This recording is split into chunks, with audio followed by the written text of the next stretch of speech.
Right, friends, we're going to continue with Diablo 2. We are doing pretty well. We're level 44. Holy shit. Level 44, we're technically 1/5 through through normal difficulty. I'm sorry, nightmare difficulty. I guess you could say we're 1.25 out of 5.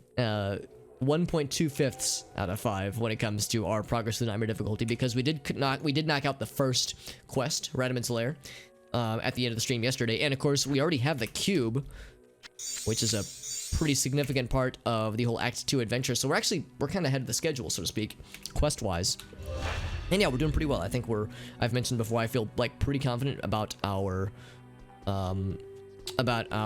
progress so far. Yeah, 1.25. So I was thinking 1.25 it's out of 5. Yeah, it's like it's a weird, it's like, how do I say 1.25 out of 5? How may I help you? Is that let me think about it. Is my mental arithmetic close if I'm saying 1 out of 6? If 1 out of, I guess I would have to know, like, yeah, if I divided 1 by 6 and I put that into decimal form, so to speak. Because yeah, saying these things, like doing like mental conversions or something like that, is not something that I'm always that great at. 70 or 15 to 51. As you can imagine, I'm always looking out for new toys for our mercenary friend, because he's got a pretty cool weapon right now, but we could always stand to do better. I'm pretty sure that once we find a really cool rune word option for him, then that could really up the ante. It'd be 1.33. Oh, you're right. Yeah, it would be. Yeah, 1.2 would be 1.3. So I was a little bit off. Would maybe decide to become a streamer? I wish I had like a really like exciting story for it. I mean, to be honest, it's something that I always thought was kind of neat when I watched people do YouTube back in the day. People doing Let's Plays on YouTube, that kind of stuff. Because I first got started on YouTube, making YouTube Let's Plays, that kind of stuff. I started in college. I watched other YouTubers, like Ant Dude. His original screen name was Sonic Dude 101, but Ant Dude 92, who's a really cool content creator, really good streamer as well. Of course, like a lot of people, of course I watched more of like the scripted videos, like Angry Video Game Nerd, that kind of stuff. But then when I saw that there were people that were doing more like long form playthroughs, but with like commentary added into it, or added over it rather, like video Let's Plays, that kind of stuff, I thought it looked really neat, and I kind of wondered, like, yeah, I wonder if I'd be able to like try my hand at it, just because it looked like so much fun. And I love the idea of video games being used as like an entertainment platform, not just for the people playing the games, but for anybody who wanted to watch the games. I think about like my times in middle school and high school, where I'd be hanging out at my friends' places, and they would be playing Metal Gear Solid, and the group of us would just be like hanging around with them. I maybe not adding commentary, but like supplying hints or suggestions on like how to, maybe we could try this for this boss, that kind of thing. I've watched all of Metal Gear Solid 2. I've forgotten probably a good chunk of it, but I've watched all the game without having played a minute of it, which is pretty cool. And same with Resident Evil 4. Resident Evil 4, I've mentioned before, I've played it with friends, which sounds weird because it's a single player game, but we would take turns, passing the controller off and on between like the 3 or 4 of us, whoever were there. And for the people that were watching, we, of course, we might like offer hints or suggestions, but otherwise it was just kind of a shared experience. So I always like that idea of like making video games not just something for the person playing it to be like an entertainment form, but if there was some kind of way to turn it into like something for spectators as well. So like when I saw that was starting to blow up on YouTube, I was like, oh, that's kind of neat. How could I like how could I get into this? Like, this just seems like a lot of fun. So my first YouTube foray and my first Let's Plays were in 2009, I think, because I was still in college. I was a sophomore. It was the summer of my sophomore year in college. And I it's not like I blew up or anything. I've always been small time, but it was a lot of fun, and I decided to stick with it. I got a capture card. Actually went through a few different types of capture cards before arriving at the one that I have right now, but tried my hand at PC games and console games, and just really enjoyed it, especially like older games that I grew up with, like games like Bomberman 64, Bomberman Hero, a lot of games that I have a deep nostalgia for, as well as like, some blind playthroughs, that kind of stuff. Obviously Diablo 2 is a big one for me personally. But I like to think there's a lot of potential out there. So yeah, it was something that I was always kind of mildly interested in. Also, I kind of want to explore the Rocky Ways a little bit more. We just literally got here and we already found the exit.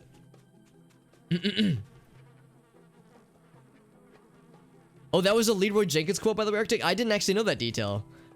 The only detail I know about Leroy Jenkins is like the moment that everyone memed on. I actually have never seen like the whole video before, because I know there's more to the video.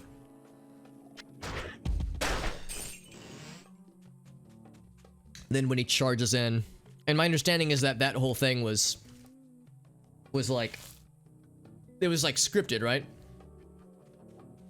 No, I've not seen the whole video. I've seen like the end of it where he does the charge and everyone else charges in with him, and of course everybody fucking dies, and at the very end he's like, at least I got my chicken. That's the only part I've seen. Ooh, we got the redemption. Dave sniped it from you, Arctic. I don't know if you were getting to get ready to grab it yourself, Mr. Arctic. Now, let's watch this together. Let's all witness internet meme history. I'm very excited. Oh, I thought it was much longer than this though. Wasn't it like I thought it was like a 10-minute long video, because this is only 2 minutes. Maybe I have seen the entirety of this, because what I've seen is only like, yeah, 2 or 3 minutes at most. I don't know. It's like you wonder about like the where are they now of old-timey stuff like that. Thank you to Dave, by the way, for bringing that up, for redeeming that. So I have seen that video. I didn't remember the quote that was mentioned there, but clearly I must have gotten my wires crossed, because I had in my head that that video was way longer, and that like there was more setup, and that there was like a whole other piece to it. But yeah, I clearly there wasn't, because I think that's all that there really is. I must have had something else in my head, where some internet meme from that era, we all know the one part, but there was actually more to it, like before and maybe after.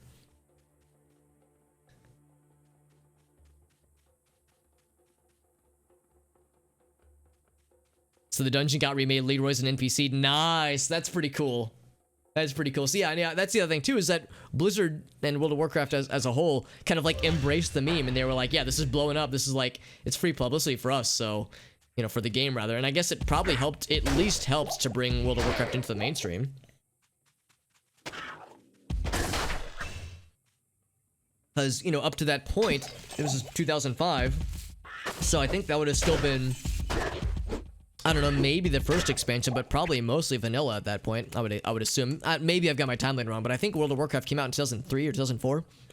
So I think at least for a while though, World of Warcraft wasn't exactly mainstream. It was still, you know, kind of like on the fringes of nerd things, or maybe not on the fringes of the nerd stuff, but you know, people who were into video games knew about World of Warcraft, but that was pretty much it.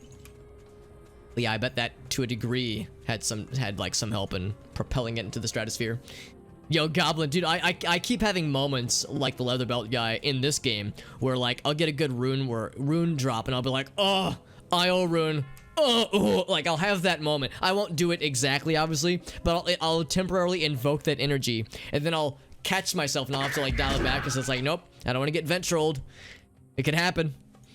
Level 18. Oh, yeah, exactly. Like I understand that like what that dude, obviously I don't exactly understand the context, because that's World of Warcraft and I don't exactly know like how important or how impressive for charisma and force stamina I think on a leather belt is. Oh wow, that's pretty good. Force socketed. But I play Diablo 2, I play other games where yeah, you like get a random drop system and you get a good drop and you go, ugh. It's like, yep, I get it, man. It's really not that impressive though. That makes it even better. Instead of being like me being like, oh, damage poleaxe, superior full M, oh. It's like, guys, it's not that important. It's not that exciting, man. Calm down. Oh, dude. Yeah, I can't recite the whole thing. What I can recite, and I'm not going to, but what I really appreciate is the songs that have been made. So like the Mario Land theme, leather belt, belt, like that whole deal. Like I love shit like that. So like the original video, like yeah, that's fun, but I like the derivatives even more, where it continued to get weird. It started weird and got even weirder. It's vanilla though. It was vanilla World of Warcraft. Good lord, yeah. For Leroy Jenkins, that is. Because the leather belt thing, that was also World of Warcraft, correct? At level 18 is pretty good though. Well, I guess that's the thing. Like it's impressive for that level. Because maybe when he says level 18, he means like the required level is only 18, or he was level 18 when he found it. So that's like pretty good. Maybe that's like what it more gets into. War Scythe. It is 2 sockets. From any primary stat at level 18. Yeah, okay. So it's like it's pretty nice. Yeah, it's worthy of excitement for sure. And maybe a mild orgasm. Which I think is part of the fun too.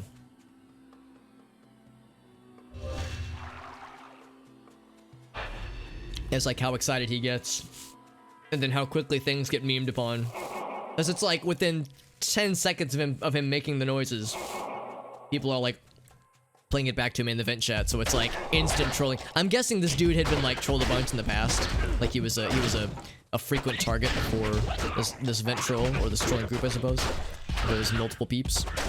I know that vent trolling was like a big thing back in the day. Not like a huge thing, but big enough where... Oh wow, that's pretty good damage actually. Big enough where shit like that was not uncommon. I mean, I guess with Ventrilo, maybe in the early days you couldn't set up passwords or something. There was a point in time where my friends and I used Ventrilo for our multiplayer shenanigans. And we never had anybody try to get into troll. I mean, it was just a small group of us, obviously. But yeah, we never had issues, honestly. Or Mumble, for that matter. Or Discord, even.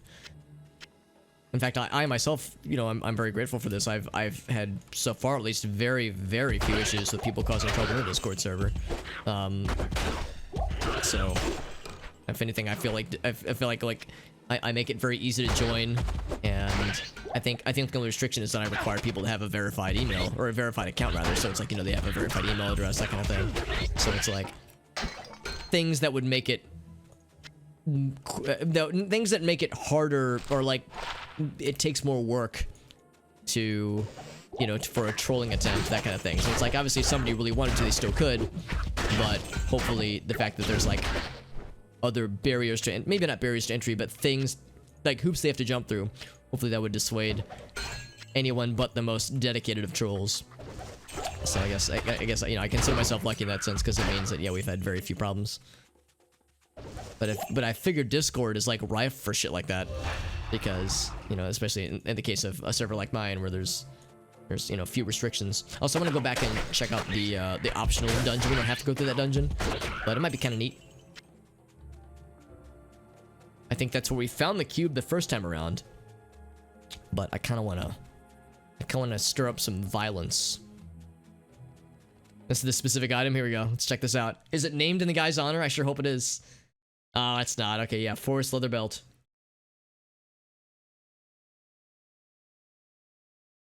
Level 18. Sorry, I can't. I'll stop. I'm sorry. I was hoping there'd be like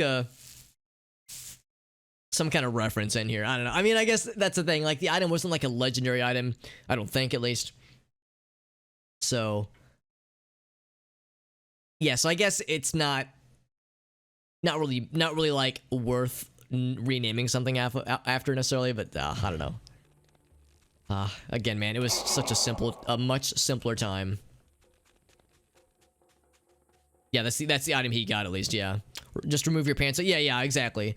I mean, kilts, of course, are acceptable. You know, there are other options. It's like, you know, and people can you know, they can get away with wearing their pants in the Discord server. I don't have the power nor jurisdiction to police other people wearing pants, but, you know, so help me God, if they get caught wearing pants in the server, then we'll have words. So it's like, you know, I can't stop them, really. I can't prevent it from happening. All I can do is punish it when I see it. Snipe that shit before it spreads. The pants wearing virus. Also, four-socketed, my goodness, four-socketed two-handed sword. Now, what could we do with this? Let me check my rune words. If this was three-socketed, I would be kind of excited. Am I excited about this? I guess let's check. Because, let's see. It's not a scepter, so we can't make Holy Thunder. If this was three-socketed, we can make King's Grace. And I'd be tempted, because that's actually pretty cool, honestly. I don't think there's anything we can do with this right now. We could pump it full of gems, as I've been doing with everything else we've been finding. If we could get a dull rune, well, never mind. We'd also need a Lem rune, so we can't make Passion anytime soon. Make sweet passion. What else do we have? Looking at, for anybody curious what I'm looking at, I have a notepad on this monitor. So if it looks like I'm staring at the webcam, I don't want to make it look like I'm doing that, obviously. If we could get a, oh no, here we go. We can make spirit, Tal, Thol, Ort, and Omn. So hang on to this for now, and I'll check. I think we have all those in our stash. So I'll look to see if spirit would be worthwhile. It very well might be. We could also put that. Oddly enough, spirit and phoenix are both weird. You can put those in weapons or shields somehow. So that's kind of neat. Excuse me. I would say that's probably our best bet. Nothing else would match as far as like other rune options. Either we have too many sockets or missing runes.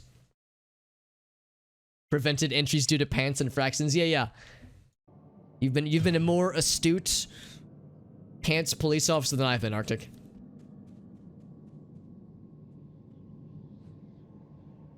At least 4 people who are knowingly committing pants-related felonies. Animals. Just absolute animals. Wearing pants in public on a Discord server. Ugh. Think of the children. Okay, maybe don't. Maybe don't think of the children. That gives the wrong idea.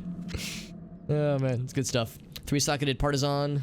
Man, I keep finding things that I feel like we could do cool things with which we could do cool things.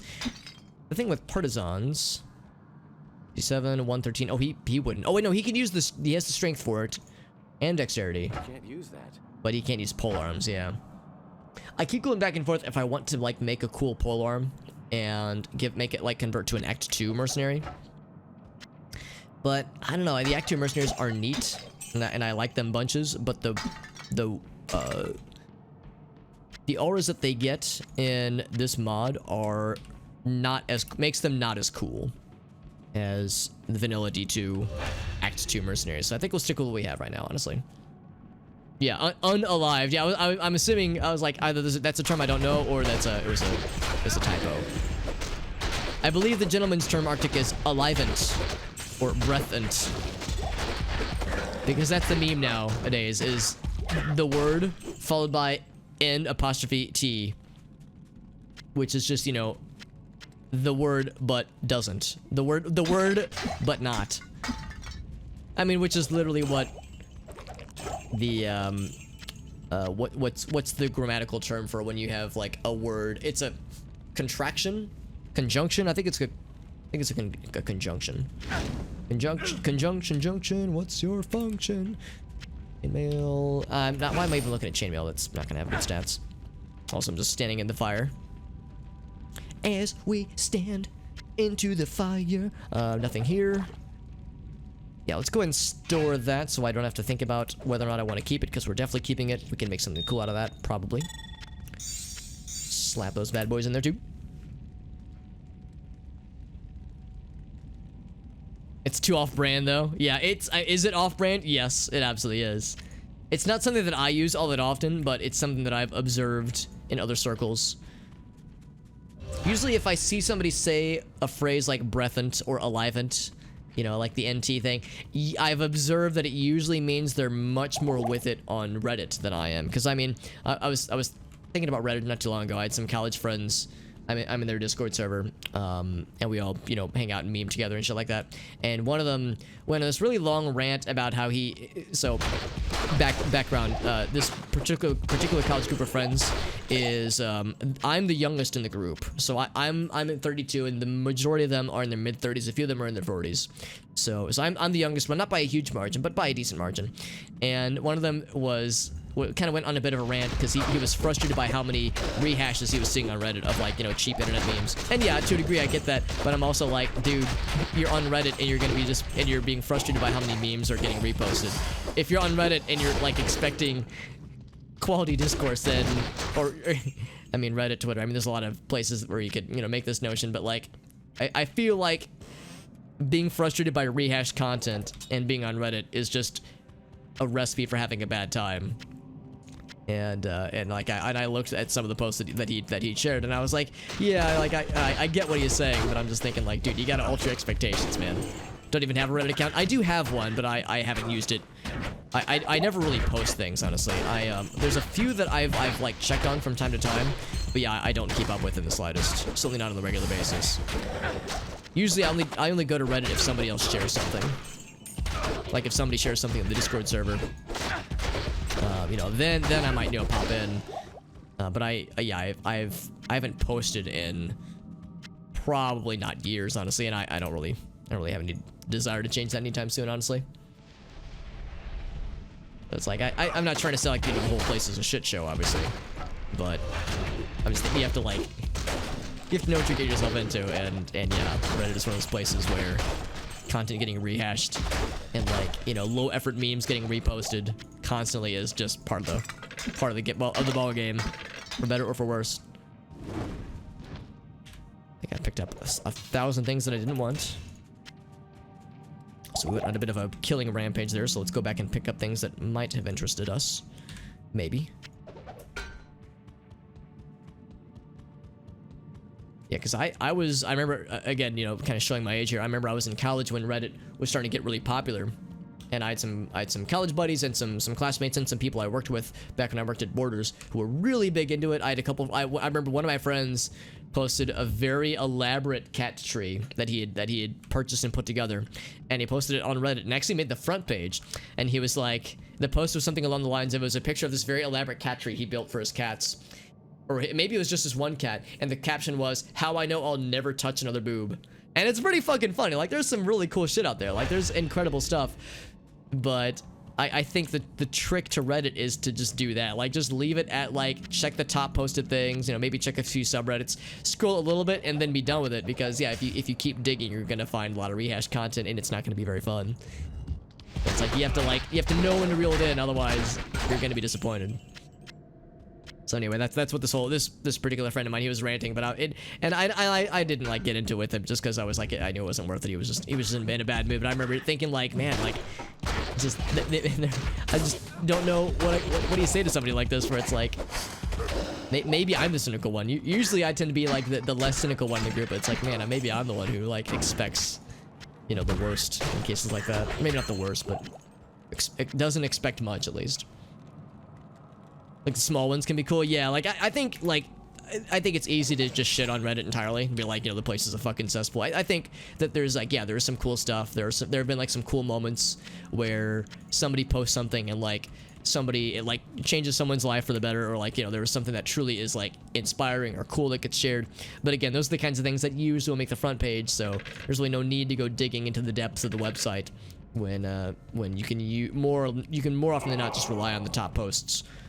Or in like a handful of subreddits, check those. I mean, some subreddits I would steer clear of forever. I know that the meme is that B on 4chan, like, well, no, what is it? R Atheum versus B on 4chan. Like, pick your battle. Like, choose your fighter as far as like the most fucking degenerate place there. And yeah, R Atheism. I've never been there, and I have no desire to, because I know exactly what will be waiting for me, and it won't be a good time. Also, Nightvex, we just fucked that guy up. I really love this juggling maneuver we have with charge. So fucking dope. The upload system, yeah, it filters, yeah, exactly. So it's like this organic system that just curates the content for me. I don't have to go digging like you do with some websites. So I think in that sense it functions very well, so long as, you know, you choose your battles, I suppose. Also, there's another lad somewhere resurrecting these dudes as they keep propping back up. Oh, he's right here.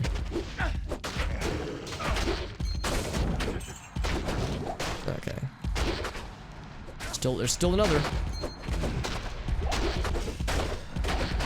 There we go, and we got a sick level out of it. Alright, so now we gotta kill everything like a 4th time because everything kept getting resurrected, goddammit. So frustrating. Small interest porn. Yeah, I will confess, I've like, there've been a few times where I would stumble on something and I'd be like, I didn't even know this existed. And then I'd be like, making a mental note. Cause yeah, that is a legit thing too, Arctic. It absolutely is.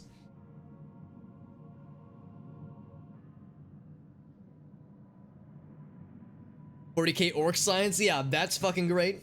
At least it sounds fucking great. I feel like there's some subreddits I've stumbled upon in the past that I liked a lot and I haven't gotten back to. there was the one that everyone knows called First World Problems, but then there were a bunch of parody subreddits like Second World Problems, and then like Fourth World Problems. Like it started to get into like this is very several layers of meta humor that became like a little bit absurd, and became more absurd with each new layer. I think it eventually got up to like Sixth World Problems, and it just like began to devolve and just like fall apart. But yeah, like that kind of fun, that kind of shit gets weird. The guy was, oh Jesus, it was that bad, kiddo. Oof, that sounds gruesome. Also, what's up, Mr. JD? Good to see you, buddy. Hope you're doing well, my friend. We're talking about old school internet memes and Reddit and other internet degenerate shit. Oh, that's sweet of you to say, K-Dog. No, I will readily admit that, yeah, this is a game that I selfishly very much enjoy, but I know it's not everyone's cup of tea.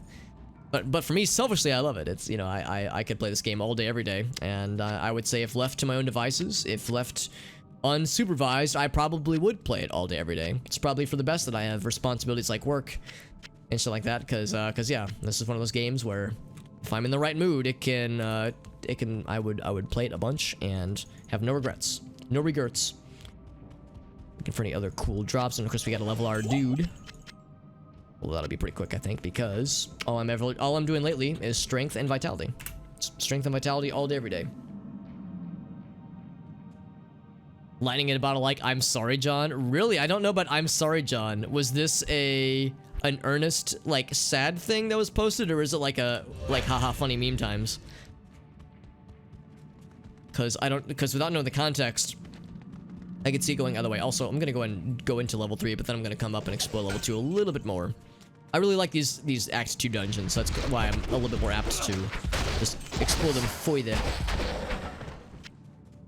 further than I might otherwise. Garfield. Oh, the Garfield Lovecraft shit. Okay, because yes, those are fucking incredible, and I didn't realize that they came from Reddit initially. So yeah, Reddit will give us gold from time to time and shit like that, because that's fucking great, and the internet is a better place for having that entered our collective internet sphere, because that shit's wild. Bullets don't work, John. Wrist blade. I mean, I'll grab it. Actually, is it even gonna be any good? It's not gonna be good. I'm not even gonna get identified. It's just not worth. Kick open every urn. Ouch.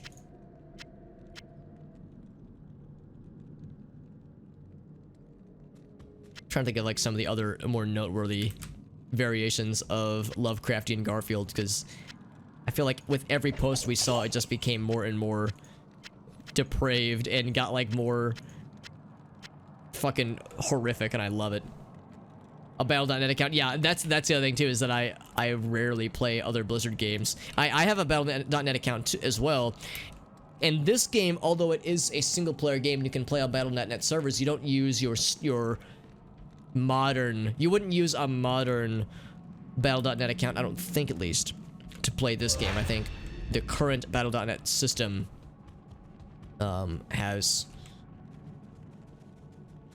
uses like a different kind of account system, and I do have one of those set up because of course I've played Diablo 3, so I need a proper Battle.net account to play that game. But yeah, it mostly collects dust, honestly. I mean, the last time I played Diablo 3 would have been 2016. Yeah, summer of 2016, and I don't think I've touched it since. Diablo 3 or any other Blizzard game for that matter. And I don't know if that's gonna change. I'd have a hard time seeing that change anytime soon. I mean, I guess with the Diablo Resurrected Edition, that'll probably be on Battle.net. Same with Diablo 4, obviously. But otherwise, yeah, it's something I'm not really gonna be going out of my way for anytime soon. Long warbow. I'm kind of curious. Okay, it's one of those. But you can't. Oh, you can't get into the. Oh, right. I think I see what you're saying. Right. Just are you saying that you're unable to log in, or you're saying that none of the games really interest you? Because that's probably my main issue. There are games that I enjoy, but nothing that I'm like really feeling the urge to play anytime soon. Oh, I am stuck. Oh god, I am stuck. Uh-oh. I am stuck. Oh no. Oh, there we go. Yeah, so it looks like it times that after a while. So yeah. So there are bugs, I guess, that can happen with charge sometimes. This is my first time ever making a charge paladin, so I didn't realize that there were issues that could arise. It's getting frozen in plates like that. kick this open. Kick every goddamn thing. There we go. What's that cloudy sphere? Is it gonna be anything cool? So I can't pick it up from there. It is. It's okay. Actually, masteries. No, I'm gonna sell it. Or I'm gonna drop it rather. Probably wouldn't be worth. Actually, I say that cloudy sphere. So maybe it's the tier 2 versions. Maybe actually will sell for some dollars, some dollars. Your boss talked you into making an account. That's interesting. Huh. I don't know if I've ever actually had a boss that knew about or cared about video games. So I'm fascinated by the idea of like a boss that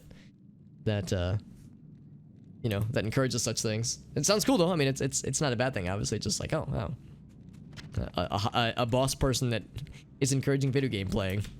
It's like I don't know what to make of that, honestly. Yeah, just the games aren't really up your alley. Yeah. Let's think about what are the games that are like big on Battle.net right now. Obviously Overwatch, obviously Diablo 3, StarCraft 2, World of Warcraft, I suppose. At least I think World of Warcraft is through Battle.net. What else? I know that like a lot of Activision games are, so I guess some of the Call of Duty games, or no, Call of Duty or Battlefield. I guess it'd be Battlefield. Crap, I can't remember. Honestly, I get them mixed up so much. I'm one of those gamers where I'm like, what's that first-person shooter? Is that your Call of Duties? No, Grandpa, not every first-person shooter is Call of Duty. I'm over here like, that's a cool Call of Duty game.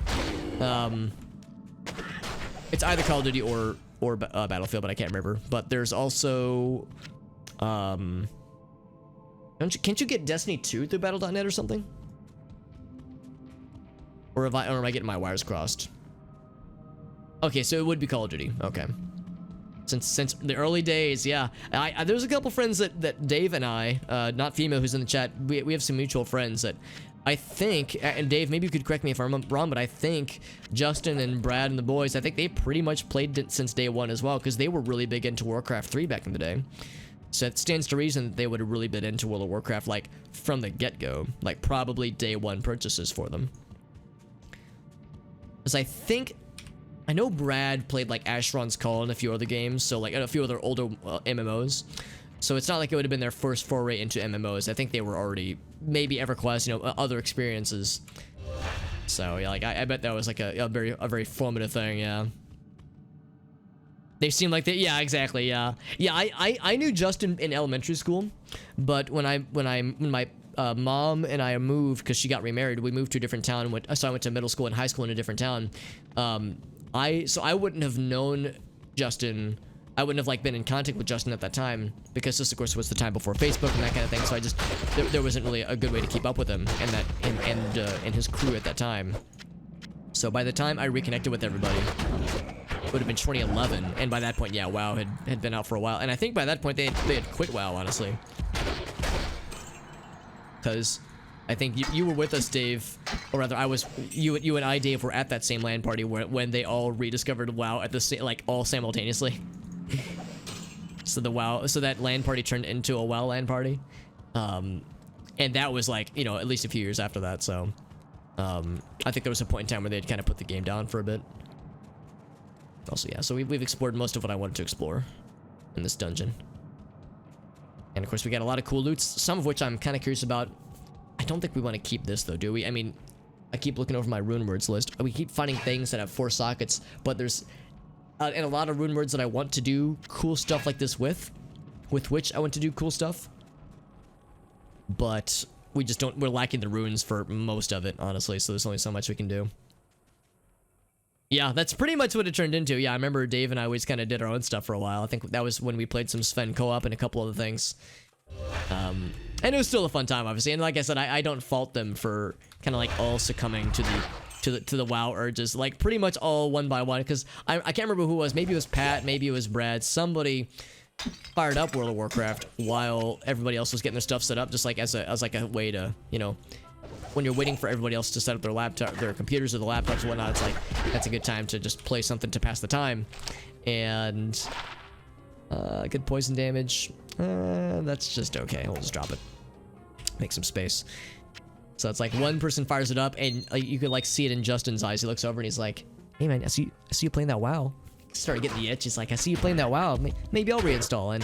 And you know, You see a few people go to reinstall, a few people are firing it up, you know, logging into their old accounts. You get the nostalgia hit. It's like, oh man, what if my password still works? Maybe I'll log in and maybe I'll play a little bit of WoW. Yeah, we'll play like an hour, you know, play like an hour, just see what's up. And yeah, 1 hour to a few people trying it out turned into like the rest of the group trying it out, and one by one they were dropping like flies. But like I said, I wasn't bummed out about it, because again, I get it. This is a game they all grew up playing together.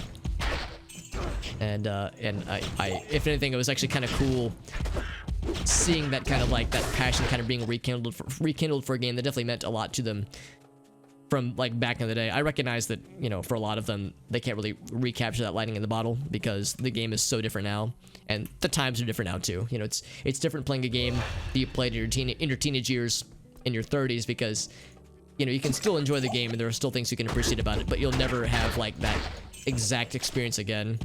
So it's like it's never quite the same. It's still pretty cool. It's still like neat. At least this is how I feel about it. Maybe other people disagree, but I feel, at least whenever I think of games like that, it's like I can still have a good time, but in the back of my head, it's like I know it's not quite the same. Same with, I mean, Diablo 2, a game I'm playing right now, a game I have a great deal of nostalgia for, but I'm not playing it because I'm trying to relive the glory days, you know, or the teenage years, just because I know I can't. So that's, you know, part of why I try different things with this game, try different mods or different kinds of attempted playthroughs. So it's like, how can I bring in some freshness into this game? Also, I have a very full inventory, and there's really nothing that I want to drop yet, at least. So we'll check those boots in a second. Good day. Good day. Everyone says good day. Oh, hell yeah, Dave. Dude, talk about a game where you mention it or you start playing it and other people are like, hey man, you playing RimWorld? They got the itch. They get the neck itch. For anybody who knows I'm referencing by that, there was an old Dave Chappelle skit where it was, what was the crackhead dude? Tyrone Biggums, I think. And he'd be like, Joe Rogan, I got a confession to make. I smoke rocks. And like, he'd be like, he would always be doing this. And I don't know if that's actually a thing. I don't know if people, when they're jonesing, if they actually got the neck itch. But that's what I think of whenever I think of somebody who's like, seen something, they go like, ooh man, I'm kind of jonesing for a little bit of something. I don't know if that's actually a thing. But in any case, yeah, that's one of those games where like, yeah, dude, you see some gameplay, you see a YouTube video, you watch a stream of it. In my case, I've been watching some YouTubers, a few YouTubers I follow that have gotten back into RimWorld recently, and that has absolutely colored my game choices. Also, I mentioned that one of my favorite streamers, who is a speedrunner, one of my, I would say my favorite speed game to watch ever, or speed games to watch ever, are the Mario Party trilogy from the N64 games. And he's recently gotten back into speedrunning those games again. So watching those games, I'm like, dude, now I want to play some motherfucking Mario Party. So I've got Mario Party on the mind, and RimWorld, and Diablo 2, and Roller Coaster Tycoon. I've got like all these games that I want to play and stream. God damn it, why can't I just like invent more hours in the day so I can do all these things that I want to do and shirk my other responsibilities like work and other, you know, bullshit like that. So it's like, god damn it, there's so much that I want to dedicate my time to. So and yeah, so that's I'm Dave, I'm actually very flattered that me talking about RimWorld has helped to nudge you in that direction, because of course, you know, I love this game, or love that game rather. But if anything, it makes me feel nice that like, I don't want to say that I'm an influencer, because I don't like to have the ego, obviously, that goes with that, but the idea that like I'm not the only one that's susceptible to that, where somebody starts talking about a game and I'm like, yo, I haven't played that game in a while, I kind of want to get back into that shit, or I want to try it again, or try like put some a mod list together for it or something. Can be very fun. Oh yeah, RimWorld and Factorio, yeah, I've yet to play Factorio, but I understand that is another big one for a lot of folks, for sure, where you go down that rabbit hole, and ooh, buddy, sometimes it's hard to come back sometimes. Well, more grinding in Final Fantasy 14, yeah, because you got the thing you needed yesterday, right, JD? The mount you were looking for, the piece you needed for the mount. Also, El Galso, what's up, buddy? Between games to it, yeah, that's the other thing too. It's like right now I'm in the middle of Diablo 2, obviously, so I really can't switch. But eventually, I'll probably. Well, not that I will definitely, you know, switch off to the next game, which will be RimWorld. Because that's the thing, too. Sometimes you're, like, in a good transient state in between games that you're playing, like big games you're playing. Or if you're playing a lot of small games, that's something else, too. But, yeah, sometimes it's hard to context switch in the middle of like a big playthrough. Like if, for instance, if this was in the middle of your modding project from Mass Effect 2, Dave, then yeah, I imagine this would be a very different story because, oh, here we go. Go ahead and buy that. Because yeah, it's like that's something that's kind of hard to pull yourself away from. Well, not maybe not pull yourself away from, but a hard thing to interrupt necessarily. But no, I know you said that. I think I saw you post about it in the Discord server as well, where you were saying that, like, you know, this is really cool, but like it's like you've just to use Dave's words, he was like, yeah, man, I feel like I've just kind of burnt myself out on the series for the time being at least. So obviously you can pick it back up sometime in the future if you wanted to, but I understand that, yeah, it may be a little bit much right now. Understandably so. 12 Tau runes, by the way. Holy shit. Medicine for bulging eyes? Wait, bulging eyes? I'm sorry, if we're talking about bulging eyes, now I'm thinking of the Mass Effect a commercial parody of your special eyes. My brand! And he's got like the big buggy eyes. That's what I think of. And we're still talking about Mass Effect, so it all is so very cohesive. Time for the mount. Okay, one more rare drop. Okay, because I remember you got something yesterday. Some other drops elsewhere. Okay, yeah. Saving to make the indies. Yeah, that's a good way. That's a good strat for it too. Yeah, yeah. Get the grind out of the way as early as possible. That way, the rest of it is a victory lap.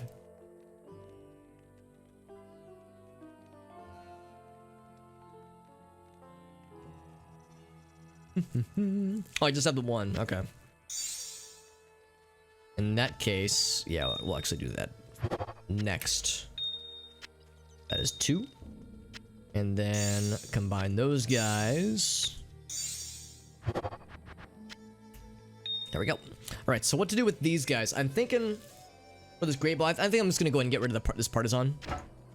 Because I think I've decided that I'm gonna stick with the Act 5 mercenary. I think I'm sticking my claim. So slap that guy in there. Still can't use this guy, at least for not another level. And we're actually getting, well, we're actually kind of far away. Oh wait, no, level 45. That's it, right? I need a little bit more dexterity. Okay, so next time I level, I'll put 2 points into dexterity. So there's oh, you got a picture of it? I'm curious. Bulging. Okay, so it's like, it's actually not that bad. So is it like the actual shape of the eyes, or is it like the veins? Bulging or protruding eyeballs. Because it doesn't look that weird, honestly. Maybe there's like a slight bulge, but like I wouldn't have noticed it had it not been pointed out to me, honestly.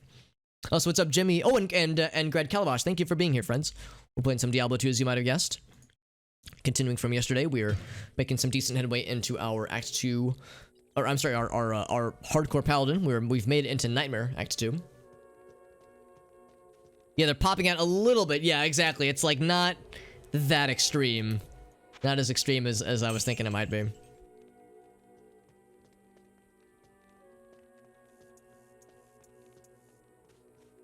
Guessing what gear we might find. Yeah, I mean that's for better or for worse what the Diablo 2 experience is. Cause yeah, I mean I would say for the build that we're making, it makes sense to pretty much do strength, vitality, and a bit of dexterity. But yeah, so much of it is dependent on getting good gear. Because yeah, it's like, well, you could either guess or you could just grind out until you get like the amazing gear. Because like, yeah, invariably, this is why I don't really like to follow a lot of build guides on the internet or YouTube or what have you for Diablo 2. Because invariably, what it always comes down to is they'll say, if you want to make this build, just all you have to do is do these skills, do these stats, and then get this gear, this gear, this gear, this gear, and this gear. And the gear they always list is like level 90 plus, you know, the kind of gear that takes hundreds of bail runs to find sometimes. So that's where they lose me. It's like, yeah, you can make this run viable. All you need, quote unquote, is like this hyper specific set of gear. And I'm over here being like, what if I don't want to grind gear out and I just want to play, you know, for like 20, 30, 40 hours and then call it? How do I make a thing that can at least, you know, ideally take me to hell difficulty in the back? So yeah, that's where it can get kind of weird, Grand Calabash. So yeah, it's frustrating. I don't dislike the stat system. I think it works just fine as it is, but it has aged to a degree at least, and it definitely limits the viability of certain things. And I like the idea of this mod hopefully making other things more viable without having to grind out that kind of bullshit. Hopefully, but you know, I guess I'll see once I get into like the, hopefully if I'm able to make it to hell difficulty.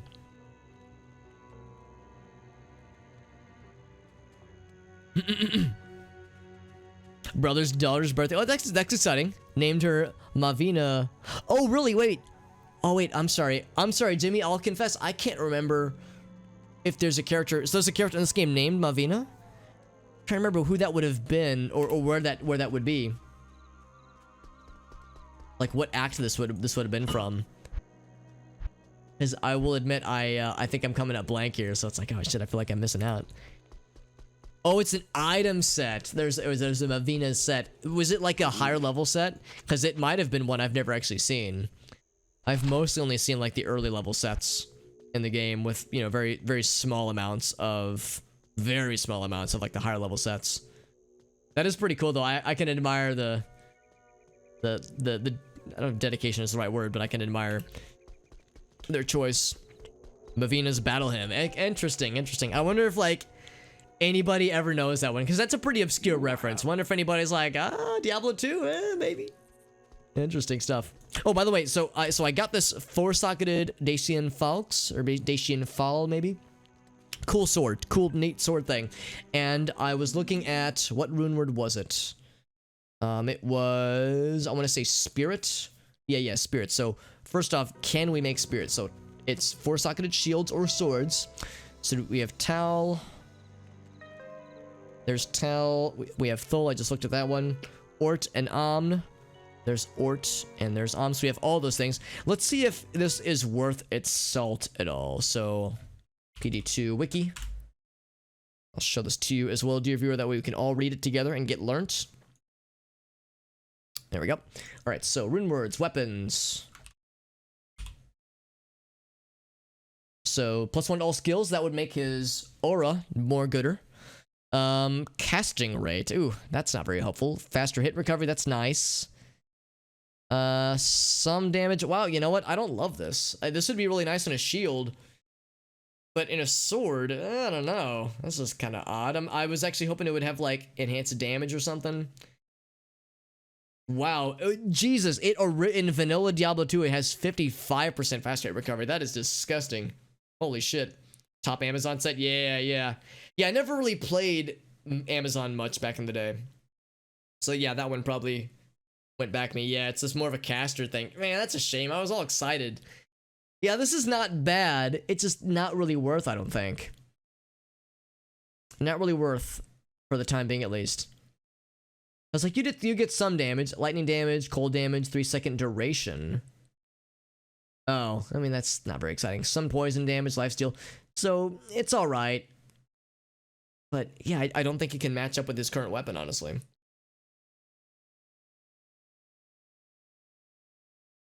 And that is really a shame. I was all excited, too. But I think this won't work.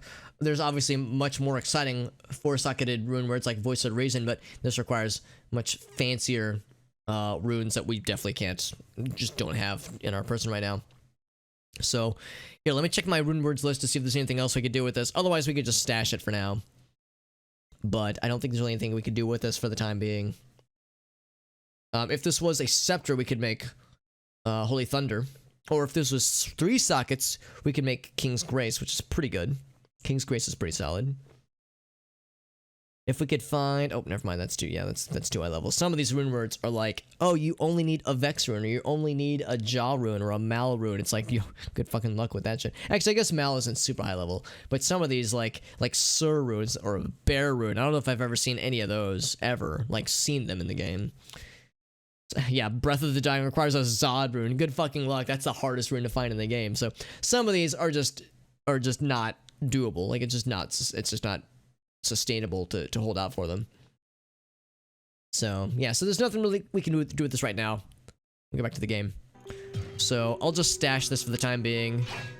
Looking at it objectively, this would actually be more damage than what he has right now.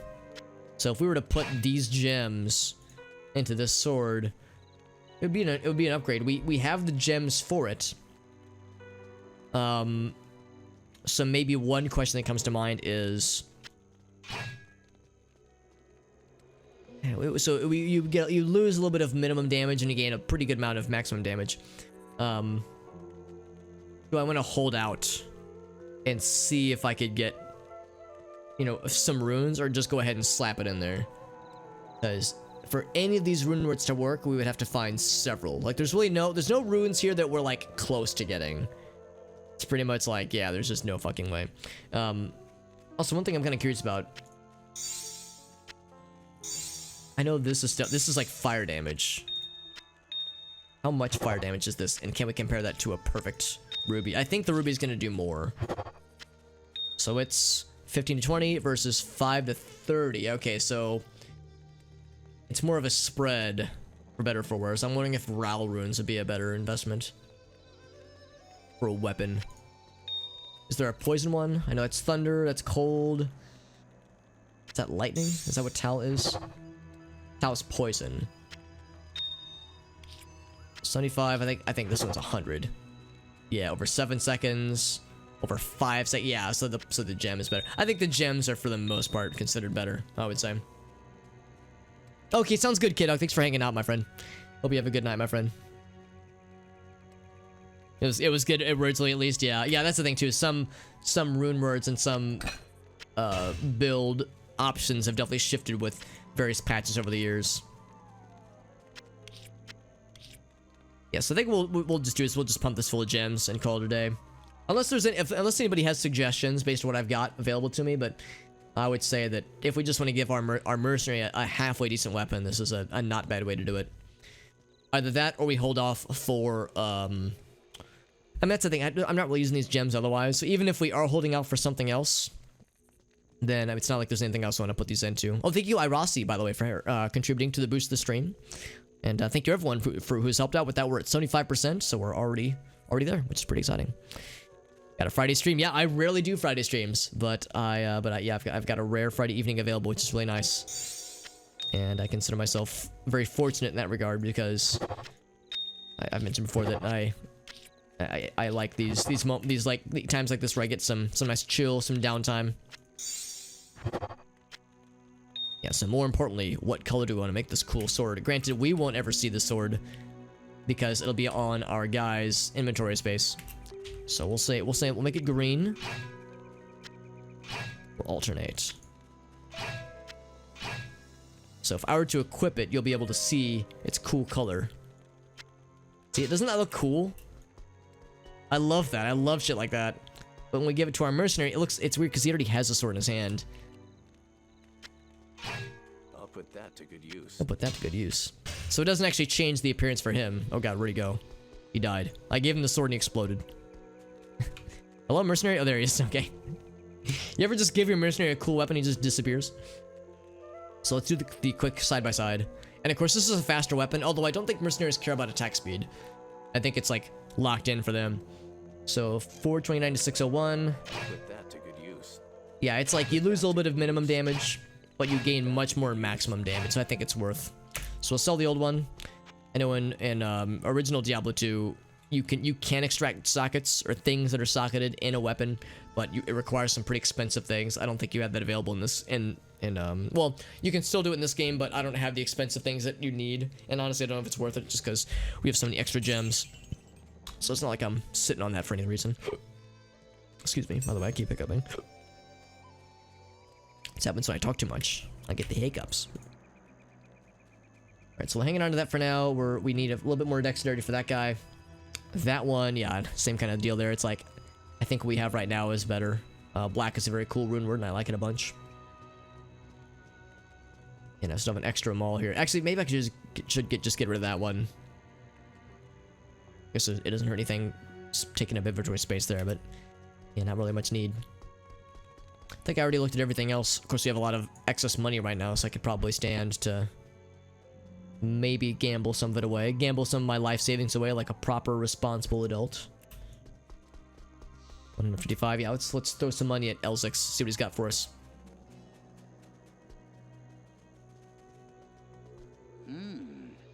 You look like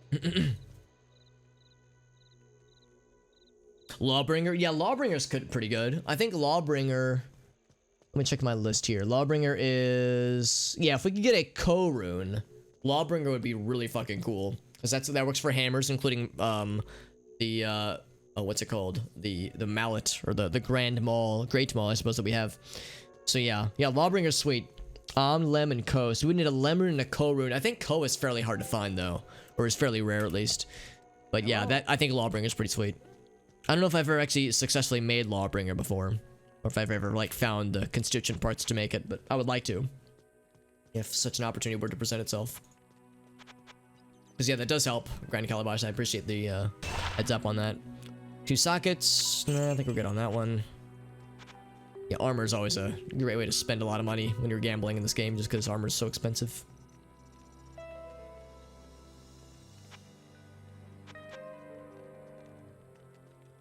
So armor I'm looking for, maybe boots, maybe, I'd certainly like mauls and like two-handed swords, that kind of thing, for sure. Yeah, maybe boots. We have Saigons right now though, which is pretty good, or Seagons. We got like this guy. Yeah, it's okay. That one's just okay too. Yeah, it's like, and that's how so much of it goes, honestly. Just here we go. Yeah, ancient armor. Ooh, now we're talking. So that's an improvement already from this guy. I'll put that to good use. So that one has really good light. Wow, that's pretty solid, honestly. It's pretty solid.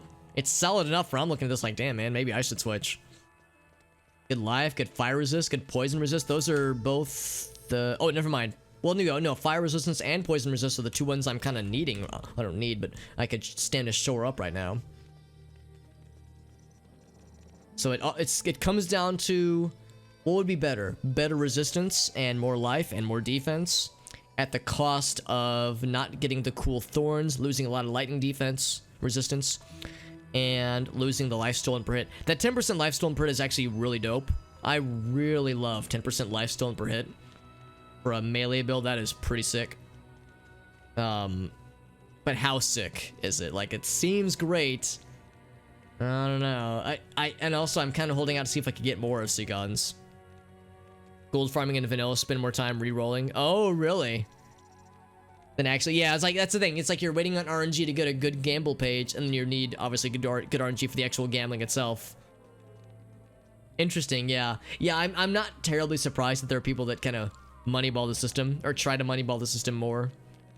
Just because, yeah, you could spend a lot of time grinding that shit down, for sure. Yeah, I'm tempted. I'm tempted to switch out just for me to use this, honestly. Soul Shell, that's pretty sick. Good defense. Again, I love the resistances. We don't get the hit recovery, but we don't get hit recovery with this build either. God, that 10% life stolen per hit is so good though. Holy fuck. And it only gets better as you add more Seagon's pieces. If we could get his shield, I'd be really happy. I think his helmet's pretty cool too. Although we've got good shields and helmets right now. Oh man, tough choices. I know if we were to check our stash once again. There's some extra armor that I've got chilling. Oh, we also have Vidalas, right? We wanted a more faster run walk. We don't get the resistance, obviously. But if we wanted to, that would be an option. I feel like these boots are pretty good just on their own, though, honestly. We also have Bone Coat. Yeah, we have stuff like this. Although, to the point where I don't know if we need quite this many options. I keep just continuing to hoard things. Probably just go ahead and get rid of this field plate here. Nothing else. Yeah, I think I'll stick with a 10% life steal per hit, honestly. So we'll definitely sell this one. I think we'll sell that one too. Let's make the decision. Do I sell this one with better defense, or do I sell this one with hit recovery? I'm thinking we'll keep that one. We'll sell these two.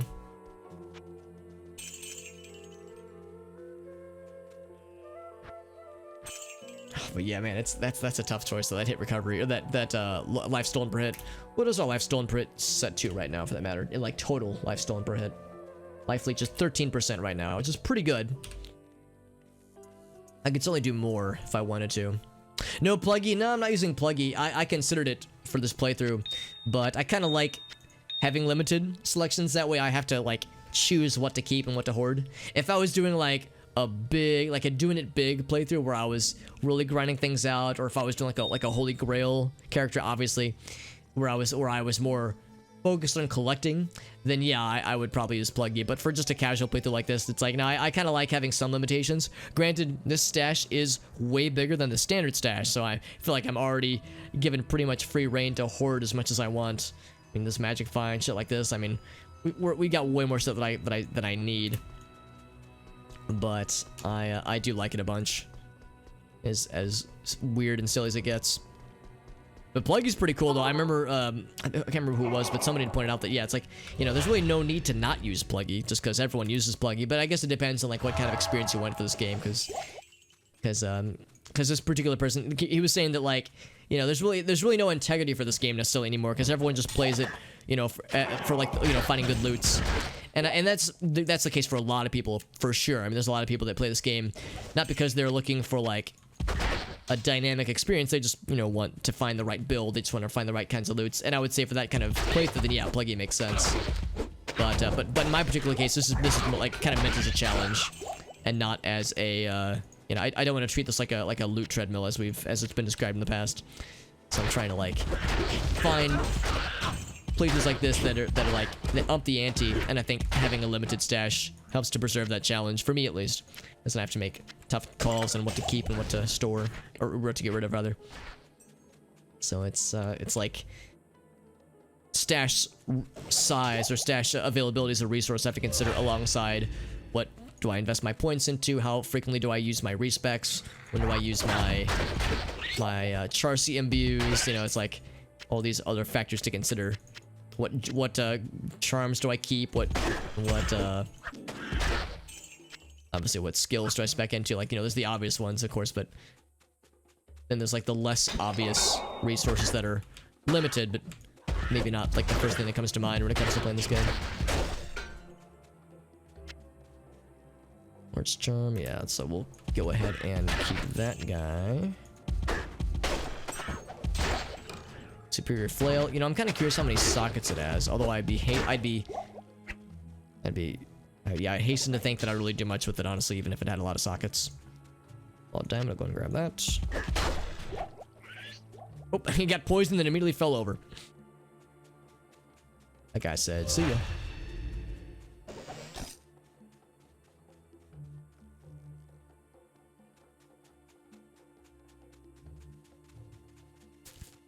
So here's the exit.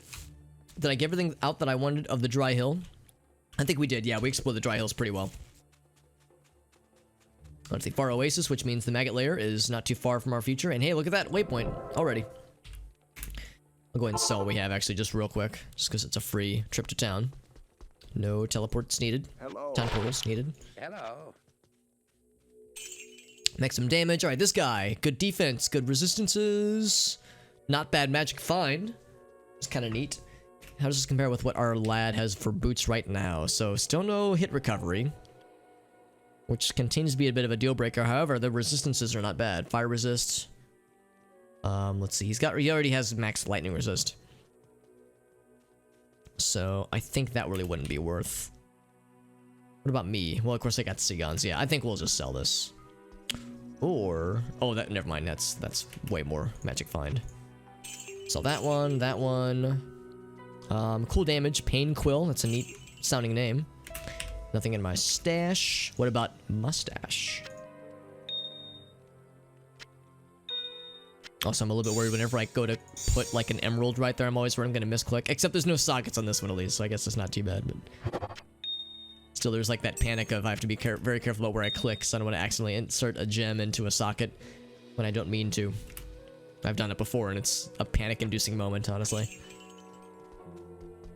We'll go and check Farah and Drognan and see if they have anything cool, but it's to the point pretty much where in this game you're past a certain point you're really unlikely to find a merchant that has something that you like.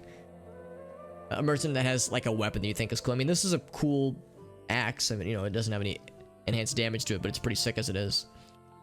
But yeah, it's like the merchants don't really sell stuff that you want to buy past a certain point. I wish they sold vanilla socketed things though, like they did in normal difficulty. That is one thing I'm a little bit sad about. Approach and let's trade. Approach and let's trade. Like the scepters, that kind of stuff. Like we were at least seeing rune scepters and some holy water sprinklers, but yeah, like the weapons we have are just so much better by this point, so it's not really worth for the time being.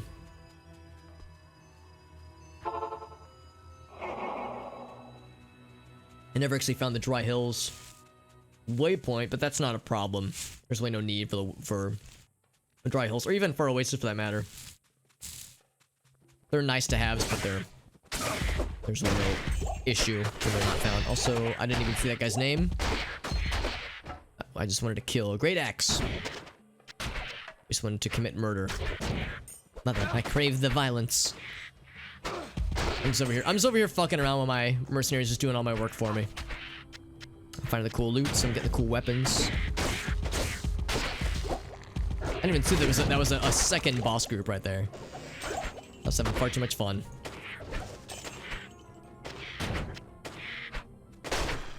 Smacked. Smacked his ass. Spanked his booty. Paladin, not a necromancer. Yeah, exactly. Leading the charge with a group full of, well, in this case, just one follower that's doing all my work for me. But yeah, necromancers, that's, well, at least the summon mancers that I've made, that I tend to make, rather. Yeah, the focus very much on, like, how do I build a character that, like, lets the minions do the hard work for me, do my bidding while I just sit back and watch. Or, I mean, by sit back and watch, of course, I mean on, like, you know, casting Decrepify and shit like that, but casting Corpse Explosion. But for the most part, I'm letting them soak up the aggro. So they're putting themselves in harm's way, and I'm just chilling. Sipping a martini off to the side. Without a care in the world. Grand Calabash, I don't mean to, like, I don't mean to, like, call you out or anything, but I'm just curious. In fact, we can just go around the room if anybody has opinions on this. What are your guys' favorite, builds to make in this game? So I guess it's 2-point. I guess it's like a question of what's your favorite class, but then within that class, what kinds of things do you typically enjoy the most creating? Because I kind of already spoiled it for myself. I'm definitely a summon mancer scrub. They're very slow and probably very unexciting to watch, honestly, but they're so much fun to play. I mean, playing Mr. Bones with his wild ride of skeleton crews is always such a fun time, so I love it. But no, I recognize not everybody does, though.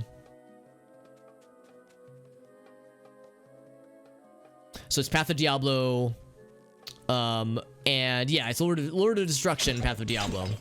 So this particular character is a hardcore expansion character, and yeah, it's Path of Diablo. I'm sorry, not Path of Diablo. Project Diablo. This is Project Diablo 2. Path of Diablo is a separate mod, which I've actually yet to try out, but I've heard it's pretty sweet. I've heard Path of Diablo is really neat, but yeah, I've yet to try it out. I would like to, though. Leap everywhere as a barbarian. Yeah, barbarians are a lot of fun, and I almost went barbarian when I was like planning this playthrough out, but I was like, we'll do paladin. I'm a paladin guy through and through. Paladin was my first class choice, so that's, you know, I'm nostalgic in that sense. But barbarians are incredible and are, by many regards, are much more popular in this game.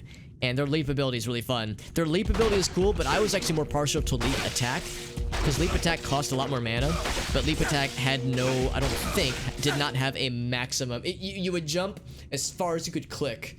So leap had like a maximum distance you could leap based on per level, but you put 1 point into leap attack and you can jump as far as your mouse can click, and it was fucking great.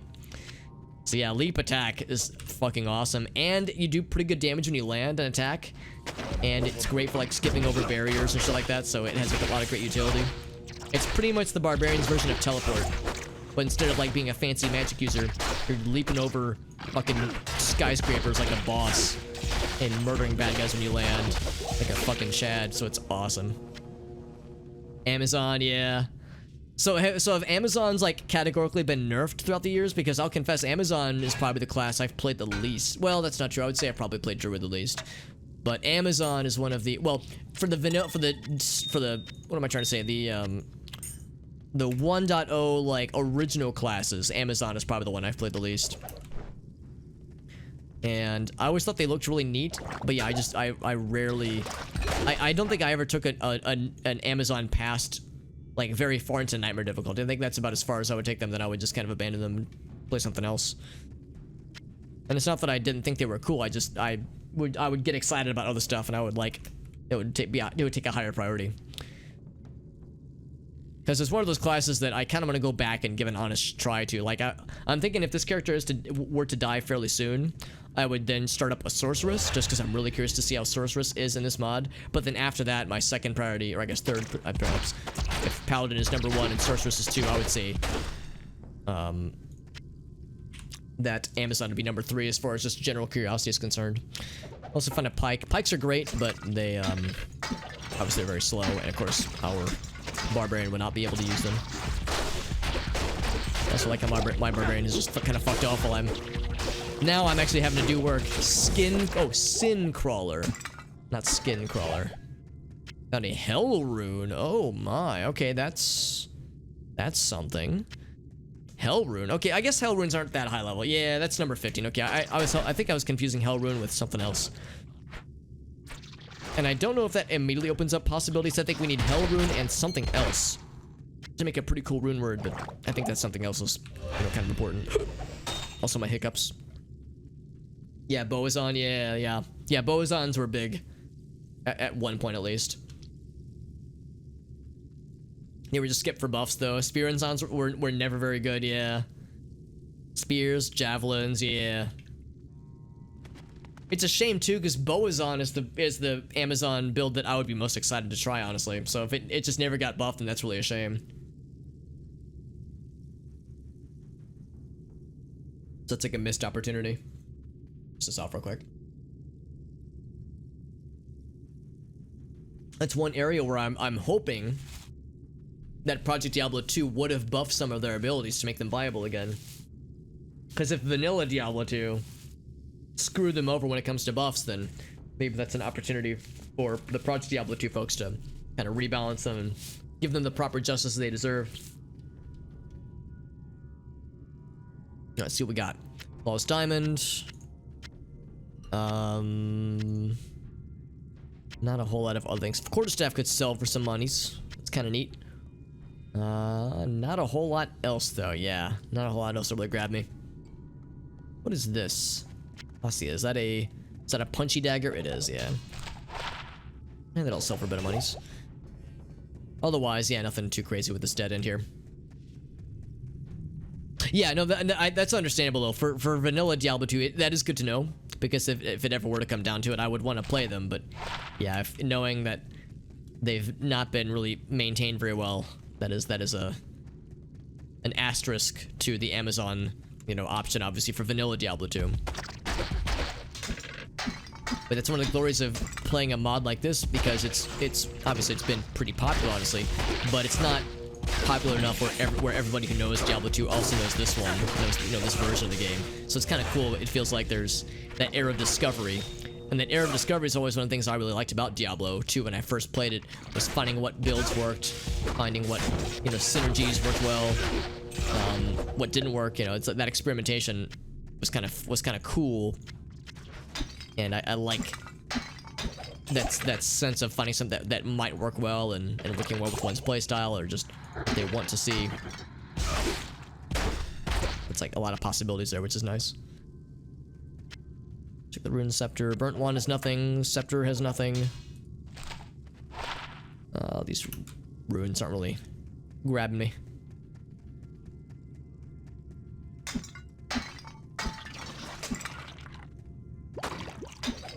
Actually trying to kick those things open, but sure, I'll just open more doors. There's all the lightning in the world, by the way. I think we have pretty good lightning resistance. Yeah, our lightning resistance is actually max, so these guys are nothing to be afraid of.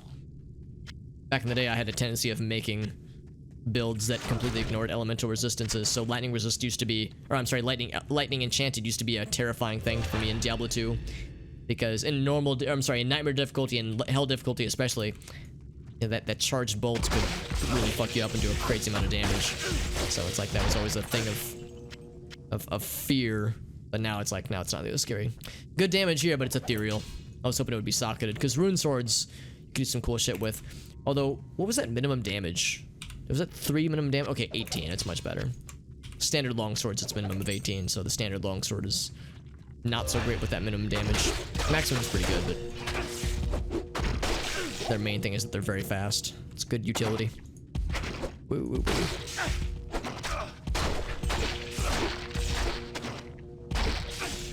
I'm just smacking at things I can't really see because the wall's kind of covering it or obscuring it partially. You're correct. It's like pretty good. 75 lightning resist is pretty good, but it's not. You're not gonna be fully safe, obviously. Yeah, in hell mode, you're never safe fully from anything, really. I mean, unless you've got like a incredibly badass gear. But it's certainly a lot better. Because in hell difficulty, in the olden days, back before I understood how important resistances were, I would just ignore them, and I would be surprised Pikachu face whenever I would get one shot by a charged bolt from a lightning enchant enemy.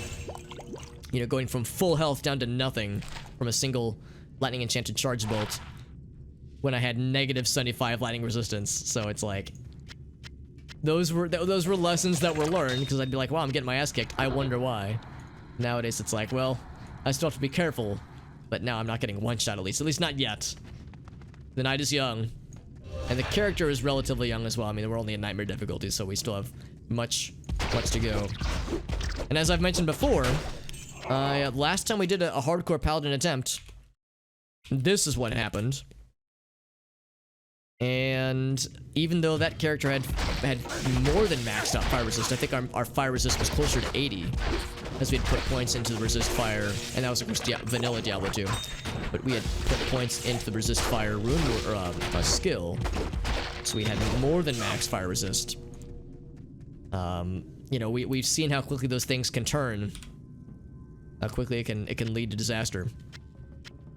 So, you know, I shouldn't assume too much, because the ancients in nightmare difficulty are a wall I will need to get past, and it is a wall that I'm deeply fearful of.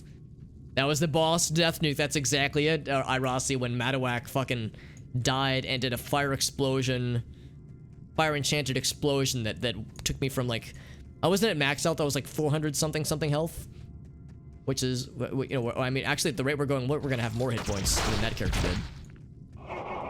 But more max hit points at least. But yeah, something from like 400 hit points, 430 something, down to 0 from a single death explosion. Because up to that point, fire enchanted hadn't really been that scary, so I was thinking like, oh, when his death explosion happens, it probably won't be too bad. And then it was. And then it was too bad, and I learned a lesson that day that those death explosions, I think, are half physical and half fire. And when they're that level, they can be very scary. So it's just like Grand Calabash said, you know, nice kind of weird pathing here. The maggot layer is a little bit glitchy with these extra wide hallways, but yeah, just like Grand Calabash said, like, even when you got maxed out resistances for something, there are instances where you're never truly safe. You gotta always be on your guard. Here's level 2. Fire enchantment, just try again, yeah. Or do you have to save and quit, or can you just open a portal to reset the fight? Because I don't know, fire enchanted really isn't that bad 99% of the time. That's the only time I've ever seen it get scary. So like, I'm thinking either the answer is just have better defense, or like, you know, have maybe a defensive rune word, or yeah, just gamble again for a different set of bonuses. Because, you know, for nightmare obviously that's scary, but then hell difficulty ancients are gonna be a whole nother can of worms, because then you got like that many more potential enhancements and potential boss flavors. Because with hell, or with nightmare, you get like, what is it, 2 or 3, and then hell you get like 4 or 5. Maybe not 4 or 5, maybe that's an exaggeration, but you get at least a few more. Try to like get those charged. There we go.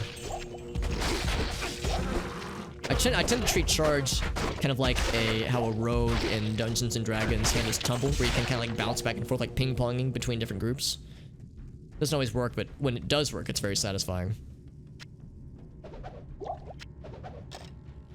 Avoidance of avoidable attacks. Oh, okay, so it wouldn't help something like that. Because I'm thinking that the thing is that it's like partly physical damage, Maybe I'm wrong, but I thought that that corpse explosion was part physical and part fire. Or maybe it's part magic damage and part fire.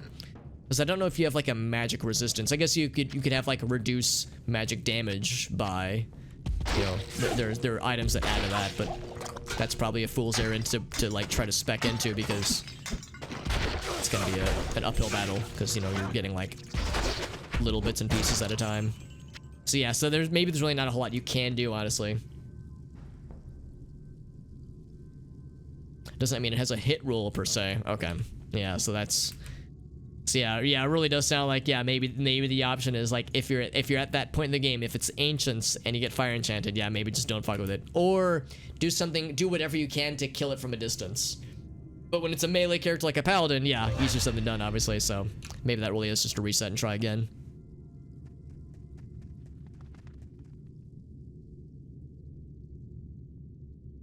Either have a bigger heal pool, or just straight up damage reduction. Yeah.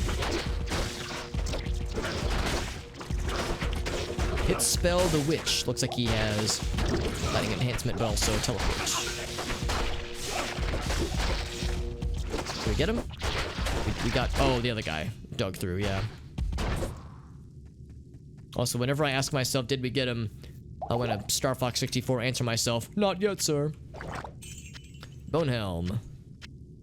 2 sockets. I don't really know why I'm looking at that, honestly. Tristled armor. Probably don't need to look at that. Well, actually, that's not true. I could sell for some money. So I will pick that up again and sell it for dollars. My inventory is as full as it could possibly be, though. Gosh darn. That's a full ass inventory. Full of ass. Yeah, like a reduction percent.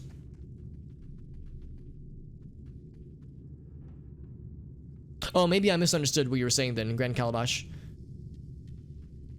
So if it's physical damage, then I thought you meant that like the way to avoid it is to stock up on like, yeah, reduced damage by like the ones that have like, you know, magic damage reduced by 1 or something like that, like those kinds of things, like stocking up on those. If you instead, oh, great call the hungry, by the way. If you instead meant that like the way around getting past physical damage is some other thing that resists or reduces damage taken by some percentage. Because if it's like a if defense has more to do with, yeah, you're whether or not you take the damage or not. Because yeah, that death explosion, I think that's what I was getting at. Like it's, you can't block it, so you would need some other way to reduce the damage being taken, and defense isn't the way to do it. Yeah, average chance they will hit you. Yeah, exactly. So it's like you need something else to reduce that incoming damage. And I don't actually know what that would look like if not defense. I guess you would need some other thing, whether it be a skill or maybe some items that do this, that just say like you're just harder to hit. Maybe dexterity? No, dexterity wouldn't do it. Well, I guess dexterity feeds into defense. Because attack rating is you attacking them successfully, you hitting them successfully. Yes. So yeah, it's like I don't know if there's like really a stat to focus on then, other than, yeah, just look for things that say, you know, reduce damage percentage, or by some amount, damage reduction percentage, like you were saying, Grand Calabash. 16 to life, 23 yeah, none of these are really good. Poison damage, that's not half bad, but I don't really think it's worth it. Minimum damage on that guy. Whoops. Actually, what I wanted to do is look at this guy. Winged helm. Oh, it's a shame. I was hoping that'd be kind of cool. Here's that axe.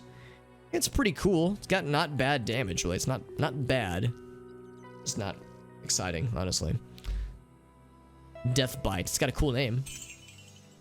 Oh, there's the glowing orb. Oh god, it's doesn't even sell for a lot of money. That's disappointing. Kind of curious what damage. I mean, I think I know the answer. Oh yeah, it cannot compete. The maximum damage on this guy is worse than the minimum damage of our current weapon. Yeah, just either try to get around them, or if it's like a fight like the ancients, just try to reset or something. Or bring a high level person to help you out, or something like that, because yeah, there's only so much you can do. So put 2 into dexterity, that is, and then we'll do like 1 into strength and 1 into vitality. And then we have charge, obviously. Let me get this guy. So, I've been saving this guy. Saving this guy just because we got this completely randomly earlier. Or not earlier, yesterday. In yesterday's stream. And I've been just hoarding this thing. Because I was like, I want to do something with it. I think I'm going to try to corrupt it and see if we can maybe roll a better version of this guy. Because effectively we got a tier 3 axe. Like a hand axe, or I guess a standard axe, is pretty freaking rare in nightmare difficulty. It was dropped by the smith in the barracks, because normally you don't see equipment like this until hell difficulty proper. So that was a very rare find, and I'm wondering if we could do something cool with it. So I think I'm gonna try to corrupt it and see what could possibly come from it. Not gonna get my hopes up, obviously, but it'd be nice if we could get like a rare version of this that was maybe something really cool. I don't want sockets. I mean, maybe we could do sockets, maybe, but I think I'm more inclined to hope for like a really cool buff or something to make it viable. Also, Amnesia, good to see you, buddy. Now 100% charms plus the cube. Well, see, the good news is that in this mod, your inventory, of course, has had its size doubled. But the difference here is that the bottom half of the inventory is the part that's meant for charms and that kind of thing. You can store anything in the bottom half of the inventory. You could store your cube, you could store tomes, like anything can go in the bottom half. But if you note charms in the bottom half of your inventory, you can see there's kind of like this dividing line. You can see like the color palettes are a little bit different. And if I move a rune up here, it doesn't get counted for us. So like if I look at this guy right here, so this is for strength. It's not being counted when it's on this top half of the inventory, but if you put it down here, suddenly we get that 4 boost. So the bottom half is dedicated to charms. So technically, this does mean that I'm using 100% of my inventory for my charms because that's the size of the old inventory. So really, it's just you have like double the inventory size, kinda, but the one half of it is dedicated for charms. So technically, I'm using as much as I can. Save for that guy. Obviously, I need to sell that one. This guy here. But otherwise, yeah, it's like we're almost using it entirely, which is pretty exciting. So let's see what this guy's all about. And here we go. All right, so we got a pretty cool one. It's corrupted, so that's neat. It's got some lightning, some poison. Is it enough though? Let's find out. Can it compete with our current lad? Because as it stands right now, the numbers look beefier. So right now, we do 720 to 987. Will this be enough? Yeah. It is better. It's not super better, but it is better. Now, let's consider this, though, because we miss a few things, or we lose a few things. We lose vitality, for one thing. That 10 to vitality is pretty nuts. We lose crushing blow, we lose knockback. So there are some things we lose. What do we gain, though? We gain lightning damage, we get... but it's so little. Like, a little bit of poison, a little bit of lightning... Yeah, all we really get is just raw fucking damage. It is fast. Well, they're both fast, though. They're both fast attack speed. And of course, yeah, this has some charges to corpse explosion, which we could use if we needed to, if things got desperate. Yeah, it's a shame. I like this a lot. I mean, this is cool, but it's not as cool as I was hoping it would be. It is. Knockback has really been helpful for this charge build. I think charge intrinsically has knockback. I think.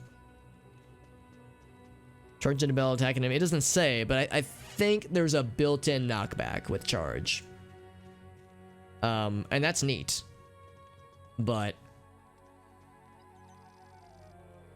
this having it built in as well is kind of does offer like a new dimension to it. Yeah, see, I'm not sure what else we could do to it. So, how's about this? I'll try this out a little bit. I'm not going to sell this yet.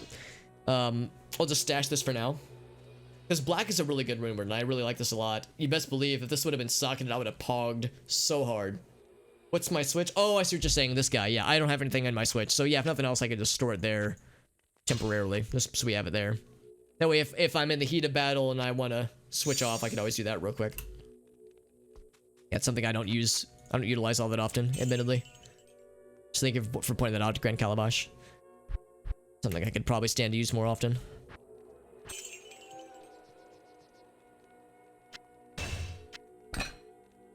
That our inventory is at least not quite as silly as it has been in the past. looked at everybody else. How may I help you? Everybody else's stuff. Got to repair. You see things like the lances. Yeah, you can do some pretty cool shit with lances, honestly. Especially for Act 2 mercenaries. That damage gets pretty sick.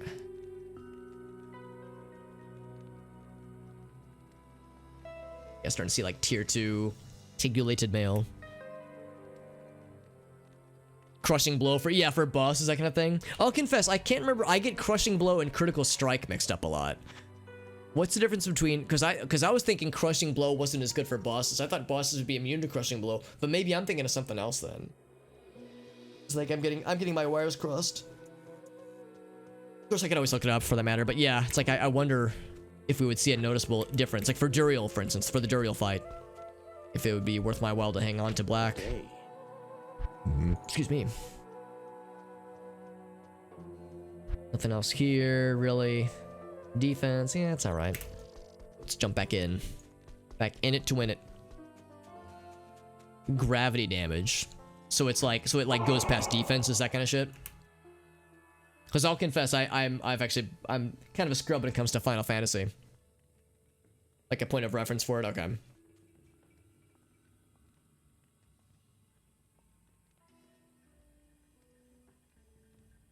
Hey Lauren, what's up, dude? Your crush will ask you out. Lauren, will you go out with me? Am I your crush? No, I hope you're doing well, my friend. Sorry, Lauren, I'm taken. Sorry, I don't mean to lead you on. Oh, by the way, what am I doing? I should have taken a town portal, not a waypoint. What am I doing?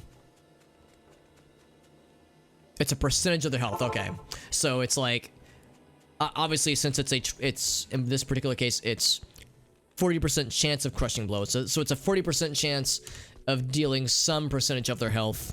I'm guessing it's not like a huge percentage, because it's not like we've been using black for a while. It's not like it is gonna steamroll anything, but it's usually pretty good. Yeah, lower percentage. Oh, that makes sense. Okay, so it's still pretty good though. Like it's still legit. So I guess it's one thing if you're doing like if you're dealing crazy amounts of damage, crushing blow maybe isn't worth it. But for most situations, for a character like the one I have right now, I could see crushing blows being pretty sick. And 40%, I mean, wow, that's insanely good then. 40% chance of crushing blow, that's pretty wild. So yeah, I wonder if I'm gonna see a drop off in capability, even though this does more damage, you know, on the books. If I'm gonna like struggle more with certain bosses or certain monsters at least. So we'll see. We'll play it around. But yeah, I like you pointing that out, Grand. I appreciate you pointing that out, Grand Calabash, because it means that it's not exactly a you know, this one is objectively better than the other kind of situation. That there's some blurred lines here for what's better. Also, we did just confirm that, yeah, there's already some knockback that we already have built in. So the knockback isn't an issue. Yeah, it's a different kind of crush. Yeah, when we're talking about... yeah, we're talking about crushing blow, not blowing your crush. That's too easy of a joke, I'm sorry. I'm not actually sorry, but I should be. I want to be sorry. Yeah, sorry, I don't want to give people the wrong idea.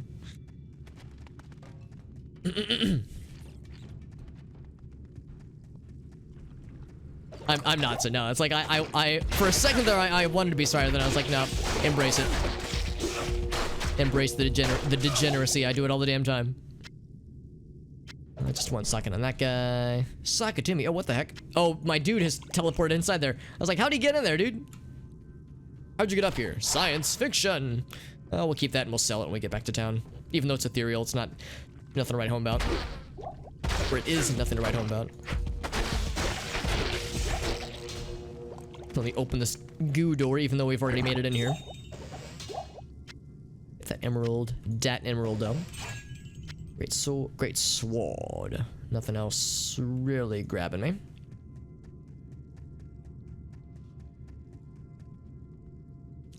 No waifu pillows. He's not a real degenerate. Hey man, I'm not streaming from my bedroom. You don't know what kind of nerd shit I got in there. Actually, honestly, my bedroom's very boring. You'd be like, all this hype, Alex, for a very like old-timey bedspread and like an old-timey like covers, that kind of stuff, like pillowcases. Because I'm such a fucking weirdo. I don't really have much of an eye for like interior design or that kind of thing. So all I really have is like hand-me-downs that I've gotten from other family members, that kind of stuff. Oh, it's soul rune, nice. Oh wait, no, we already have soul. Never mind. That's old news. But still, just free hand-me-downs that I've gotten from family members, and I just had no mind to replace them just because I don't really need to. If it ain't broke, don't fix it. Of course, I maintain them. I wash my sheets every so often. You know, I like to think I'm pretty responsible in that regard. This door is forever closed, by the way. We get this noise forever. Isn't that a great noise? Oh, there, it finally opened. But yeah, it's like I've had situations where someone would be like, really, it's like this is what you're using, like some of the furniture I have in my living room, it's like just hand-me-downs that I've gotten from other folks, and I don't really use my living room for a lot of stuff because mostly I'm in here, my office, more often than not. In my waking hours, I'm in here more often than not. So my decor inside of my condo is pretty boring, for being perfectly honest. It's like pretty uninspired. As much as I want to meme and be like, yo, you should see the fucking nerd domain I've got in here. It's like the most exciting thing I have in my condo is my is like the computer that I have, and like some of the stuff with my streaming setup. It's not that exciting though. It's pretty tame, I would say, by a lot of regards, a lot of measures. Also, Whale, what's up, buddy? Good to see you, Whale. Always a pleasure to have you here, my friend. We're doing some Diablo 2 right now, and we're talking about how much of a degenerate I am. Wink. Or how I could stand to flex my degeneracy more, TBH. Also, Whale, I'm glad to hear that you're able to enjoy some not super late night hours, because I know there have been a few times you would pop in at like 1 a.m. You'd be like, hey guys, I just got home from work, and it's like, damn, dude, Whale's having to burn the midnight oil. Or the late night oil, I suppose. Hope you're doing well, my friend. Also, Whale, thank you for the raid recommendation the other night. It was kind of fun popping in and hanging out with, I'll confess that I forgot the gentleman's name, but he was a nice guy. He was a cool dude to raid, and let me see, he was a chill lad. And he was playing a pretty cool game. Pretty cool game. How about that? A degenerate poet? Yeah, there we go. Yeah, there we go. It's like I say I'm a degenerate, but it's like, guy's a big phony. Oh, it's a war sword. I'm not gonna bother with that. The Gothic plate, it's probably gonna be disappointing, but we'll sell it for monies. In fact, we can identify it. You know, actually, I'm gonna identify this, because it's awful. Get it out of my sight. Out of here with that nonsense. Next 4 days off? Dude, hell yeah. So you got a 5-day weekend? That's dope, Whale. Hope you're able to do something fun with that time off. That sounds great. The oil was midnight. Yeah. You had previously burned the midnight oil, and is burning just the late night or maybe even early morning oil, depending on how late into the AM it is.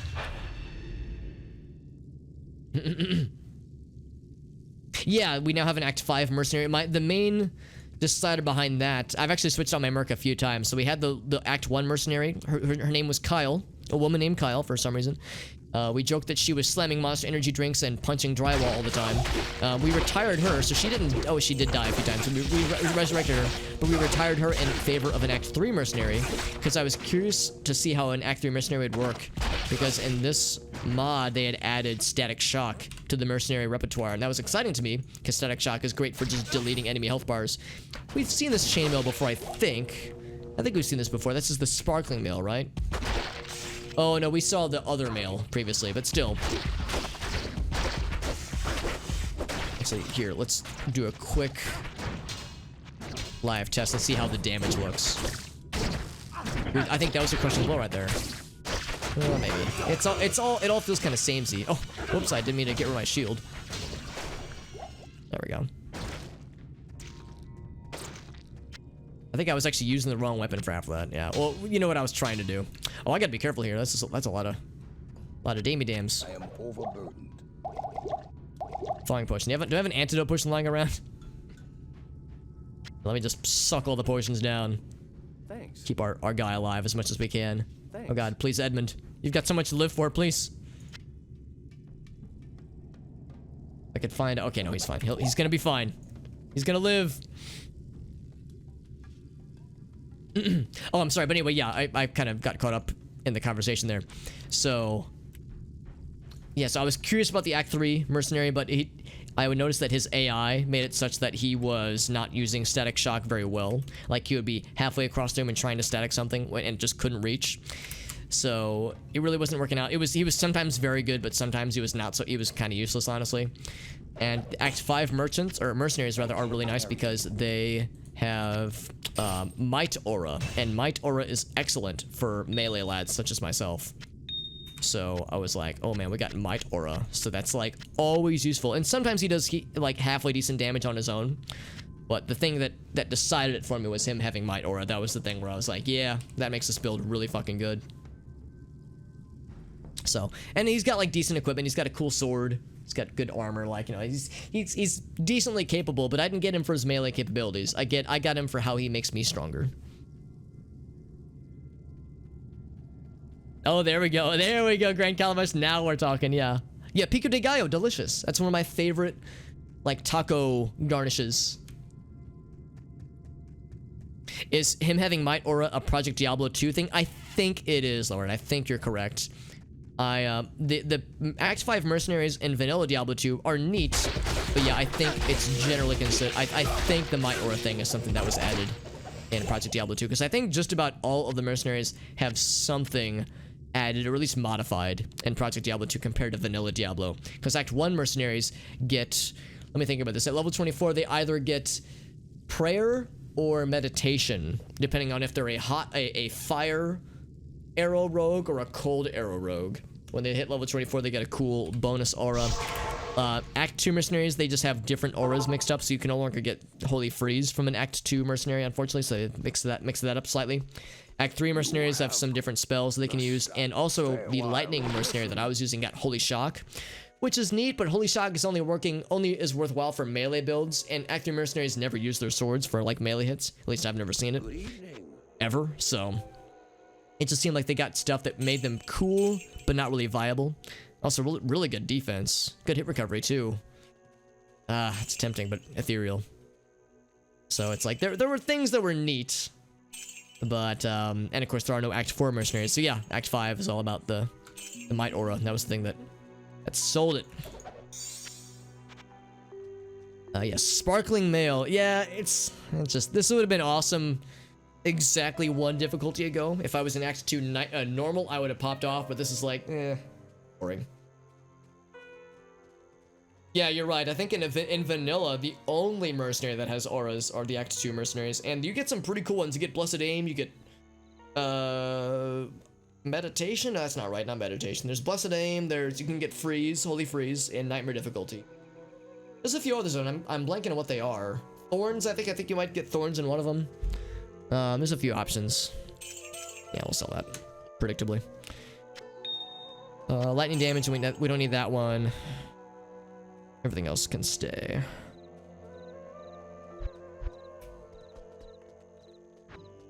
Oh, I maxed it on in gold.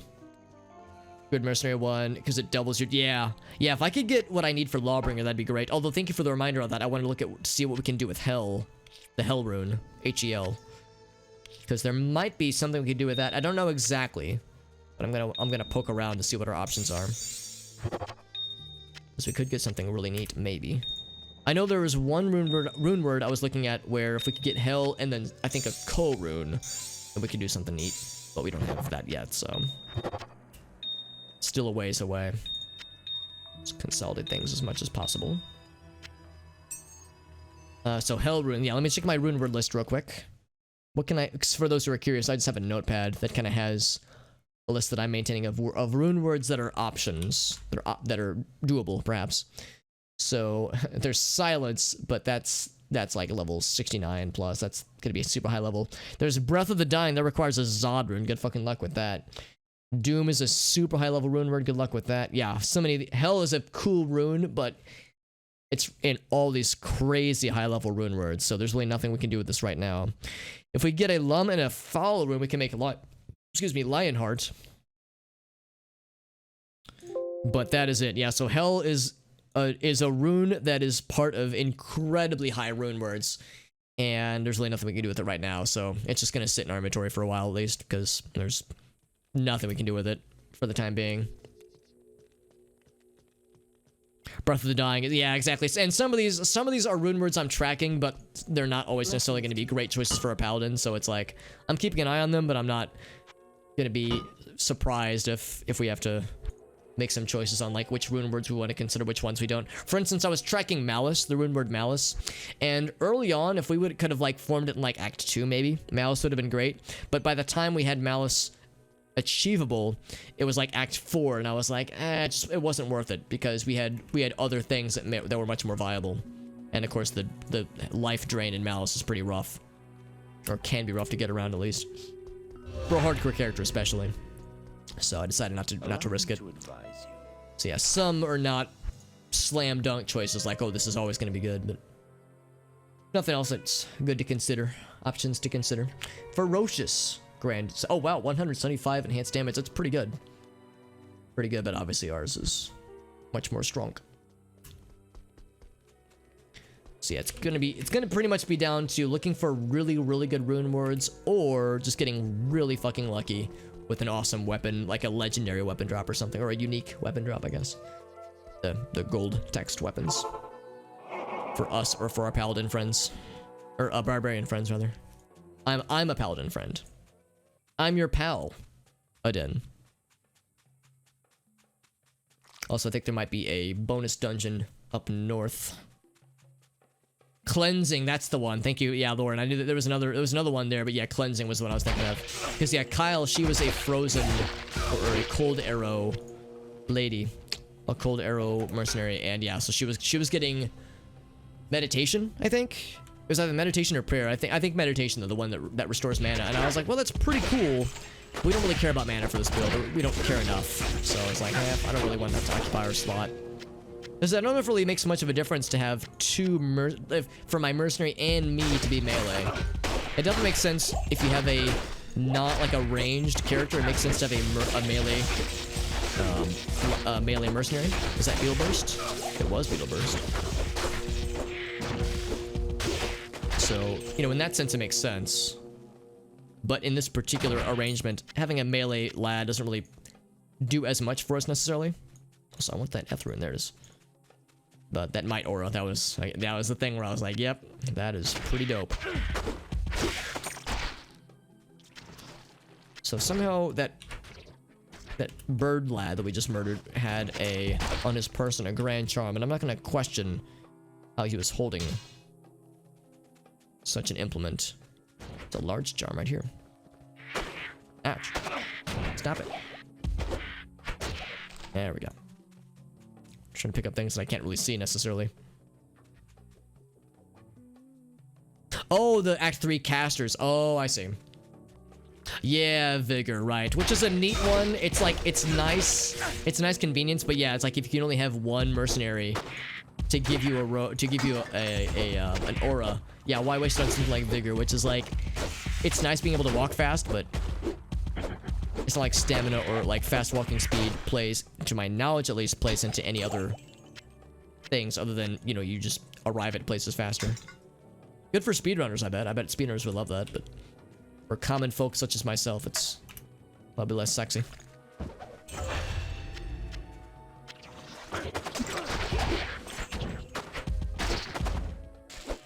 Oh, he teleported? Well, he didn't teleport, but he dug. Large bug uses dig. Super Hobbit's attack missed. It's super effective.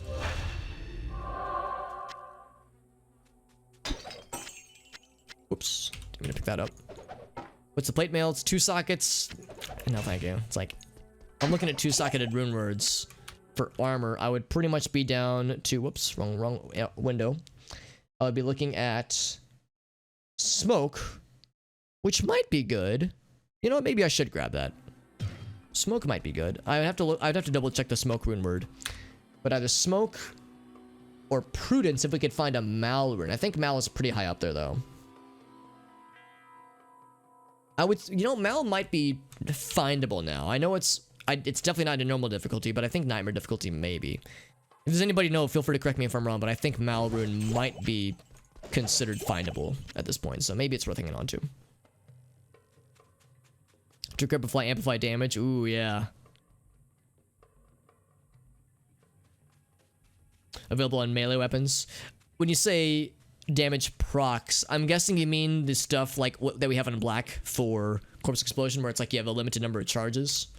I'm guessing that's what that's referring to. And it's kind of a shame that you see it more on melee weapons than ranged weapons, because it's like that's when those are more likely to be useful. Also, we need to go down. Oh, cast on hit. Oh, damn. Okay, so it wouldn't be limited charge, so it would just be cast on hit. Yeah. Because I feel like I don't see that often unless it's on like a super special item or a rune word. Because, you know, we're used to seeing the stuff you can get just from shops and whatnot, and just random drops where it's like 10% chance to cast level 3 Frozen or Frozen Nova on getting hit or something like that. Like, those are the ones I'm used to seeing. But yeah, like amplify damage or like decrepify and hit. Holy shit, that would be amazing. That would be really incredible. Because decrepify is so incredible. I think it's been nerfed in this particular mod, because honestly, it's overpowered. In vanilla Diablo 2, decrepify, the fact that it slows all animations, including attacks, and it lowers defenses, and it lowers resistances. Like, holy fuck, decrepify is disgusting. So I think it's been nerfed fairly significantly in this mod, but it's still pretty dope. And getting that shit for free would be wild. So yeah, sign my ass up, honestly. Yeah. Yeah, it's really good. And I know that because I capitalized the shit out of that when I was making when I did my Necromancer playthrough last year. Our hardcore Necromancer playthrough, which was so fun.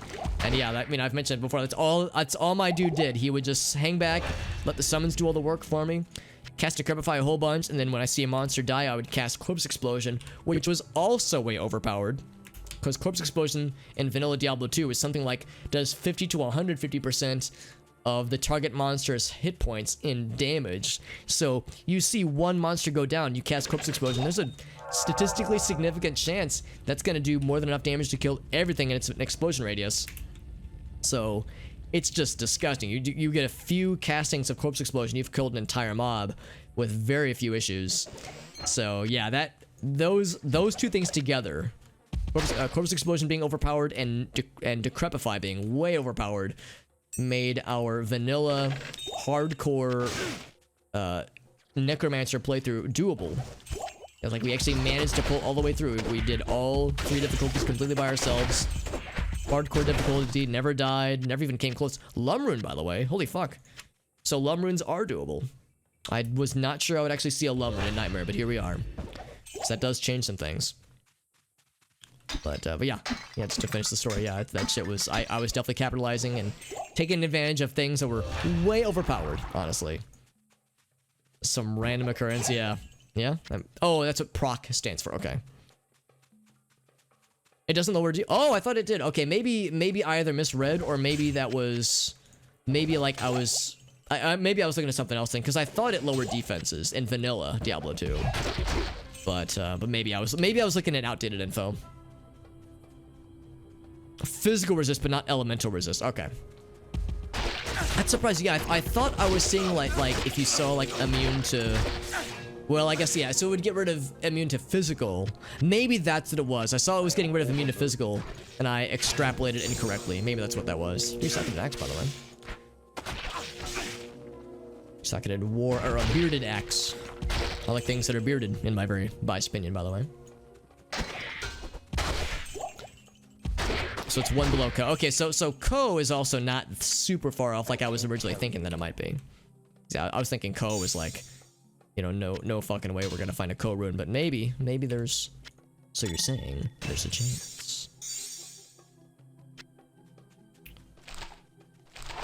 Yeah, it's just defense and dexterity.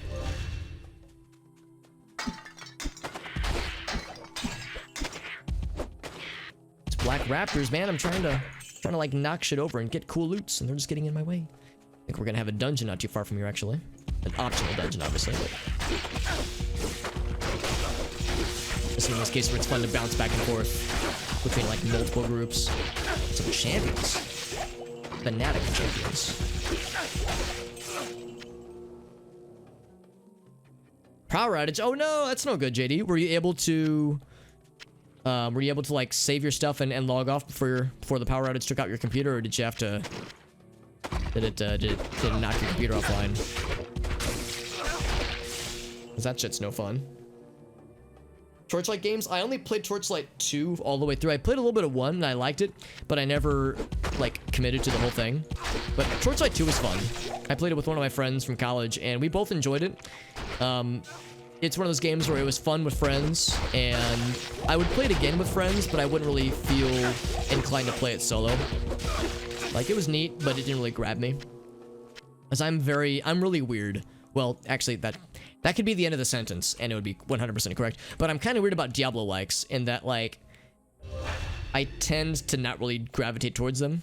Because I've joked before that I'm like an old curmudgeon who's set in his ways, and more times than not, if I'm playing a Diablo-like, I'll be able to appreciate it, but I'll think to myself, I would rather be playing Diablo 2 right now. So it's like I'm kind of stuck in my ways, for better or for worse. So it makes it kind of hard for me to not hard to enjoy it, but hard to like stick with it, hard to commit to a full playthrough. But they're cool games. I like that it's something different, especially something different from Diablo 3. Because I think when Torchlight 3 came out, it was like an especially like obvious competitor to Diablo 3 that says, like, if you were frustrated by Diablo 3, try this out and you might like this more. And that angle, I think, was very successful for them. And I think the consensus was like was very positive across the board. Not a ton of people didn't like Torchlight 3 or 2 rather. And I haven't played 3. I know 3 is out as well. And I think I've heard similarly like pretty good things. Like, not a ton of people love the games, but pretty much everyone's like, yeah, they're solid games. What is the thing you... Oh, no, I'm sorry, JD. Yeah, so it's like just the worst timing, man. Missed out about an hour. That's an hour of time, though, so I understand that is a bummer. You didn't play... Oh, really? Didn't play 3? Hey, what's up, Corey? Yeah, Corey was the one that I played with whom I played Torchlight 2. And yeah, that was a really fun playthrough. Yeah, Corey and we played that... What do you think, Corey? Like 4 or 5 years ago? Maybe more, actually, than that. It was a really fun playthrough, and like, I think by the end of it, we were both like kind of ready for it to be done. So it didn't overstay its welcome necessarily, but it was a fun romp. Titan's Quest and Grim Dawn. Yeah, I've heard both of those are really cool. I've never played either one, but Grim Dawn has been recommended to me by a few friends, a few people in the chat actually, and I think they know what I'm looking for when it comes to a Diablo-like or game similar to Diablo. So the fact that Grim Dawn has come up, as well as that other Diablo-esque game that is not out yet, I don't think. Oh god, I'm stuck there. Last Epoch, I think. Those two have been recommended to me, and I think I might really enjoy those. So I'm kind of curious about those. And I've heard that Titan Quest is a lot of fun. I remember when that first came out, I remember seeing the the review of it on Extended Play, or maybe it was X-Play at that time. But Extended Play, or one of those shows, was my introduction to that game, and I thought it looked really cool. So yeah, I've heard both are interesting and very nuanced Diablo-like experiences that bring something new to the table. Also, my inventory is very full, except that trophy is not very good, so I will make room and get that one instead. Pylum, I hardly even know him. Nothing else really. They're like lighter games. Yeah. Torchlight, I feel, is... Well, they're lighter thematically. That's a brighter color palette. But it's also like... Yeah, less edgy, I guess. Less edgy with like the storytelling vibe, and less like demons and hell, and more just general whimsical fantasy, which is not a bad thing. It's just a different vibe. The Diablo 2 remaster flashed in the pan and fizzled out? Diablo 2 remaster? Do you mean the Resurrected Edition? Because that's not out yet, is it? Or do you mean like the hype for it is fizzled out? Because I mean, I'm excited for it, but I mean, I don't think there's a ton of people who are like so hyped that they're losing their minds, because, you know, it's Blizzard we're talking about, so it's not... a lot of us are still a little bit dubious, but I'm medium excited. I'm curious to see how it turns out. I hope it's good, because I want a really good Diablo 2 remaster, and I want it to be a fun thing to play through. Can't remember a damn thing. I remember you played... What did you play, Corey? I think you played some kind of spellcaster, and I was some kind of monk guy, because I remember doing this a lot, like bouncing around, kind of like what I'm doing here with Charge. I remember doing this a lot in Torchlight 2. Like, I would charge past an enemy group, do a bunch of damage, charge over here, do a bunch of damage. Like, it was like bouncing around like a ping pong ball, or pinball machine rather. So yeah, I would agree that it was a fun romp, but yeah, I remember very little as well. So that's I guess my only criticism is that like it was a Diablo 2 like game, and that was pretty much the most memorable thing about it. It was fun, and I remember having a good time, but yeah, it's like this is a game that is like Diablo, and yeah, that was pretty much it.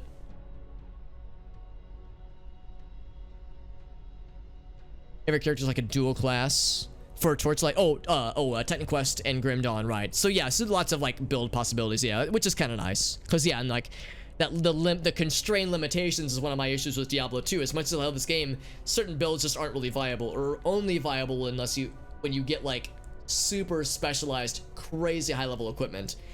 Like so much of it is equipment based as far as like what's viable. So the idea of more versatility sounds nice. Same with Path of Exile for that matter. Like with Path of Exile, you've got a lot of options, which is great. Almost too many options, unfortunately. Just kind of a generic setting. Yeah, I mean, I feel like a lot of Diablo-like suffer from that. So I don't want to like sound like I'm just shitting on Torchlight in general, but I would agree that that's part of what makes it feel a little bit samey for me, at least. It's kind of like, it's more casual, yeah, which is not a bad thing. I mean, yeah, the vibe is much more, is less edgy, less gritty, for better or for worse. Yeah, it's more, yeah, brighter color palette. I like the presentation for Torchlight 2. I think it fits very well, and I think it's a nice maybe not antithesis, but a nice alternative to what Diablo 3 and certainly 2 offered. So I can appreciate how it sets itself apart, but yeah, at the end of the day, that's Diablo-like. Not a bad thing, but that's what you're getting. It's the experience that we're getting. There's a lot of lads here. This place is hopping. Ooh. Smack the shit out of these guys, my goodness. Hell yeah, cut that man in half like a boss. Also, our inventory is full. Time to get our asses back to town so I can get rid of some stuff. Demon Hide Sash. Yeah, nothing that I can't live without right now, at least. Which is good because I have no space for it. The Diablo Resurrected. I mean, yeah, I don't think it's out yet. I feel like I would have heard about it if it was out already. But I think I don't even know if it has a release window yet for Diablo 2 Resurrected. I think it has a release window, but I don't know if it's been like really, like I don't know how set it is, like how far along it is. So it might still be a bit before it, you know, sees its full release. Yeah, Last Epoch was another one that I've heard is very cool looking. There are people playing the Diablo 2 Resurrected on Twitch, really? Wow, that's shocking to me. Maybe it's a beta?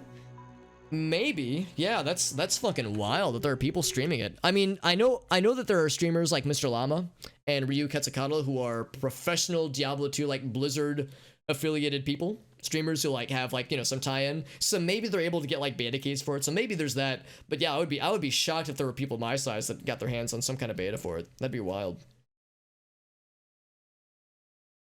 Feels like more self-referential and pop culture. Yeah, I wouldn't disagree. I remember there were some like, I wouldn't say cringy humor, but some humor that was like very, very modern and very kind of like kind of trendy, I would say. And they have the pets. Yeah, I remember the Torchlight pets were kind of fun too. But Titan Quest, you also had a pet as well. I remember Corey, you had a bulldog pet in Torchlight 2 named Gertrude, which was delightful. Adventures of Van Helsing. Oh yeah, I remember seeing that when it first came out, and I thought it looked neat. I feel like I've heard good things about that one, and it was way better than a lot of people expected. As I think people, a lot of times it's like, oh, it's like a licensed thing, so it's probably not gonna be very good. But no, I actually heard it's like pretty legit. Like not amazing, but you know, pretty not bad. Was the review. A glowing review, I know. I know I'm giving these glowing reviews, right? Switch that out. Got pretty good defense too. That's pretty nice. Some more magic fine gear. Sell that guy. Sell that one. Yeah, it's not very good. So sometime this year then. Okay.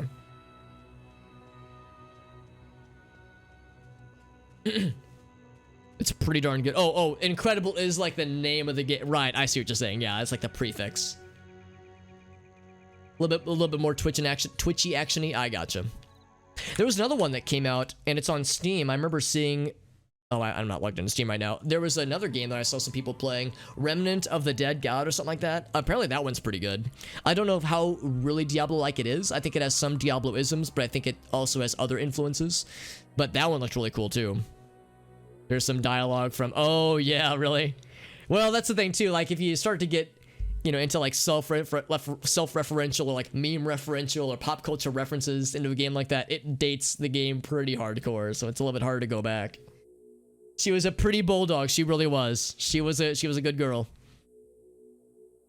They got the music composer for Diablo. Oh, that's cool.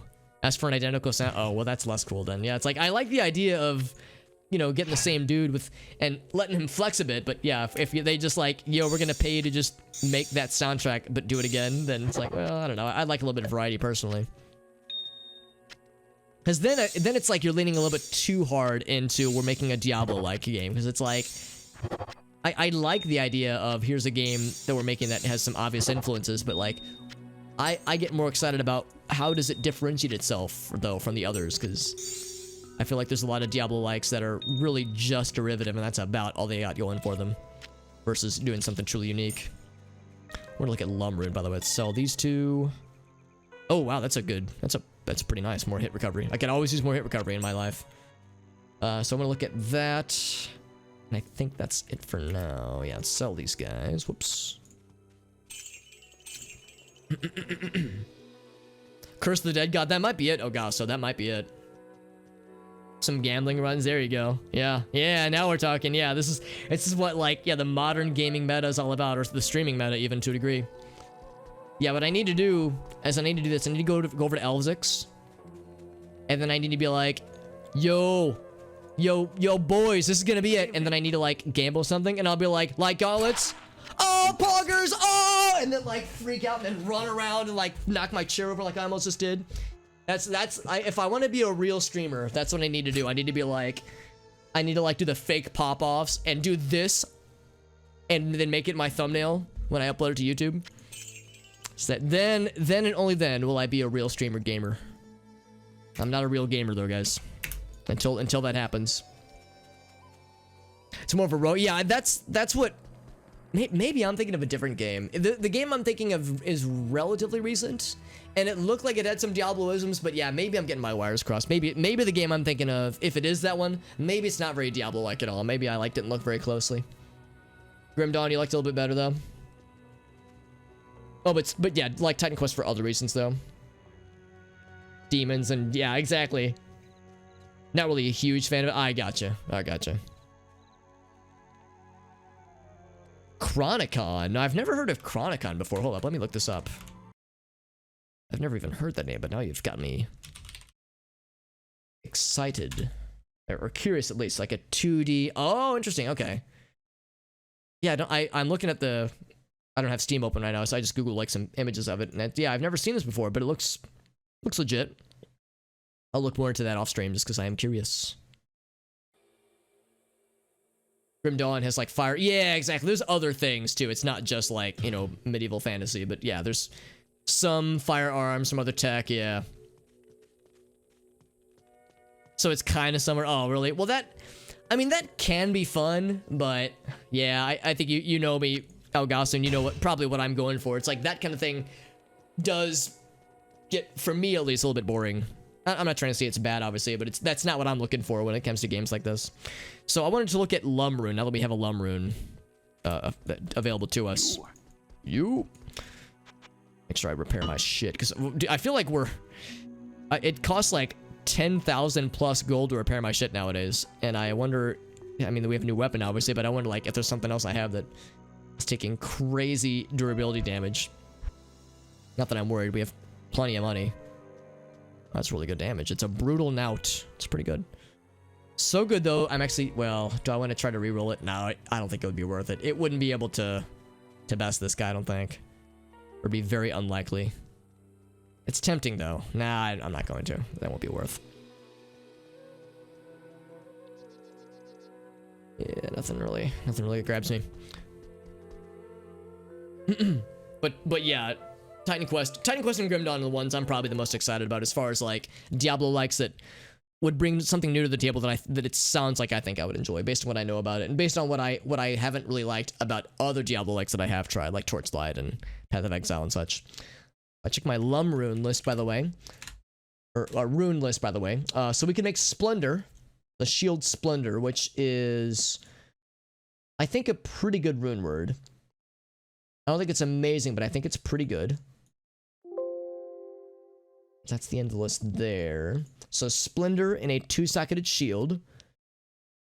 And then if we could find a Foul rune or a Fall rune, we can make Lionheart. I think Fall is considered pretty high level, so that's probably not going to happen anytime soon. We can make Smoke. So that's maybe pretty sweet. And that's about it. So let me look up Splendor and Smoke. Splendor for shield and Smoke for armor. To see if those are any good. I mean, I'm sure they're good, but like if they're good for us right now, at least. True to their craft, old school, yeah, which sounds very good. That sounds like something that I would enjoy for sure. Splendor's pretty good. Oh, it's a fun game. You're right. It's a board game. It's a very good board game. Forgot about that. Wow, yeah, that's a throwback. It's not that old, obviously, but it's a throwback to when I played board games a bunch. So this is, so we're not looking at weapons. Splendor, yeah, or what was the other one? Smoke. Yeah, Smoke is neither of those things. We're looking at shields. Bloop. All right, so here's what Splendor has. So faster casting rate. I'm already not super excited about it. Good magic find, +1 to all skills. That's not bad. So we would lose resistances, obviously. So if I were to go back to my game real quick. If I were to get rid of our current shield, we would lose... Oh, dude, our resistances get scary. I would say for a melee character, I think resistances are more useful than +1 to skills. So Splendor, I think, is probably not going to happen. Faster casting rate is great. In fact, that's really good. It's way nicer in Project Diablo 2. So that's really nice for a casting person. The magic find has been buffed, mostly, which is nice.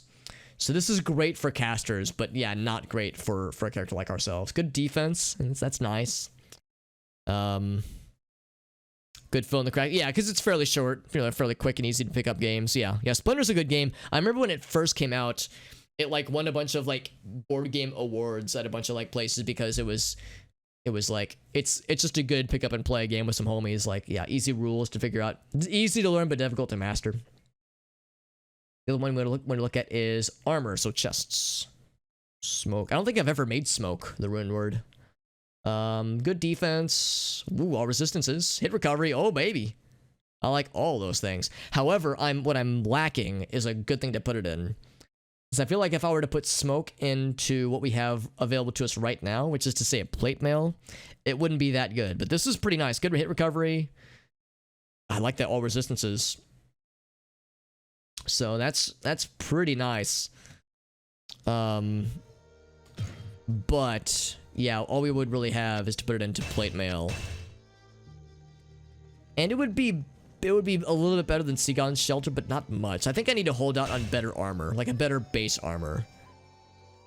So I think I'm gonna sell this and hold out for a better base armor. Because if, oh, sorry, you can't see the game right now. So I'm gonna hold out. I'm gonna keep that Lum for now. I just all you missed was me selling this plate mail just because it's 2-socket one. I'm gonna try to find another good like 2-socket armor. If we could find like a 2-socket ornate plate, well, not ornate plate, but ancient armor, then absolutely, that'd be pretty sweet. First edition had like a great physicality.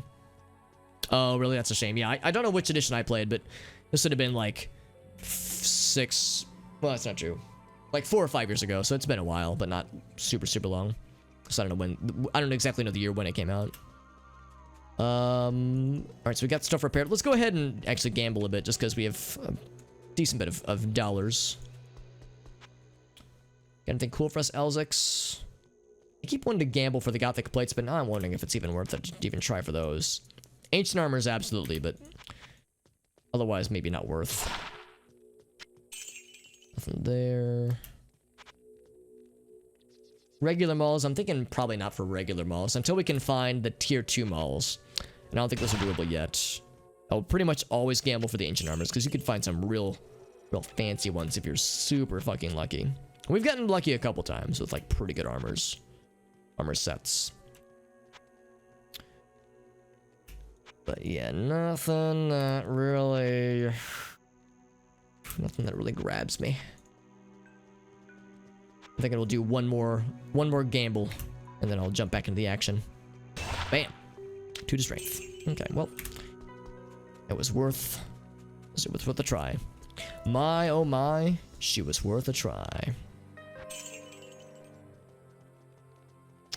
Okay, so nothing else here. Yeah. Oh, and I was looking at this bearded axe earlier. I mean, if I compare that to our lad's current dealio, that's kind of hard to compare, honestly. Are there any rune words or weapon rune words that I'm looking at that are for weapons that would work for axes? I think probably not. I mean, we could do... Oh, we couldn't do black, because black is not for axes. It's for clubs, hammers, and maces.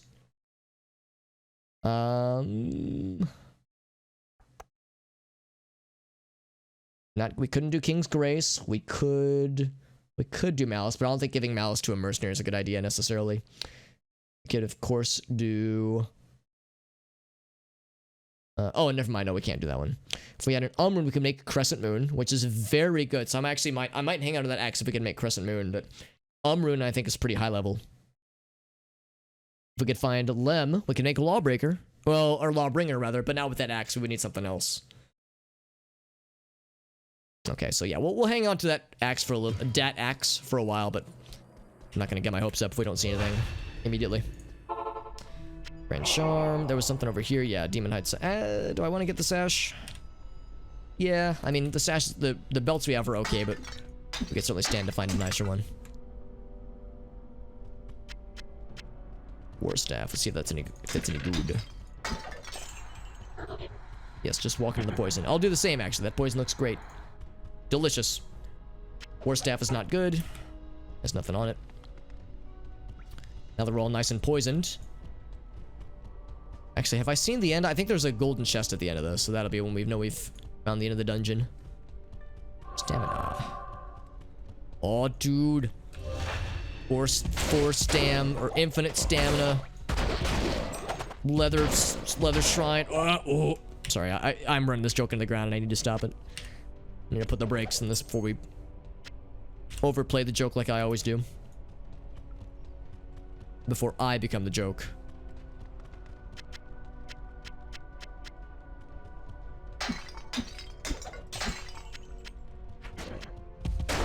Bam.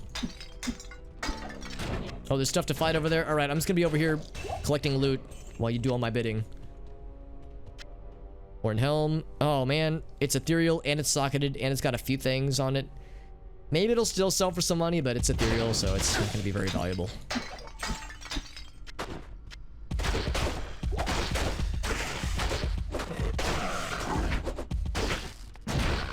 It's interesting because I've noticed sometimes where if I'm at point blank range and I'm clicking to do attacks, it makes the charge noise and it's spending charge mana, but it's not doing the knockback. So it's like we don't get the full experience. I think we still get damage bonuses, but it's like you don't get you don't get all the charge parameters that come with it. Certainly not the knockback, certainly not stuff like that, unfortunately. So it is a little bit limited.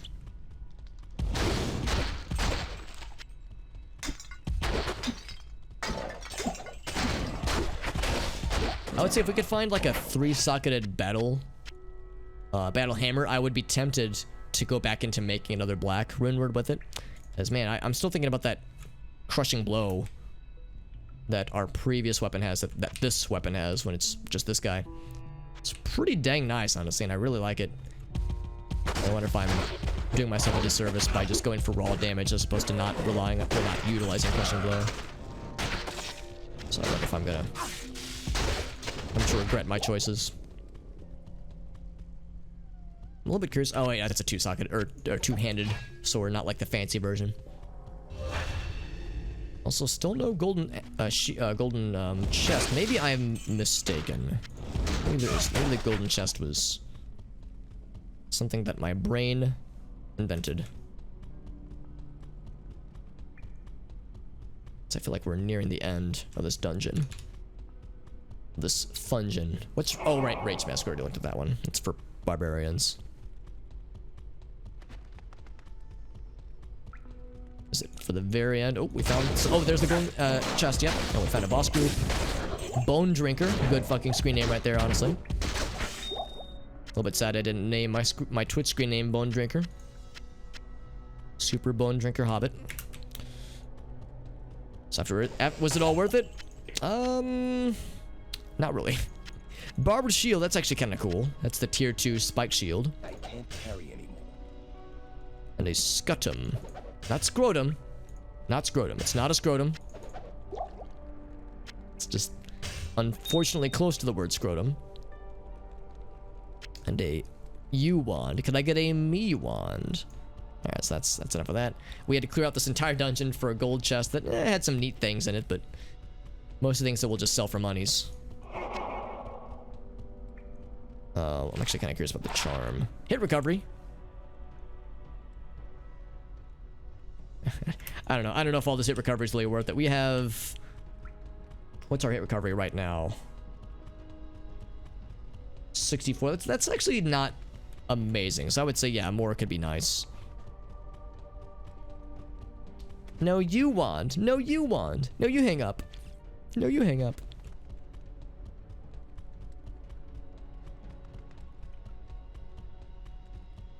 Was that optional dungeon worth it? It was alright.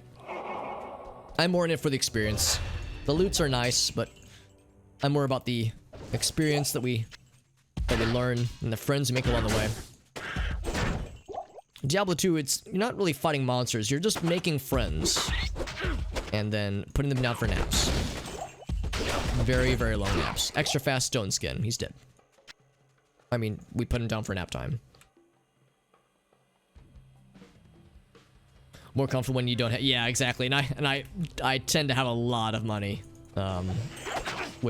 Whenever I play Diablo 2, I tend to, like, look for things that sell for a lot of monies. And usually what ends up happening is that I shoot way past the maximum... held capacity, so I have to gamble it away just to make room for more monies. So it does slow the game down a bit, and rarely does gambling really work out that much better. I mean, the armor we found not for myself, but for our barbarian came from gambling, and it's pretty dang good. Is it enough to prevent him from dying? Probably not, but it can be nice. Oh, that's my man GV. What's up, dude? Thank you very much for that, friend. I have no idea why that got held, by the way. There was a raid message that got held. That's so weird. I apologize for Automod flagging that. It really didn't need to. Thank you, Grovana. Thank you very much for that, my friend. We were hanging out in GV's chat earlier. We were playing some, we were joining in some of his Jackbox party games, which was a lot of fun. GV, of course, is a friend of the channel, and he's raided me so many times, and he's a freaking awesome homie. And it's always nice getting to hang out in his streams and being a part of his community. It always brings me so much joy. Thank you very much, Mr. GV. I hope the rest of your stream was good. I know when I hopped off, you guys were doing... I'm trying to think what you were playing when I hopped off. I think it was after... It was right when you were about to do another round of Trivia Murder Party, I think. I hope the rest of it was fun, though. That TKO match was so fucking fun, dude. I wish I could... I was trying so hard to focus on, like, you know, doing the drawings and typing in the captions that I wasn't really being active in the chat while the game was happening, but I was laughing my ass off the whole time, dude. But thank you very much, Grovana. Thank you, everyone who joined in. We got Robco, we got Cam, we got Trey. Yeah, we got Gamer, who was in here earlier. We got Dow Kid. Well, I'm sure of it. Halo, oh my god. Oh, by the way, thank you, Fury, for that follow, by the way. It's very nice of you. We got Barry, Shamubi. My goodness, look at all these nice people. Yeah, how was the rest of the stream, Mr. GV? For those who don't know, Grovana is, like I said, he's a friend of the channel and just generally a friend to humanity. He's a good dude. He's an excellent streamer. He is the founder of the Kingdom, the stream team to which I belong, and there's a lot of excellent people in said stream team. So if you were ever in the mood of looking for new peeps to follow, I'm a little bit biased, but if you check the list right there, there's some really cool people in the chat, rather it is. Check that list right there. There's some really cool people in that list, and if you're ever looking for new people to hang out with, I think there's some pretty neat streamers in there. But he's an excellent dude. I've mentioned before, and I don't mean to like embarrass you, GV, but I see you as an excellent role model as far as like how to run a stream very well and how to lead a community to do great things. I admire the charity stuff you've done this month. and just the really cool shit you get to do with your channel. It's always like a really nice thing to see. It's like, here's a dude who's like making fun content. He's doing cool stuff with his community. I mean, we've talked before how, like, you know, there are streamers that get popular and kind of bring sometimes some negative vibes with their channel. So it's like, here's GB, a man who's cool dude doing cool shit. That's the good shit, baby. And he subscribes. What? Dude, thank you. Thank you, GV, for that resub. 10 months, by the way. Good freaking lord, man. GV, you've done so much for me, man. I appreciate you, dude. It's always an honor. I appreciate you, man. And I hope anybody... I always feel like the need to clarify. It's like, you know, people... You guys don't have to spend money on the channel. That is completely unnecessary. You get my love and affection free of charge. You might not even want that shit. You might be like, Alex, I don't want your love or your affection. Get that creepy shit out of here. And I'm like, no, let me love you. No, I'm kidding. I'm kidding. But thank you. Thank you to J-Bob as well, who freaking followed and subbed. What the heck? Thank you, my friend. That's very generous. Holy shit. That's very, very kind of you guys. We're playing Diablo 2, by the way. I should have mentioned that too. Played some Push the Button. Oh, dude. Push the Button gets so fucking hyped, dude. Because GV, when he's hosting Push the Button, he like... I think he probably will maybe disagree with this notion, but I think he kind of leans into the fact that the chat already doesn't trust him. So even when he's not an alien, he still does stuff that just kind of like, oh, maybe. It's always so hype. And even though I usually I'm not in Push the Button, I like will observe it from afar, and that shit gets so fucking tense. It's so fucking wild, dude. Holy shit. The GV streams really are something special, man. They really, really are a fun time. But yeah, we're playing some Diablo 2. It's actually a mod for Diablo 2. It's called Project Diablo 2, and it's very good. It's they rebalance everything in the game, and I pretty much mean everything. They rebalance all the monsters, all the equipment, weapons, armor, all the skills. They've added new skills. So for paladins, for instance, you get Joust, you get Holy Nova, you get Holy Light. You can see I'm not really utilizing any of them right now because our current build doesn't really have room for them necessarily. But they're all pretty cool. Joust is really nice too. The tricky thing with Joust is that it's got a 3-second cooldown, so that I don't love. But otherwise, the new skills in this mod are very cool. So if you like Diablo 2 and you want to play Diablo 2 but with some unfamiliarity to it, or like with some new shit added in, Project Diablo 2 is excellent. It's a very cool community-made mod. The devs behind the mod are very active in the scene and are constantly making updates. We're talking about making a Season 3, so to speak, of updates. So it's an excellent way to play this game. I mean, if you're like me and you've played Diablo 2 a lot over the years and you want something fresh, something to kind of mix it up, this mod is a great way to do that. It's like you get the familiarity of the game, but then the unfamiliarity of like, fuck man, what's this boss gonna be like? Or what's this weapon gonna be like? Or this build?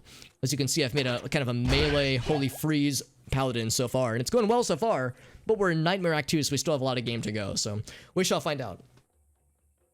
If we pay you, that might be considered the love and affection that you get out of it, Corey. I'll leave that for you to decide, my friend. Oh, man. The seeds of doubt. That's right, Rob. Can you plant the seeds of doubt, and then you just just watch it grow, watch it sprout, and so we kind of watch it happens.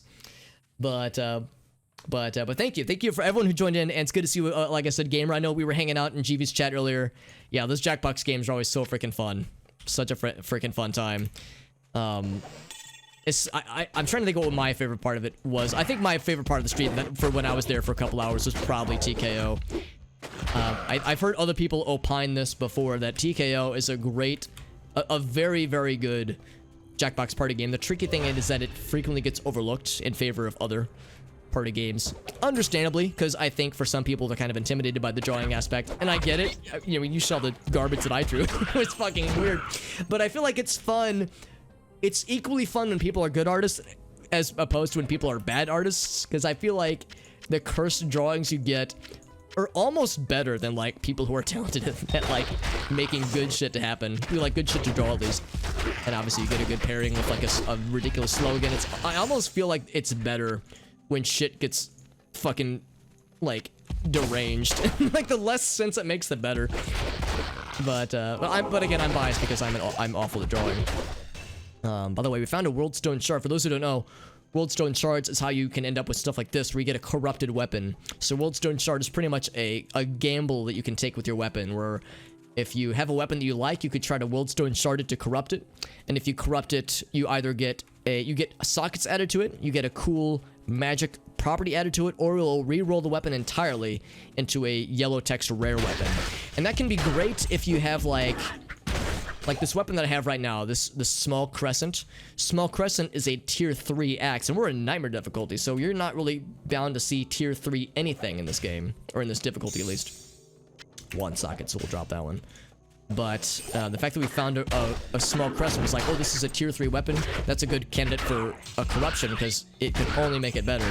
But if I were to like I've got Seagun Shelter, if I were to corrupt that, there's a chance, like a 1 out of 3 chance, that it could just re-roll it and I would lose Seaguns entirely.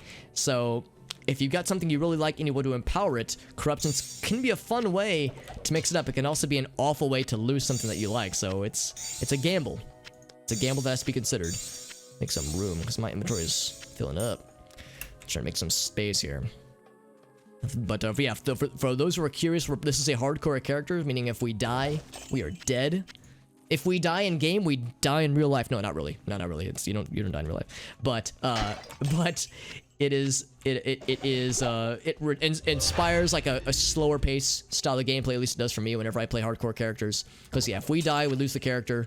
There's no try againsies. Typically in Diablo 2, especially if you're new to the game, you get to Diablo, you get to bail, you're gonna die a bunch because those are hard fights. But hardcore is usually reserved for people who know the game decently well. I mean, you can make a hardcore character as your first player if you wanted to, but it's probably not advised because it leaves very little room for error. We're in nightmare difficulties. We've definitely made it pretty well so far, and I think we have a pretty good build right now. You can see we're kind of clearing through these guys with a few issues, but there are some bosses I'm a little scared of. In fact, there'll be a boss much later in today's stream, presuming we get that far, and I think we will. His name is Duriel, and I'm a little bit worried about Duriel because he's a spicy fight for solo melee players like a necromancer or a paladin. But I think we'll probably be okay, barring any surprises. But speaking of surprises, I'd mentioned that this mod rebalances the entire game. It rebalances everything. Certain builds that you think weren't viable in vanilla Diablo 2 suddenly might be viable. For instance, Holy Freeze is a pretty good skill in vanilla Diablo 2, but in Project Diablo 2, that the damage you get from Holy Freeze is way better. So certain things have been buffed, certain things have been nerfed. So like everything being balanced is completely thrown out the window.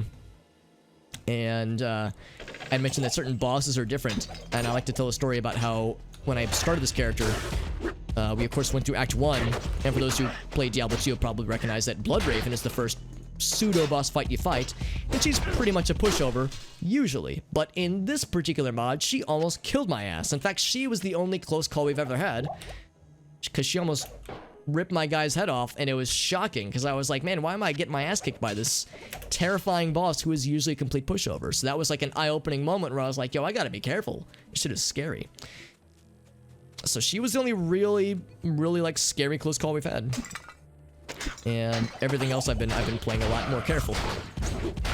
Now here's a boss group over here. This is gonna be what's this guy's name? Dark Elder. Not a very intimidating name if you ask me. Missed opportunity not calling him Dank Elder, but this is why Blizzard won't answer my calls or my dude messages that I keep sending them. Bone Wand. The wrist blade's probably not gonna be very good. Oh, it's ethereal too. Not even worth identifying. It's not worth the inventory space it would take up to take it back to town to identify. I'm just gonna be over here. Ed Emund. I'm just gonna be over here while you're fighting that guy. It's fine. He's got it handled. This is why you have mercenaries in this game. You just let them do the hard work for you. And then while I sit over here with my thumb in my ass looking through inventory stuffs. I let them do all the hard work, all the dirty work. And I take all the glory. And pick up flawless skulls or something. Oh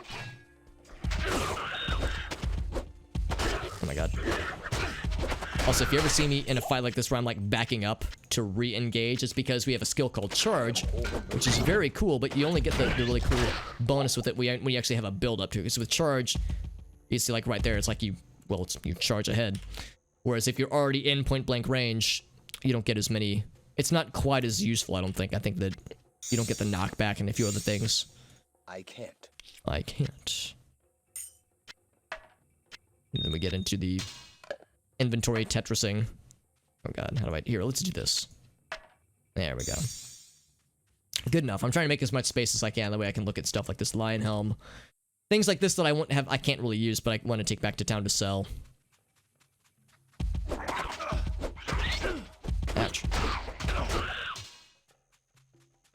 Yes, there was some stuff that dropped here. I'm not going to bother with that wrist blade because it's not going to be very good. Unless you're an assassin who can actually use those things. Also, I think that means my inventory is as full as it could possibly be.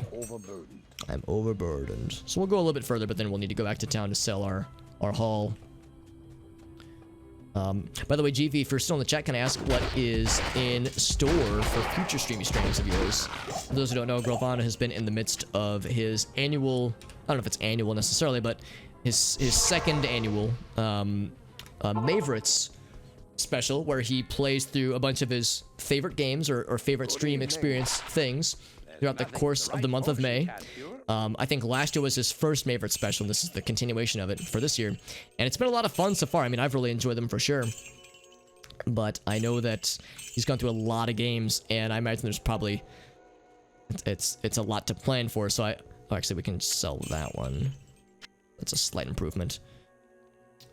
I know it's been a lot to plan for, and I know that he'd mentioned that he'll once it's done, he'll probably take a couple days to recoup, because it's been like uninterrupted multiple days in a row streams. So I'm sure it's exhausting, but they've been a lot of fun to watch, honestly. And some Five Nights at Freddy's VR, yeah. More Dark Souls randomizer. I remember the Dark Souls randomizer was fucking rough, and I'm not surprised because Dark Souls. I've seen other like YouTubers do Dark Souls randomizer, and that shit is bananas. Like I love Dark Souls as much as the next guy, but man, it's like it might be too hardcore for my taste, honestly. Shit is really, really tough. But I'm glad you're trying it again, because I know Dark Souls or the Soulsborne games is one of the things you kind of come back to frequently with your channel. I know a lot of those games are some of your favorites for good reason, because they're good games. It was much better. I think I might have missed the second go around then with the Dark Souls randomizer. And kind of a hodgepodge. Yeah, I'm trying to think. I remember last year you did like a whole bunch of random assortments of games. I remember you did a bunch of Banjo-Kazooie stuff. You did, of course, the Banjo-Kazooie main game. I think some Banjo-Tooie. Then you played Banjo Pilot. I was like, holy fuck! Somebody who knows that Banjo Pilot exists. Damn, son, that's a deep cut. An assassin skills amulet. If only we were an assassin. Yeah, that's like that kind of shit. It's like, dude, I can count on one hand the number of people I know that even acknowledge that game's existence. So it's yeah. I remember like some of the hodgepodge, kind of like the random collections from last year. Let's condense some of our gems down because we got a lot of bonus diamonds. And one nice thing for those who are curious, this mod allows for stackable gems and stackable items, or what am I saying? Stackable gems and stackable runes, which is a really nice benefit because runes and gems are a great way to clog up your inventory in no time at all.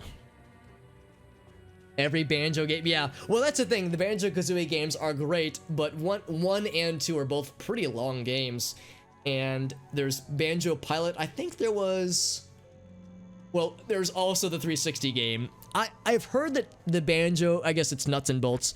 I've heard that game isn't, like, atrocious, but it's not a great Banjo game. So, inevitably, it pales in comparison to, to the big ones out there.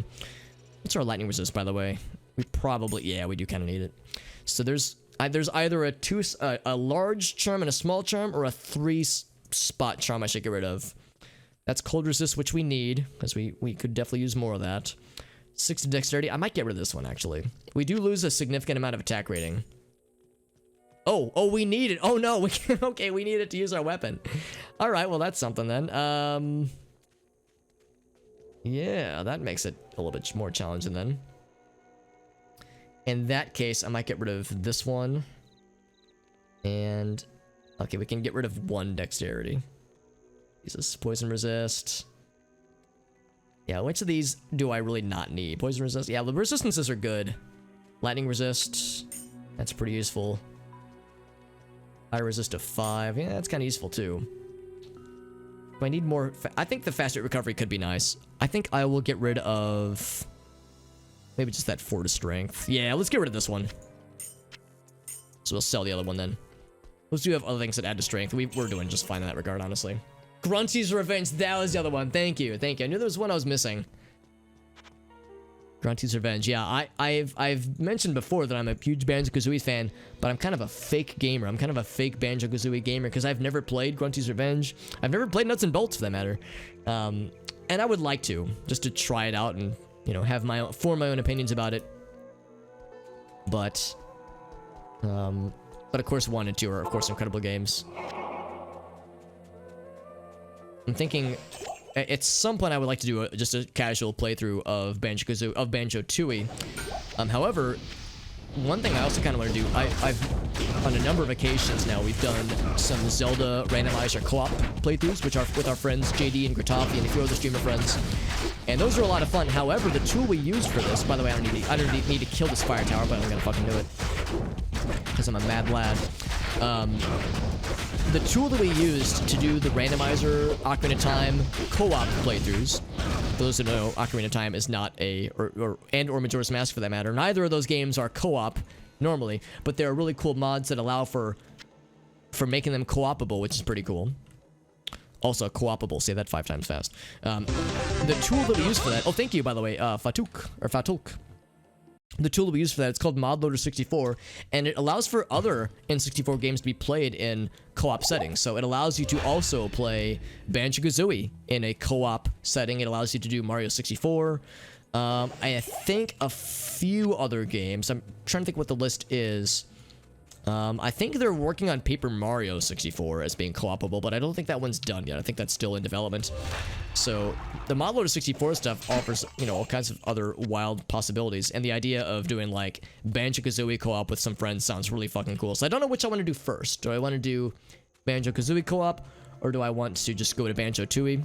So I don't know. The answer, of course, is all the above. You know, but it'd be a question of which I want to do first. Nuts and Bolts on a non-HD TV. Oh, what? I guess like I'm trying to think like when that would have come out, but yeah, maybe it makes more. Maybe it would play nicer, you know, more with like. Maybe it wouldn't look super good on like the on the old timey TVs. Also, I think we found the temple. Oh, and the text was. Oh, interesting. Okay, yeah. So I would see. I was like, if you're playing on like a CRT, I would see that being like a bit of a blurry mess. Otherwise.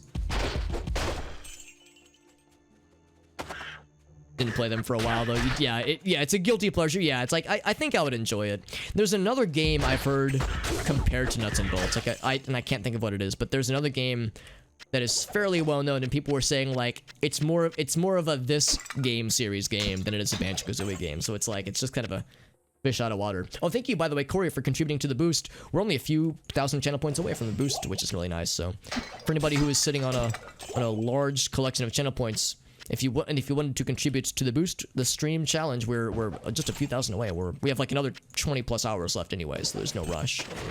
We're pretty close, which is nice. Also, One Legged Duck, what's up, buddy? Glover co-op. Oh man, I was watching. Who was I watching? I think I was watching.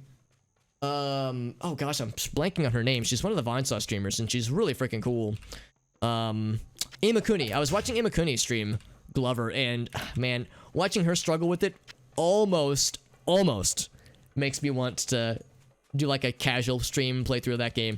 It's been a minute. I really liked that game as a kid, but I was a stupid fucking kid. I'm a stupid adult, honestly, but I was an especially dumb kid. I loved Glover, but I never got very far into it. And I tried playing it a couple years back, and I was like, man, this game is fucking rough, dude. Holy shit. But it's charming. It's charming. It's like a relic of its era. So for better or for worse, that is a relic of its time. So that was definitely a thing.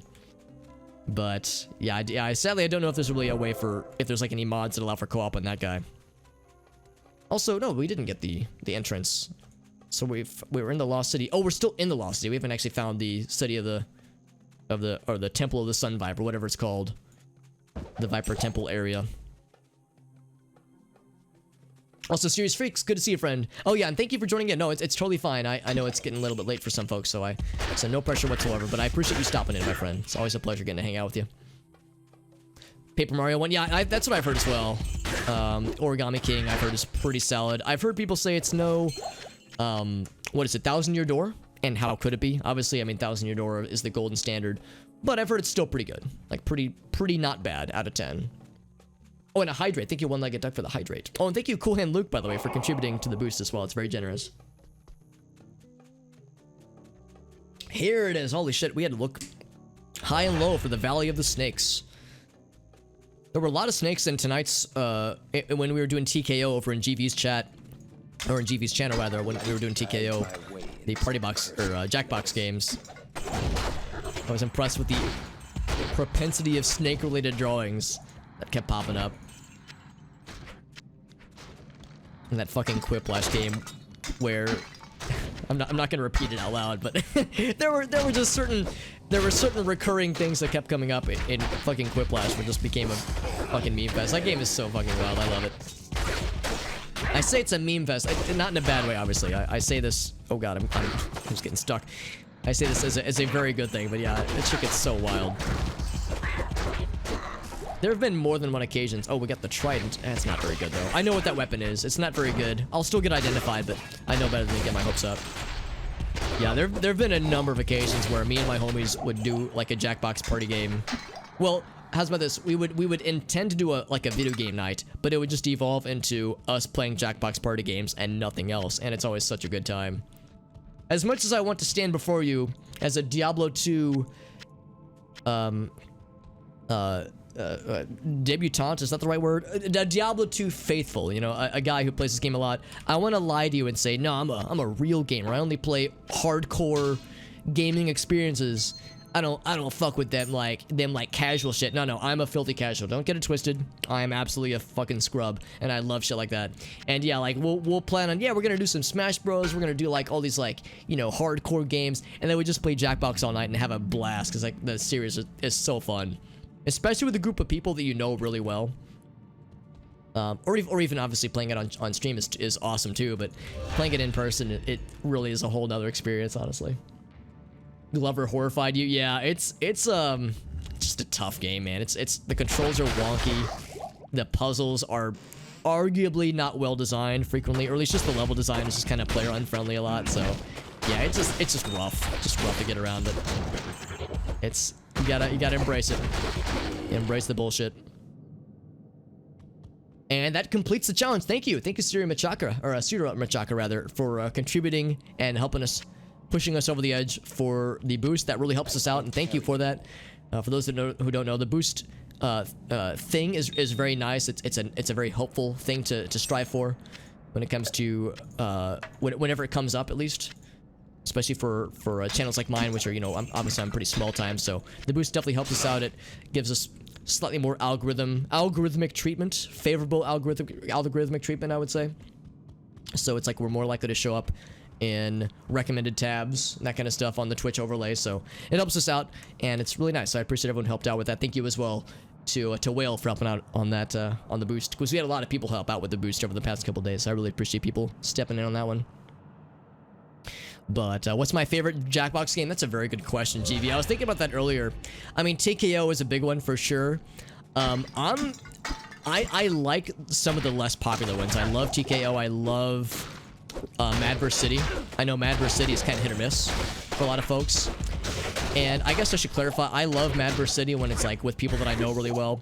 And the best thing about Mad vs. City is, like, if you're playing with your homies, if you're playing like in person, you gotta be each other's hype man. You know how like a lot of hip hop artists and like R&B artists, like they have a designated hype man or hype woman, like someone to like get the crowd like hyped up for this person, like, yo, this person's about to hit the stage, so-and-so's about to get on the mic, holy shit, like hypes everyone up. You gotta like be each other's hype man.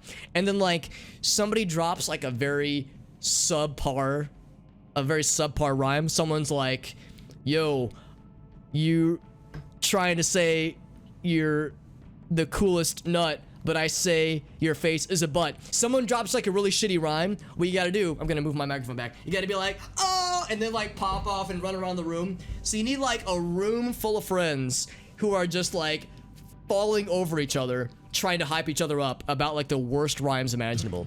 I would say that is the best environment for Mad vs. City. Get yourself a room full of hype men or hype women and just pop off at each other's horrible fucking rhymes and just go all in on it, just because it falls apart if you take it too seriously. You just gotta like acknowledge we're all garbage and it's gonna be fucking great. So let's have a good time with it. It's so fun. But that's just my opinion. Yeah, it's like the gif of the dude doing this, like, oh, and he's falling forward. Yeah, it's like that.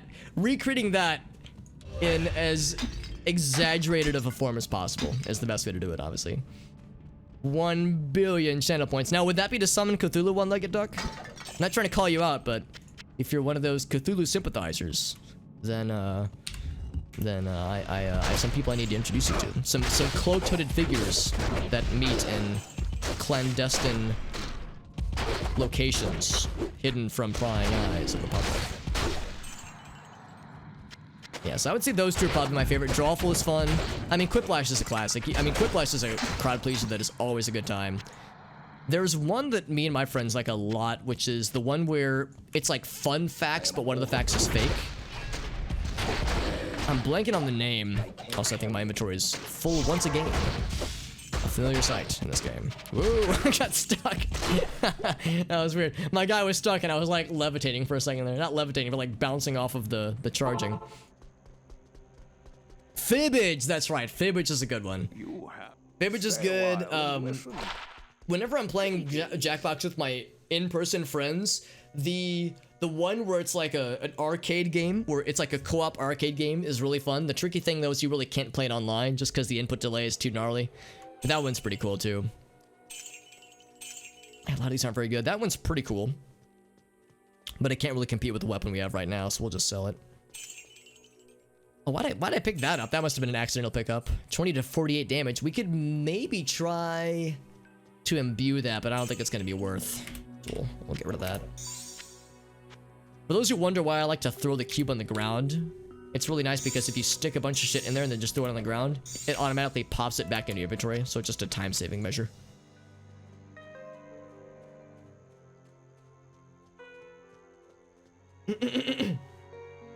The Dark Ruler. Yeah, it's fine. It's fine. Just, you know, summon the Cthulhu to plunge the world into a unheard realm of darkness. It's nothing bad, right? Slows target defense. Yeah, Razor Teen is alright, but it's not really good by this point in the game.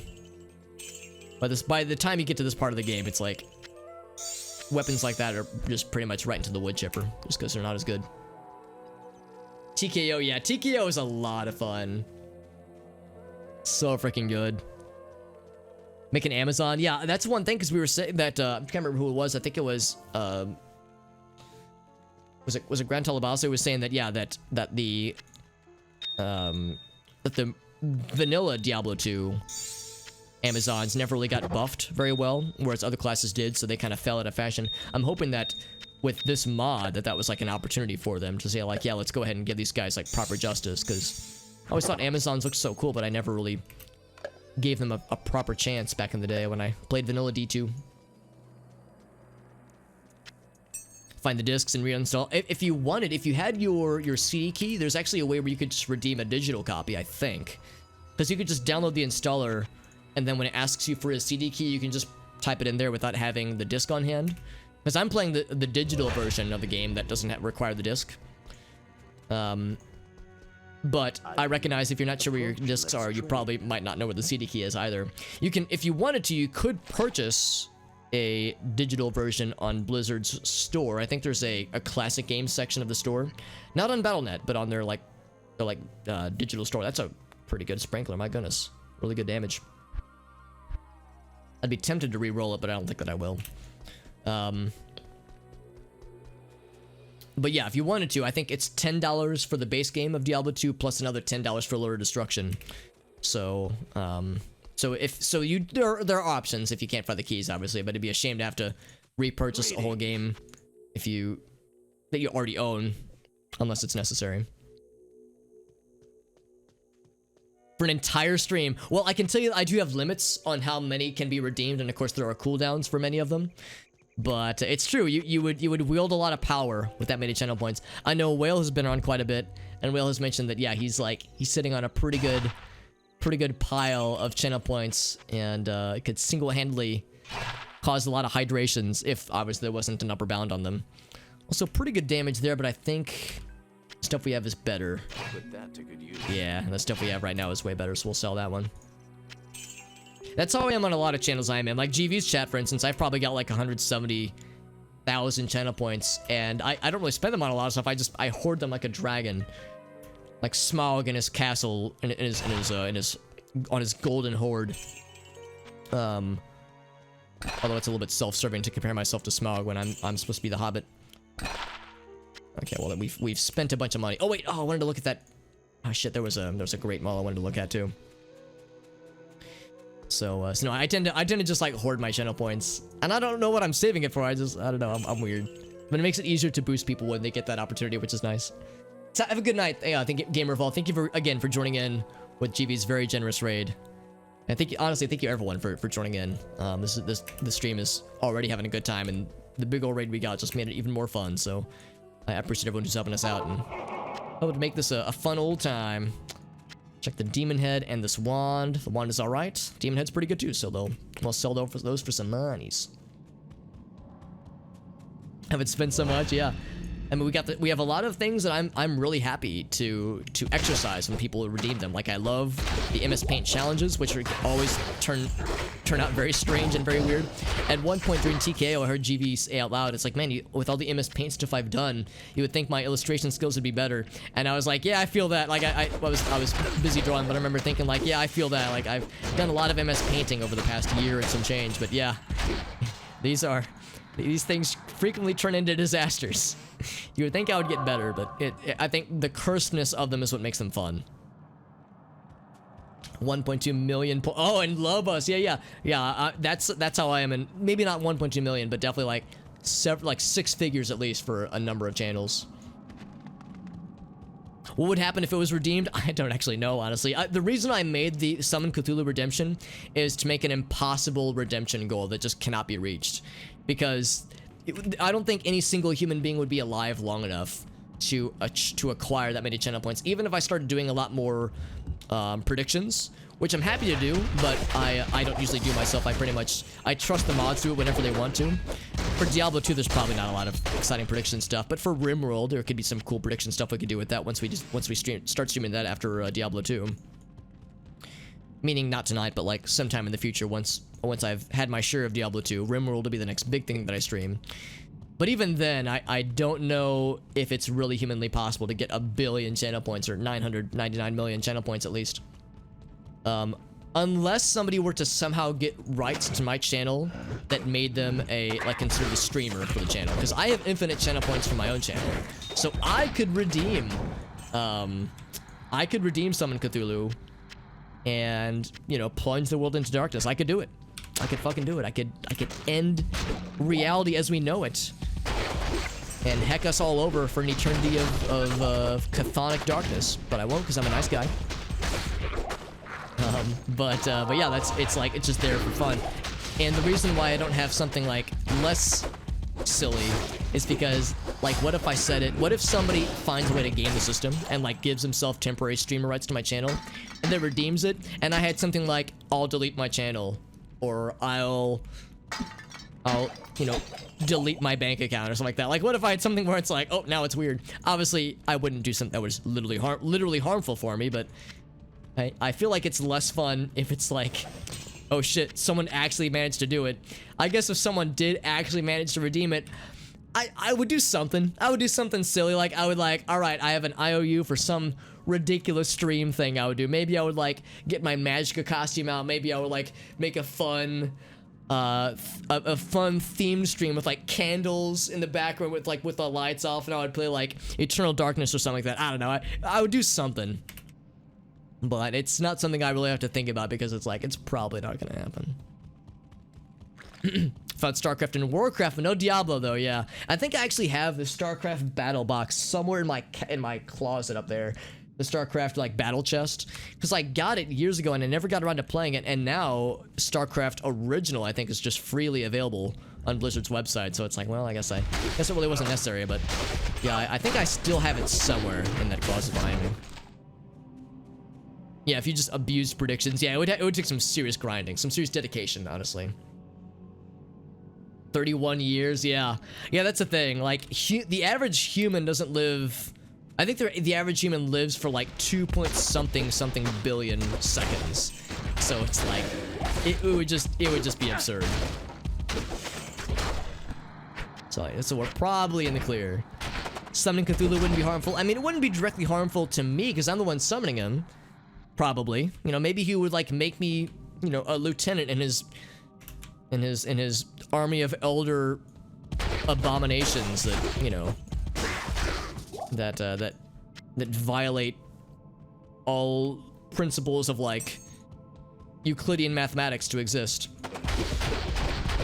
So maybe he would like, maybe I'd get something cool out of it at least. It's like, yeah, I'm plunging the world into unfathomable darkness, but at least I got like a cool superpower now where I can like use my tentacles to do a cool backflip or something. I don't know. This mummy sarcophagus has gotta go. There it is. A full rune. We've gotten a bunch of those, but I'm always happy for more. To wax a single eyebrow off. Alright, that's actually pretty fucking hilarious. Not gonna lie. That's pretty hilarious, actually. Like, that would be... it would be awful, but it would be fun. It'd be fun and awful. It'd be somewhere in the middle, honestly. Wax part of the beard? Oh, dude. My face is tingling with, like, anxiety just reading that sentence out loud. Holy fuck. I'd be his backup. I'd be C2Lu? God damn it, Corey. You know, Corey, how many times do I have to say this? I need you to, like, start a YouTube channel or start streaming or something. Because your quips are too fucking good for me to selfishly just have them in my chat. I need you to be able to take credit for your honestly far superior comedy. Because, you know, you're just in my chat, just making the chat experience better for everybody and making my stream look better. And I'm not doing shit about, I'm not doing shit to earn it. You know, I'm like my paladin in real life where, and Corey, that's you over here. You're my mercenary. And you're like, here, look at you. Look at you. You're going in, you're fighting shit, and I'm just over here fucking around. I'm managing my inventory. So I'm over here playing video games, and Corey's out here with comedy gold, making my channel look like a, you know, look like the paragon of like classy intellectual comedy. And when in reality, I'm just some jabroni who's fucking around, and Corey's the goddamn mastermind. So I think Corey, you need to like, we need to like get you some kind of vehicle to propagate your superior intellect. Because you know what my level of comedy devolves into. I mean, usually something I say is funny if it sounds like I said something else. So if like there are times where Corey will be like, Alex, did you just say blank? And it's like, no, what I actually said was blank, but what you thought I said is funnier, so let's go with that instead. Eldritch Horror, like I was this lousy t-shirt. Maybe it'd be the t-shirt I designed in TKO, because I made some pretty unholy abominations in TKO earlier. They were pretty fun though. I was queuing up like a third image. Whenever I play TKO, I try to think about what drawings I'm gonna make or what slogans I'm going to make. I don't start drawing obviously until the time comes, but I try to think of like what are some things I could try, because sometimes when you're in the heat of the moment, it's hard to think of something really good. There's like, it's one thing when you're watching somebody play TKO or somebody play Drawful, and you see what kinds of things people draw off the cuff, but then you're thrown into that situation and it's like so scary or so stressful because it's like, oh man, I gotta think of something clever and the timer's running down and oh man, it's so stressful, oh my god. It's easy for it to kind of go off the rails. So I try to like think ahead, like what are some things I could maybe do in like the 60 seconds you're given. And I had some other ideas queued up. I wasn't sure how many rounds are going to be, so I had some other ideas. And so maybe if I play it again in the future, I'll reach back into my mind and consider other options that didn't get exercised. Oh god, it's claw vipers. Get him out of here. You get a Cheez-It soda coaster. That's oddly specific, but I'm down for it. Also, this is not very good. I think we're just gonna drop it. It's not gonna sell for much, so it's not really worth hanging on to. These are worth hanging on to. We've yet to find level 2, by the way. We've been gallivanting around this whole time. We've yet to find level 2 Electric Boogaloo. It's your actions that provoke the words. Maybe that's just it, Corey. We're an unstoppable duo. Corey's the brains, and the brawn, but I'm there. that's the nicest thing I can say about myself. I'm present. There's Fangskin, by the way. He's kind of scary. He's doing some damage to us. We got them though. Yeah, Fangskin's a little bit scary. He's a spicy meatball. Certainly the higher difficulties, but we were all right. Oh, there's a guy that's resurrecting some lads, which is illegal. Where is he? Show him to me. Oh, I guess he got killed already. Okay, there was a dude who was resurrecting the undead friends. Amulet of the Viper and a Jared Stone that could actually be worth some monies. Let's find out. It's okay. I'm Abron. I'll take it. Light can never be extinguished by. That's right. That's right, Paladin man. You tell him. Another. Oh wait, the Jagged Star. Jagged Star and Jared Stone. For some reason, I get those two conflated all the darn time. All the gosh darn time.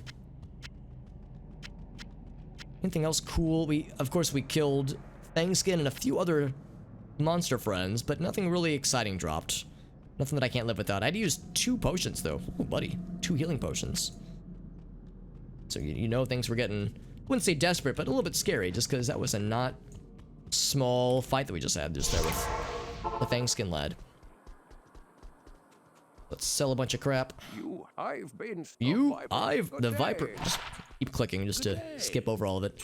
So sell these guys. They're obviously those aren't things we can use. Wands and staves. They're not really what paladins are all about. We're all about running up to bad guys and smashing their faces in.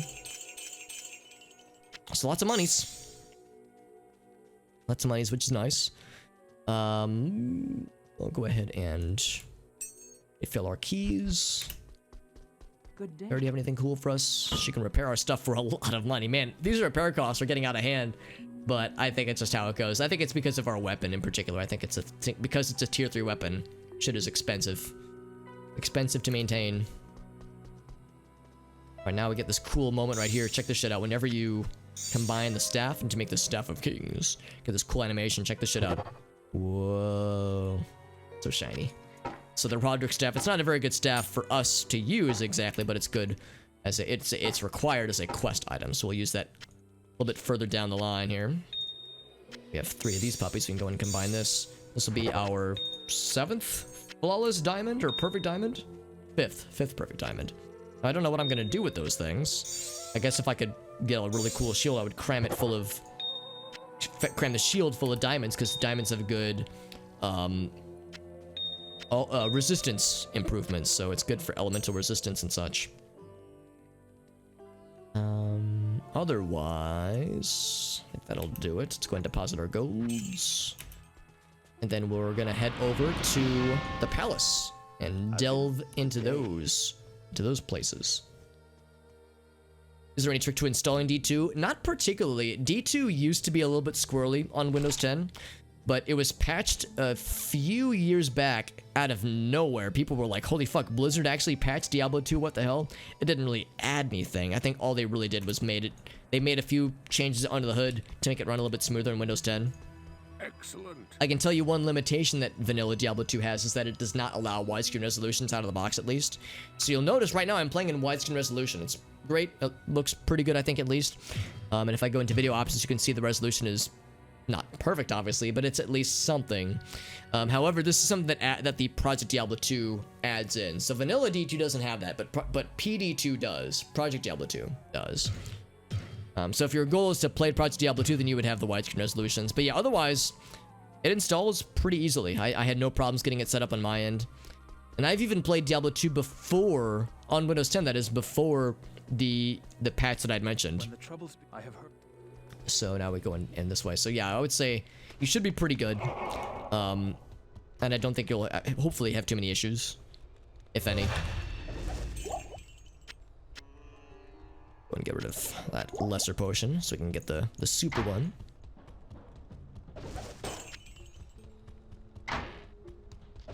I really like these dungeons in particular. I mean, the dungeons that we were in earlier, we were like going through ancient desert tombs and that kind of stuff. It's cool, But I kind of really like these. I feel like these dungeons kind of mix it up a bit. And I just like the setting of like a palace that's been overrun by monsters. It's like, you know, palaces are much more of a regal affair as opposed to a dusty tomb that's been, you know, left to rot for a millennia.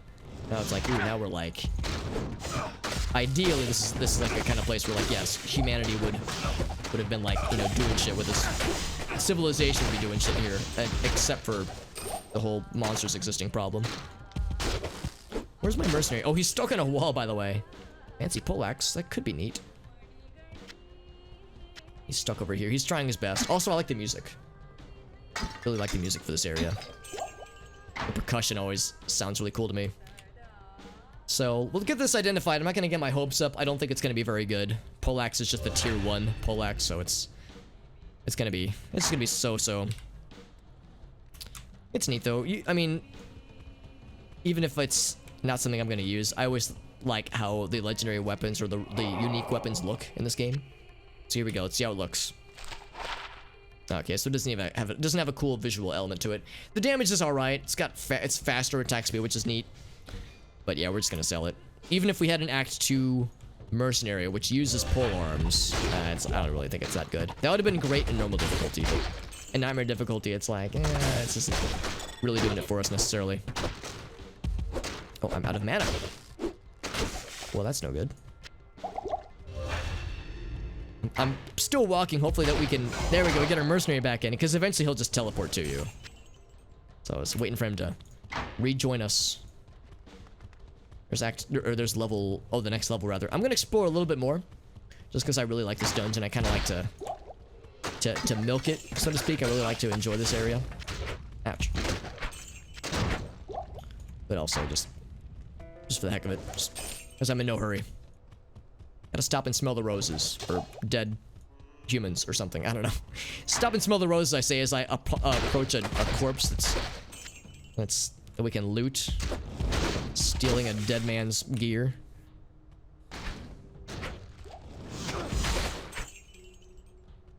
Oh, closed door. Oh, I'm stuck here. All right, this has happened twice now.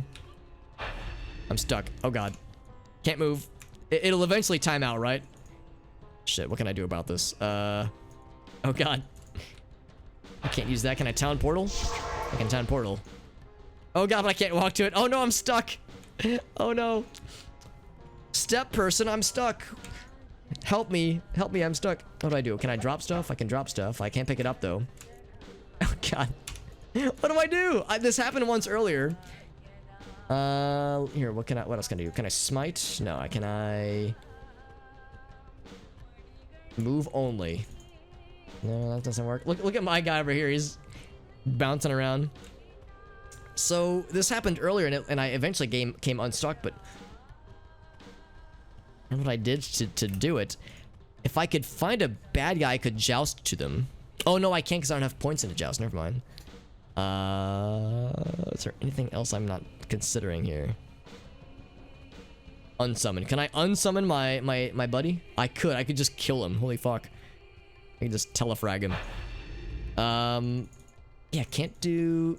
Man, I'm really stuck, aren't I? Shit, man. I guess if it really came down to it, I could just close the game and restart. Kind of a bummer, though. Just because I just dropped Battle Brand. It's not like I'm gonna miss it. Yeah, step Diablo 2 monster. I'm stuck. Shit, man. This is annoying. We got stuck like this earlier. We're stuck in like a mid-charge animation with nowhere to go.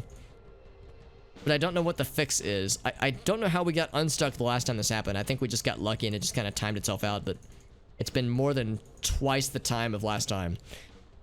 Is there something else I could try? Maybe like toggle run? No, that doesn't do it.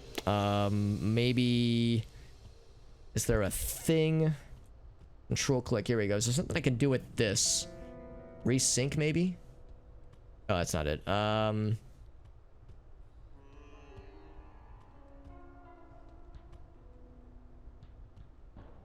Here, how do I close this? Right click. It's not that. Is it number pad 0? That doesn't do it. Man, yeah. Okay, well, I think It's gonna save and exit. Yeah, that's really annoying. That's an annoying thing to happen, man. So yeah, we lost battle branch, but like I guess I'm not sad about it. It wasn't something I was gonna use, and we were not very far into a dungeon anyway. But man, that's really annoying. I wonder if that's like a vanilla bug or if that's a PD2 bug, because I don't know if charge has been really reworked. There's nothing. The right portion. But if you can just get stuck like that, then that's really annoying. I'm just grateful it didn't happen later on in the game. It could have been much worse, but still, it's kind of shitty. The good news, we can just jump right back into it, so you know, no harm, no foul, I suppose. But it was kind of lame sauce, man. That's okay. So maybe I got to be a little bit careful about how I use charge, but I don't know. I've kind of been bouncing around a whole bunch with it lately. Let's just hope it does. Let's just pray it doesn't happen again. Pray it doesn't. What is it? I've altered the deal. I've altered the game. Pray don't alter charge further. I wonder like what caused it. If it was like I had targeted something that died before I could reach it, so I was like in a perma charge state or something.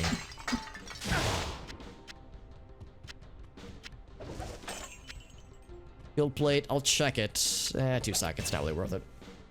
Ancient Pie noticed me. Yeah, maybe we like got the ancient cursed view. It was the Eye of Sauron who like watched who was watching us. Maybe that's what it was. Yeah, the Eye of Sauron caught a glimpse of us and we got stuck in our tracks because we were so spooked out by him. Dimensional blade, that could be good.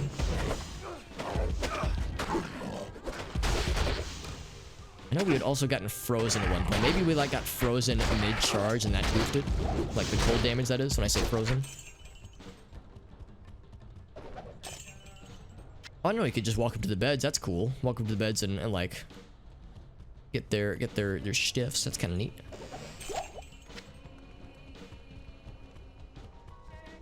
Because for those who don't know, I don't really call attention to it because it's not really a huge deal, obviously. But like, you look at the name of this dungeon, it's called the Harem. So here's like a very elaborate bed. Here's like there's like some of the dead bodies or of like, you know, scantily clad women. It's like, oh, this was in the basement of the palace. So, you know, that's just how it is, I guess. That's just what they're doing. I'm in no position to judge. Also, only one socket. Get it out of here. Only one socket. Get it out of my sight.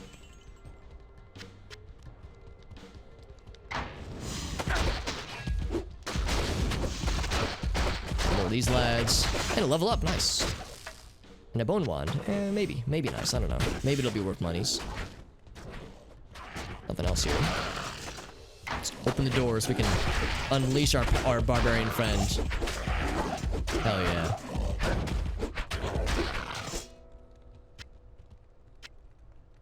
All right, so we're killing a bunch of bad guys, which is neat.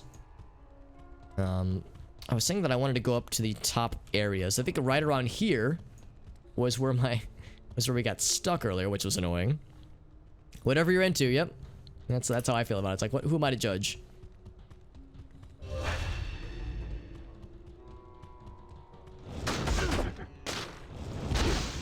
Smack. There we go. Yeah, when charge works, it's great. When it doesn't brick the game. There we go. See, it's so satisfying just smacking the shit out of bad guys like that. Put a bit into dexterity too. And with that, we are maxed out in Holy Freeze. So I think, maybe I'm wrong. Maybe they changed it to 30, but I think the max you can put into any skill, certainly in vanilla Diablo 2, is 20. Alright, so actually into the palace cellar. So now we're not in fun, sexy time dungeon. Now we're in just, you know, basement, unsexy basement times, or at least less sexy. I shouldn't say all basements are unsexy. That's a snap judgment I shouldn't just call out. If there's any basements in the chat, I think you're beautiful. So, fuck the haters. Well, maybe don't fuck the haters. That'll give them the wrong idea. Soul Flame, by the way, he is magic resistant. That doesn't matter because he's fucking dead. He dropped another cleaver. Cleaver, I hardly even know her. 49 keys. Oh boy, this is a big monster group. Oh god, you do not nice damage. This is the opposite of this. Okay, we got him, but that was a little scary. Oh, it's two of them. Blight Shield. That's quite the name. We have a ring and a ring. Ooh.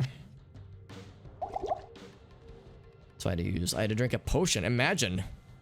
Monsters making me bleed my own blood. In a video game. Actually, I kind of like those. I like when we get multiple boss groups kind of like clumped together because it makes for some wild shit. Some wild situations. Yeah, that's where charge really shines. And you can just ping pong around different monster groups. So damn satisfying, man.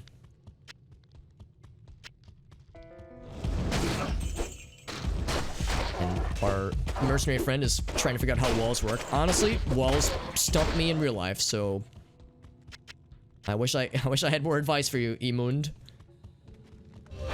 Just do what you're doing. Just keep hugging the wall. Keep humping the wall. Eventually something will happen. We'll get somewhere. I want to take that waypoint. Not yet. We've got still more places to explore still.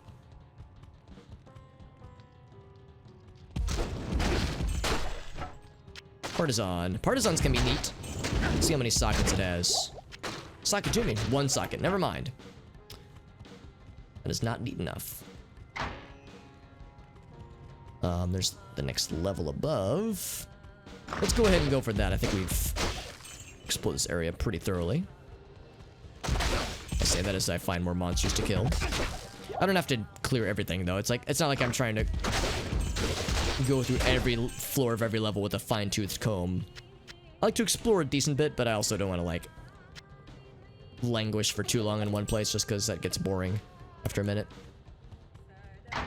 And I have a vested interest to minimize boringness with the things that I stream. Oh yeah, we get some poison friends. Very good. Death Dancer the Dark. I like the triple alliteration on that lad.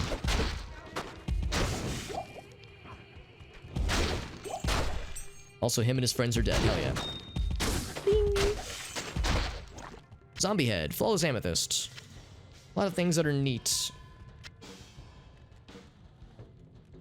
We had to use a potion earlier. That was a mana potion.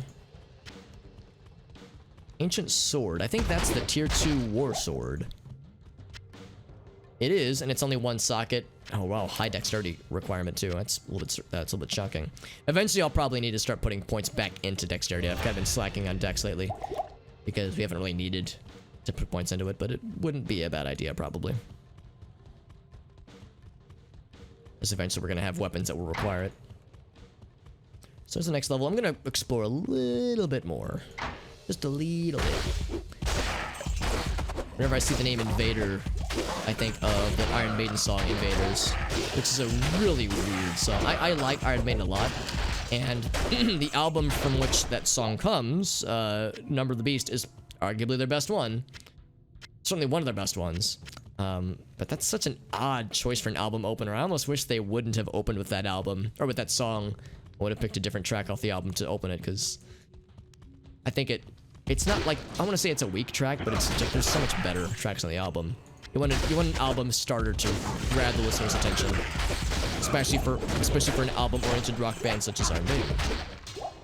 The whole album-oriented rock means that it's kind of like part of the experience is like having an album not just as a collection of songs, but as like a artistic statement from an artist based on, you know, that particular point in their history. Oh boy. I am much stronger now, he says. What level is our dude? He is level 48, which means I also am level 48. Neat.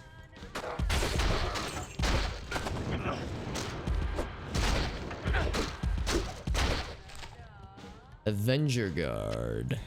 What's that one? It is... Oh god, these are all bad. Yeah, I'll just drop them. Get him out of my sight. Every time I see a Scutum drop, I think it says Scrotum. And I get excited. I think, oh boy, my very own Scrotum. I've always wanted one of these. But then I'm reminded. I'm a man without a Scrotum. Okay, I'm not gonna finish that sentence. I'm having too much fun. Alright, so there's the next level down. There's a big boss group that I think that's in the next level. I think his name is Fire Eye. And I thought he might be in this level, and that's why I'm willing to explore a little bit more, because You could drop some cool stuff. It could also be a very scary fight, but I think we'll be alright. Ghost armor. How many sockets? 2 sockets? Not enough, man. I have expensive tastes. Combat shrine. Sure! I'll take it. Thump. So down we go. As we descend further into madness. I think this is the floor where Fire Eye is. I think he's guarding the portal out of here. Seath Razor. His names, man, are popping off.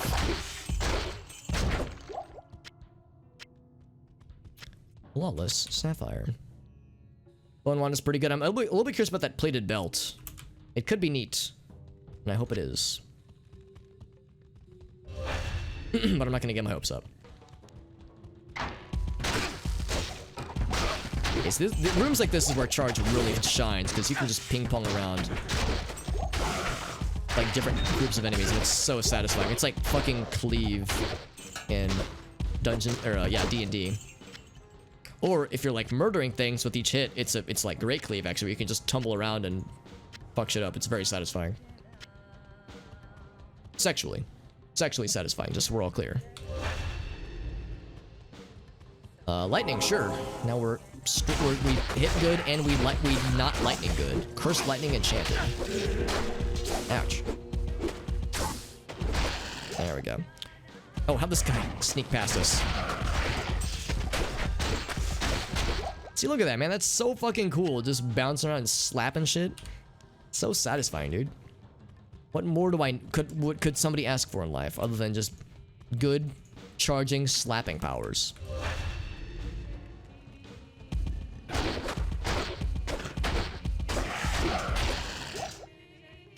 It's just a very satisfying gameplay loop. The problem is that bosses aren't very susceptible to charge. Obviously the damage is good, but the stunning effect or like that combo effect isn't really doable because you can't really knock them back, unfortunately. Ouch. Do I want to identify anything? Not yet. We can wait till we get back to town. The cleaver I'm a little bit curious about, but I'm not like chomping at the bit to know. Alright, Fire Eye is going to be here. Oh, maybe not. Well, now I want to fight him. Where's this guy? Oh, is that? No, that's a different guy. Unless we already fought him and I just didn't notice it, honestly. Maybe we're so pro. Oh, here we go. There he is!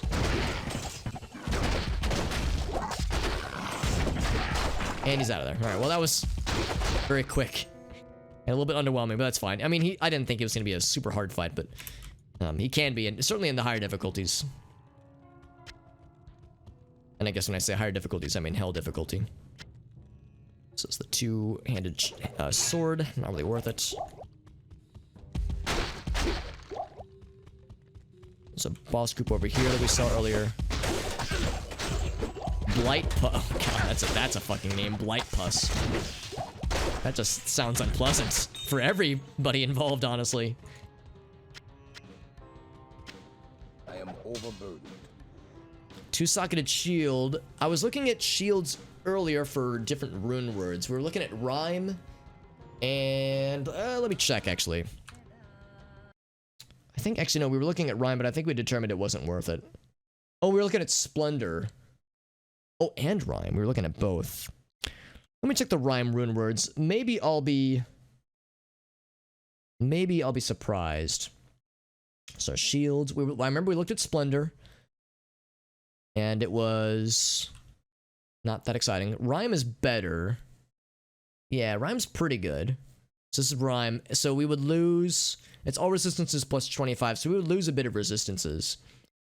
But we regenerate mana. Yeah, it's just not great.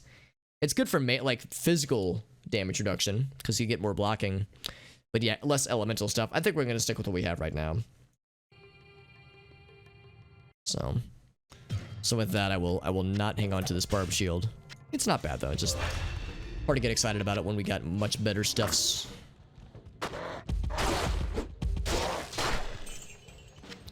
Let's go ahead and go to the next level. Cleanse these His lads.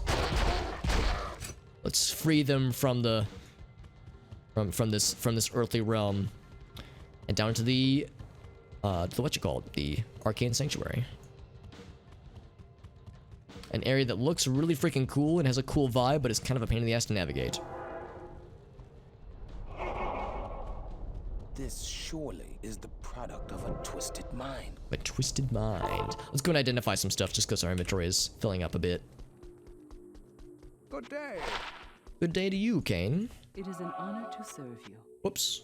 Let's click to that. So 25,000 to repair our shit. That's all the money we found organically. So yeah, that shit's expensive, man.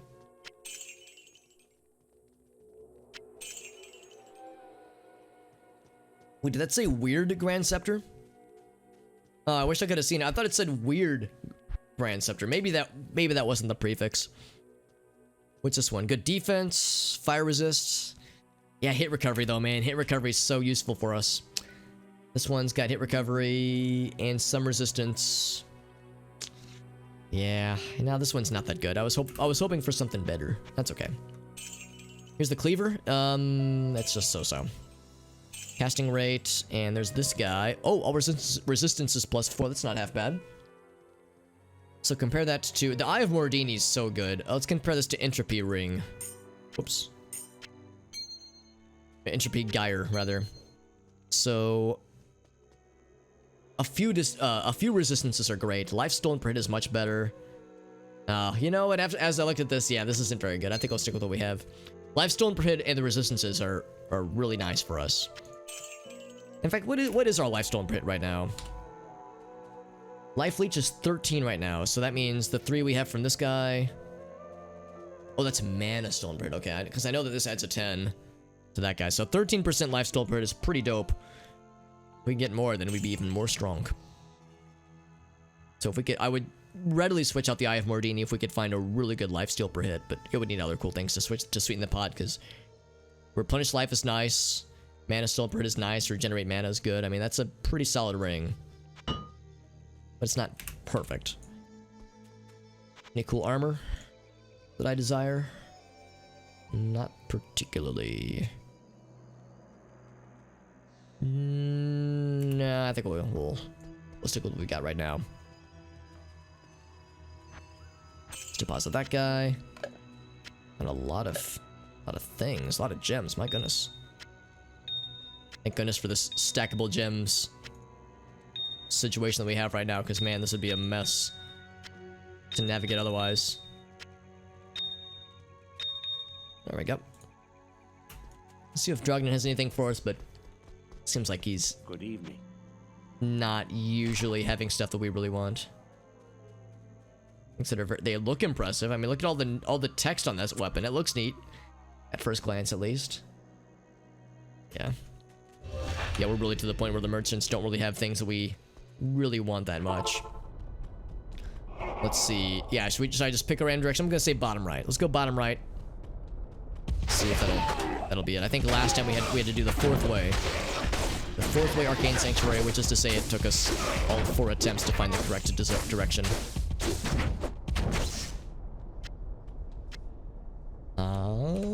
Yeah, just keep going. These spires have a lot more health in this difficulty, so it's like they're that much more of a pain to deal with. And our lightning resist is pretty good. It's actually very good. 75 is pretty nice. I drew off of that because those spike traps make me a little scared. Ooze Horn the Unholy. Too bad. I found an amulet that's part of a set. I'm gonna go and identify it right meow. I'm gonna say it's gonna be Arcana's. I think Arcana has a amulet that is part of the set. Well, bam! Tankreds! We actually threw away Tankred's Crowbill last time, but it's not very good. So I will just sell it. Tankred's Hobnails. What is a hobnail, I wonder? Yeah, it's okay. No, I wasn't expecting to be anything good. That's okay, though.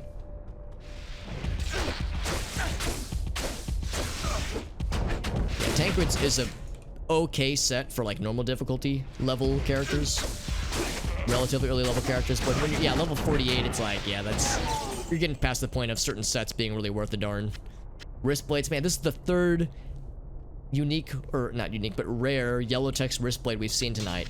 And wristblades are assassins only, and they're usually like worth 100 gold at best. Well, not at best, but I would say like a few hundred gold is the best you can hope for. So they're just not worth identifying just because they're, if you're not an assassin at least, just because they sell for so little gold. But it's like, dang it. Not worth it, man. So look how I'm just bullying these dudes with that knockback, man. It's so satisfying. We're just beating the shit out of these guys. Hello, they're stealing our mana. I don't like that. That's the opposite of what I like.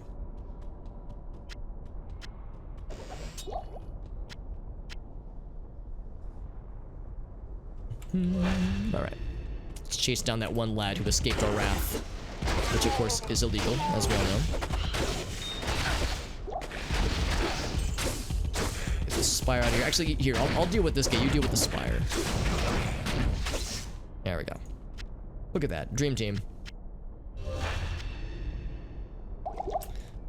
Alright, so this is the direction, and it was not the correct way, so that is 1 out of 4 paths explored. At least we got a lot of gold.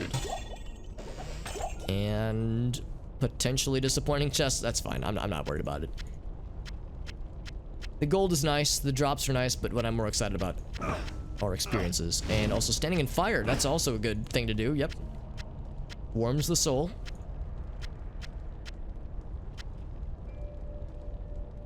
Right, so we got an amulet. It could be neat. Let's go and identify it. Is it going to be better than the one we found earlier? Ooh, it's good for barbarians. Not so good for paladins, but great for barbarians, though. I'm actually going to go the opposite direction. That way we can kill some bad guys along the way and get some experiences. Oh, wow. Lots of things we just killed. It's true. That is the greatest of values. And Ort runes, which are also nice. And rune staves. 3D chain lightning. That'll sell for some monies. We'll take it. We'll take those. Boom, boom, boom.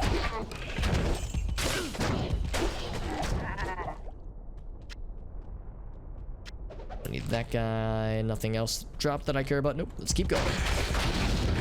As we continue to smack these dudes all over the place. Another Ort rune. It's appropriate that I'm seeing Ort runes while we're getting spanked by lightning. I gotta come back to that in a second. Here. I'm gonna let them come to us. I'm just gonna come back here and grab this stuff before I forget about it, because I will forget otherwise. Whoops. Is this part of a boss group? I don't think that it is. Now they're just... Oh, that is part of a boss group. Steel Grumble. That's a cool fucking name. Holy shit. And we already have lightning resist maxed out, so this lightning shrine does nothing for us unless it also goes to our mercenary, who also is already maxed out. So yeah, this does nothing for either of us. It just looks pretty, and looking pretty is almost as important. Arguably, it's more important in video games. Do I have equipment that looks cool, or do I have equipment that does the job? I don't know. Sometimes in video games, looking cool is more important.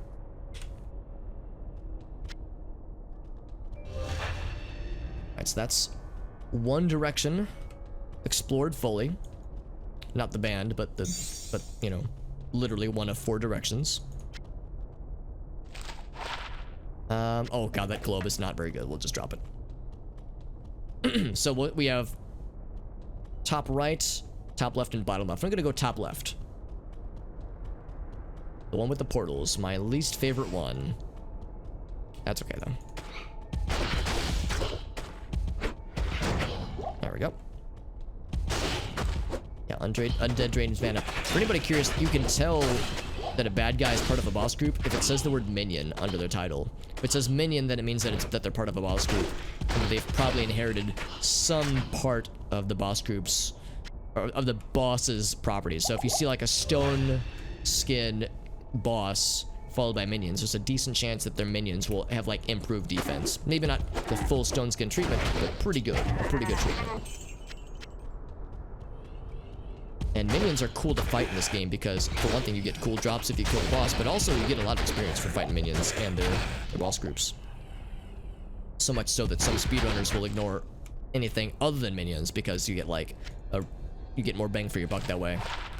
Because when you're going fast, you gotta choose which battles to take. Also, we leveled up, so we're gonna say a little bit of dex and then more of everything else. And we have maxed out Holy Freeze, so that confirms level 20 is the max level, which means that's gonna be our last point of charge. For anybody wondering why we have 2 magically for some things, it's because we have a amulet that grants +1 to all combat skills. So we put 1 point into these things, and we get a bonus point for freezies, which is nice. And now it'll be a question of putting points into the synergies for charge and for Holy Freeze. In fact, maybe now is a good time to question what I should focus on. So actually, alright, maybe not right now because I got stuff to fight. But eventually we'll need to make that decision. What gives us the most bang for our buck? Morale rune.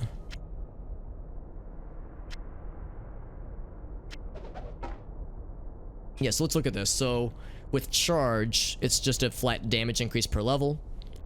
Whereas with Holy Freeze, it is cold damage per level. Okay, so I think we'll probably focus then on the charge bonuses because the damage per level is nicer. And only becomes a problem for things that are immune to physical, I think. Whereas cold damage increase, I think we're more likely to find things that are immune to cold versus immune to physical, at least at this point in the game. So yeah, Vigor and Might.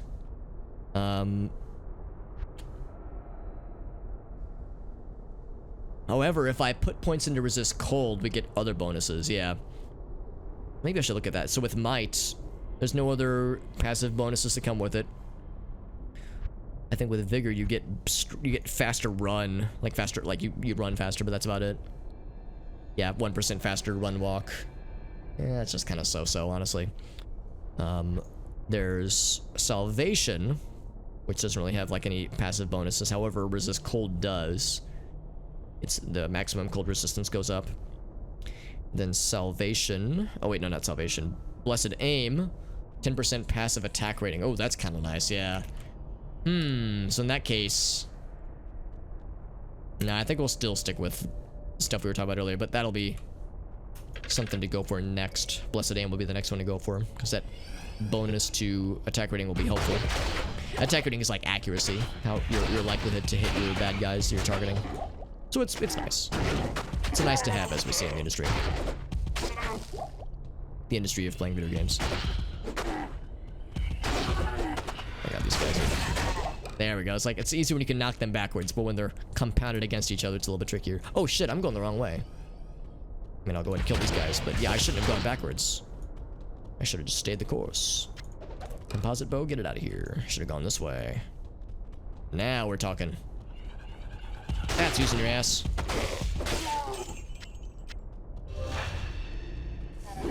Oh boy. That's a little bit weird. It's always weird, like, taking these teleports and just getting flabbergasted by monsters right from when you exit the portal. One of the many reasons why I'm not a huge fan of the portal area for your Arcane Sanctuary. So at least as a paladin, we're like pretty physically capable in like close range. But if we were a sorceress, that would have been really scary. But if you're a sorceress, you can just teleport anyway. So it's neither here nor there. All right. Is this the correct direction? It was not. So it's my second in a row that was incorrect. Who's gonna kill their target quicker? Me. So lots of drops. Yeah, it's like there's so much, so we can't actually look at the stuff up here until we clear through this first. So antlers that could sell for some money. Let's just pick up the gold and the runes and whatnot just to clear through some of this. We have max potions. Hey, what's up, Void? Have I heard Dekoth Wave? I have heard Dekoth Wave. It's very, very fun. There have been some pretty good remixes that I've observed on YouTube. Welcome, Nerevar. I welcome you through fire and war. Not like all the ways it's been remixed.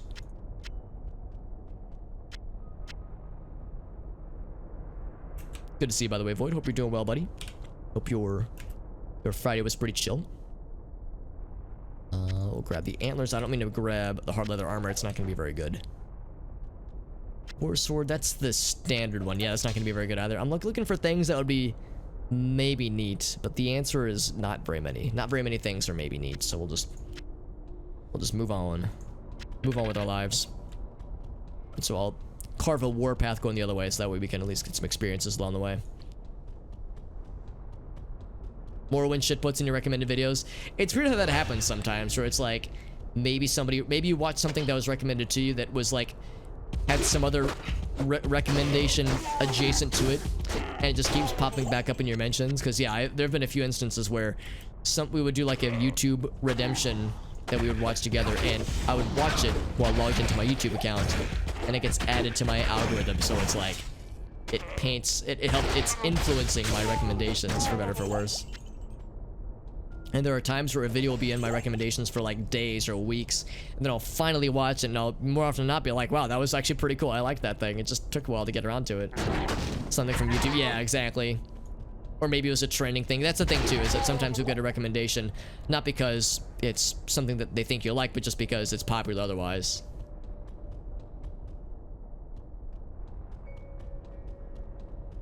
From YouTube haiku. Now, I'll confess, I don't think I'm familiar with YouTube haiku.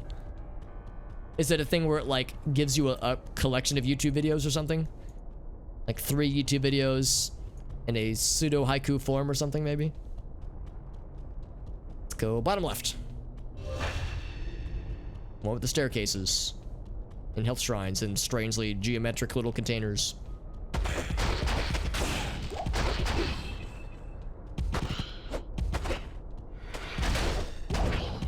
These specters are just kind of hard to fight sometimes, and the fact they drain your mana is kind of annoying too. Oh wait, yeah, I guess we can go this way. It's fine. Whoop! I got stuck on the wall and I just drained my fucking mana. You hear that like? That was my guy like spamming charge 1 second, like 1 charge per frame until my mana just drained.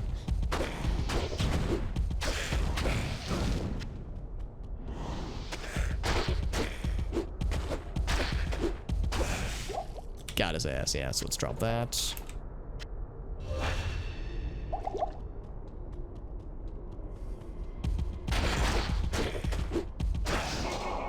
War fork. Sounds delicious, honestly. It's okay. 3 sockets, it's just okay. It's a subreddit, okay. Short memey shitpost videos. Oh, okay, but like in, I'm guessing in like some kind of collection or something like that, like in a small bundle. Thinking of like a YouTube in haiku form, YouTube video, or YouTube videos in haiku form.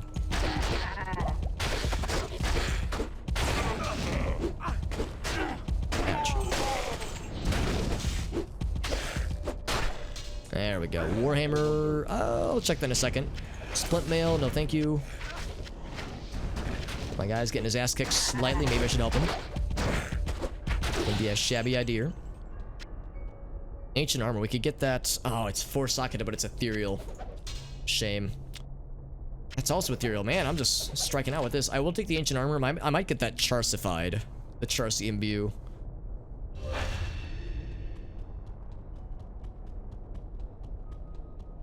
I feel like more often than not, whenever I go for the Charsi imbue, it's rarely good.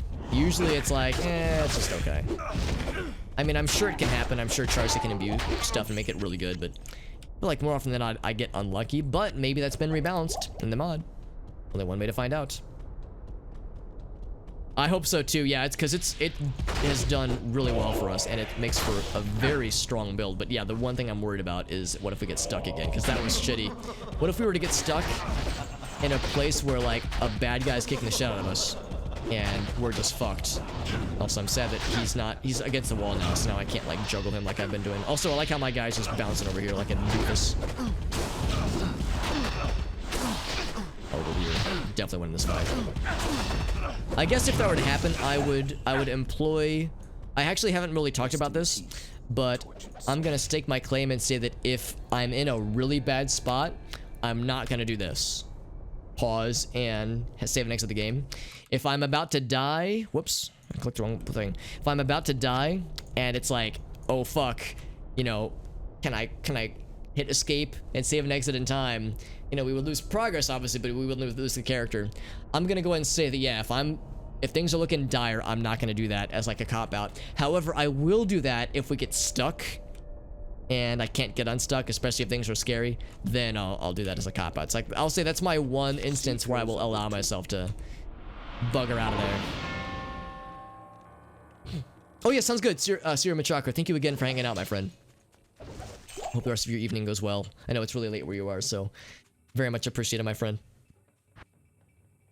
Also, holy shit, it's 12:30. Goddamn, time flies, dude. And I am having a lot of fun. This game continues, excuse me, to be great. I keep hiccuping, by the way. Gonna stream for a little bit longer at least, though. I'm feeling pretty good. I don't have to get up super early tomorrow, so I have to get up at a not ridiculous hour, but yeah, I can sleep in a bit, so I can be a slight degenerate and not go small to medium crazy with staying up late. Just not super crazy. Burns Life and Cold Resist. Dexterity. These are just so barbarian skill levels. That's pretty good. So this guy, yeah, do I want to go for the Charcy MBO? I'm kind of curious. Take 25,000 gold almost to repair my shit. Shit's expensive. Dacian Falcons. Yeah, we see some cool ones for sure. Yeah, looking at these, if we could find like a really cool Tabar or something with several sockets in it, then I'd be curious. But not curious enough. Or nothing interesting enough to go for it. Quest complete. Mission complete. Whoops. Still no luck, Mr. JD. Oh man, I'm sorry, dude. Sorry, it's still being a bear for you. I know that's how it goes, man. When it comes to, you know, random drops and RPGs like that, sometimes it's like, dude, I'm dying, man. Give me something, video game, goddamn. Good day. Got the monies. Alright, I'm gonna go ahead and view this. See what Charcy gets for us. I'm not gonna get my hopes up. Could be neat. Probably won't be, but it could be neat. Cool damagey things. I'm always hoping for like a cool dimensional blade. I always think the crystal and dimensional blades look so neat in this game. Back to the Rogue encampment. The Rouge encampment. Oh, hi there. Mm-hmm. And our rewards are... it's okay. The one this guy has is... Well, let's see. Let's compare them side by side. So, the defense grows per level. Slightly worse life. Worse fire resist. Worse poison... Slightly better poison resist. Has thorns. Man, this one... It's just worse in almost every way. Almost every single way this one is worse. The defense could eventually get better. But the resistances I care more about, honestly. Man, see, this is why I know better than get my hopes up. Dire Suit, it's got a cool name, but it's not enough, man. It's not enough to seal it. Back to Act 2. That's fine. At least I used it, because I have a tendency to just never use the imbues, so it's like I just let them sit forever. At least I got a chance to shine. Oh, we have max monies again. Maximilian monies. Let's grab... Actually, no, I'm going to hold off on grabbing the staff, because we might not need it for a minute. Gotta find the place first. Looking for the triangle. The Triforce. Oh. These scarabs out of here. Yeah, smack them around. There we go. There's a lot of dudes on screen right now. There's just a lot of crap on screen. I wonder if my bit rate is keeping up with all this shit, honestly, right now. It's probably fine, but sometimes this game does get busy. Another Tal Rune. A burnt wand. Not sure why people are burning their wands, but alright.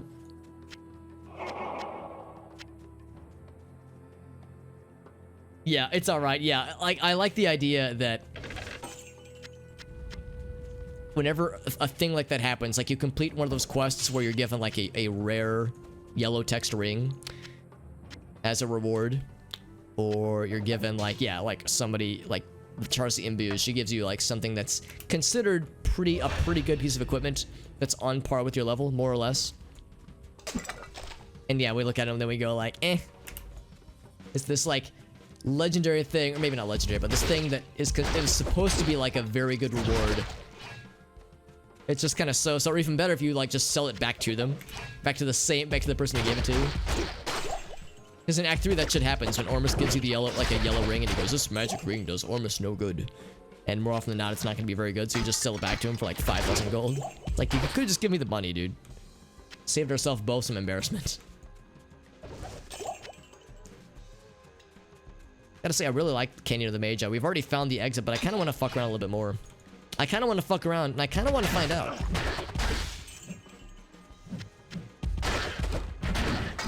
Especially because we're about to go into a fairly large and in charge dungeon. So being in the open air is a nice change of pace for a while at least. It comes with a gift receipt, yeah. Yeah, we'd sure hope so. Can I just exchange this for a gift card? Make our lives easier. The economics of quest rewards in video games. There we go, yeah, more beetles. The beetles are really good for giving experience for those who don't know. According to many speedrunners, certain enemies in this game give more or less experience than others, and the scarabs and the beetles that do the like lightning thing that we were seeing just there, they're known for being usually more... The experience they give is usually like more so than other enemies in the same area. On a lance with 2 sockets, man, that damage is great, but that's about all it's got, though. So we've explored a little bit of this area. I'll do a little bit more, but yeah, it's like we're... After a certain point, it's like I'm just delaying the inevitable. I also want to level up maybe one more time before Duriel. I'm not feeling too worried about the Duriel fight. Maybe I should be. Maybe I shouldn't go in feeling too confident. But I feel pretty alright. I don't feel like we're gonna get bodied, but I don't think it'll be easy either. I'll probably have to drink a lot of potions. Our mercenary's probably gonna die, so we're gonna lose the might aura eventually. But I'm hopeful. I'm hopeful that we'll be alright. I can identify this one. It's pretty good. That'll sell for some monies. We'll see if my confidence comes back to bite me on the butt.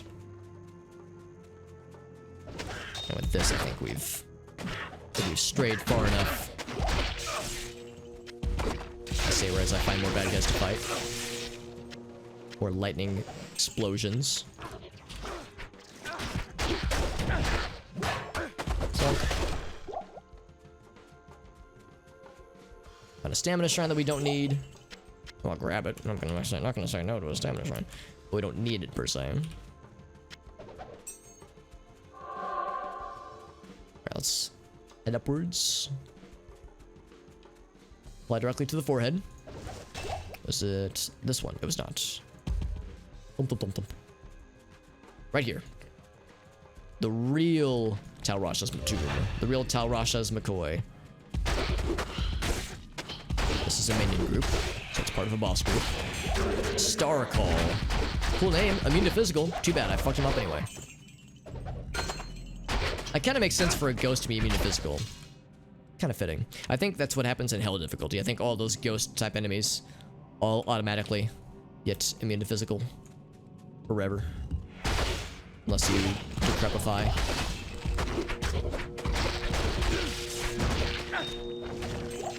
Flawless Sapphire. Anything else here that I can't live without? Not particularly. Of course, I do have amplified damage on me, so I have to be a little careful. Oh, never mind, it wore off. Careful time has ended. Back to being a reckless lunatic. Doorbelly. It's just the name of the monster. What's the boss name? Ouch. The boss name is Ouch. Boss name is Seathwhite. So we just smack the shit on. There it is. Yep, that's what we like to see. That juggling maneuver is so fun. I say it every time, but it never stops being true. I'm gonna go and identify that shield. The Aaron shield. I don't know who Aaron is, but he makes a cool shield apparently. It's not very good. And they're not really worth selling just because they're usually the like Lord of Destruction added class specific equipment items aren't usually worth a lot of money unless they have like a lot of cool bonuses on them. Oh god. Bone Growler. That was a cool. I killed him before I could see his full name, but Bone Growler the something. Fighting a lot of boss groups, my god. I can't like there's so much crap on the screen. So much inventory items. Gargoyle head. Jesus. That one's just okay. Gargoyle head's pretty good. Pretty good. We'll sell that for some dollars. Anything else that I wanted to identify? I think there was a Grand Charm. It is attack rating. I mean, it's alright. We'll sell it. Sapphire. Nothing else.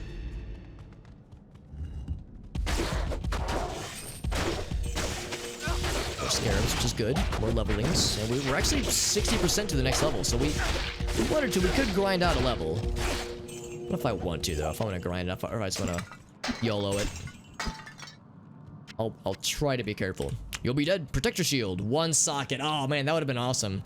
If that would have had a bunch of sockets, I would have either pumped it full of diamonds or just put another Ancient's Pledge into it to make it more resisty. Because the defense bonus would be really nice. I feel like defense is something I'm kind of slacking on right now for my guy. It's like we're getting hit by a lot of stuff, but it's not been a problem yet, but I'm worried it could turn into one. All those guys, very good.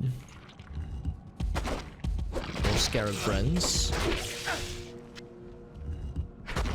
Lots of friends here, my goodness. If I still had the rune word being wielded, would have considered using. Oops, explosion just there. Wraith Flame. Wow, he exploded and it hurt a little bit. Ball of Sapphire. Worldstone Shard to add to our pile. Very good. Siege Crossbow. Grim Helm. That's the tier 2 Bone Helm. Warhammer with 1 socket. Wait, wasn't there a 4-socketed Warhammer I saw earlier? And there's a rune word we can make now. Oh, never mind. No, I'm thinking of something else. Yeah, never mind. Never mind. I was thinking of something else. Because we have a few new rune words we have available at our disposal. So we have a Lum rune, we have a Hell rune. But we're still pretty far off from making like Passion or what was the other one? Lawbringer. Like those are, yeah, those are still a ways off. Not that far off. If we just need a code rune, we can make a really good Lawbringer, which would be really neat. Yeah, as I look over our rune word list, the only one that could be neat is Holy Thunder. We would need a 4-socketed Scepter. That's a tall order because that's gonna be hard to find, but it's doable. It's very specific because scepters are fairly uncommon, I would say. Yeah, Famine would be cool, but yeah, those are such high level rune words, man. Those are good luck finding those. Yeah. We'll stick with what we've got so far. I remember we looked at Spirit, but I was really disappointed at the Spirit rune word because it's cool for casters, but that's about it, unfortunately. It's good to check it every so often, though, just to make sure there's not something I'm not considering or something I've overlooked. That ominous click of a trap being hit as I just stand on it. And I do nothing to avoid it. It's fine. I mean, at this stage in the game, the traps really aren't that bad. Just want to make sure you have decent resistances. Ouch. In Hell difficulty, that's a different thing. I'll have to be much more careful in Hell difficulty. Okay, no, so now I'm stuck. Okay, I was gonna say, if I'm cut off from my dude, if I can't run back like that, then it's a little scary. And there's a bad guy blocking the exit. A little bit spooky. Weapon rack. Stiletto. The heels, of course. Actually, I understand that stiletto heels got their name from a type of dagger. So I guess seeing stilettos in Diablo 2, it's like, no, it's the weapon, not the... Although, maybe it would also make our paladin look sexy. It's hard to say. Make his butt look good. Gargoyle head. On an armor rack for some reason. It's not very good. This place is hopping. The place is a hopping. Don't come a knocking. Got his ass. Yeah, I would say at the rate we're going, we might actually get a level before we get to the end. It's a tall ass, though. Get us to level 50, which would be pretty cool. Double cutlass. Cuddle ass. That's what that word is, definitely. Yeah, take that, urn, and that, and that. I'm just kicking everything. I'll cure us both with the oil, or the oil, with the well.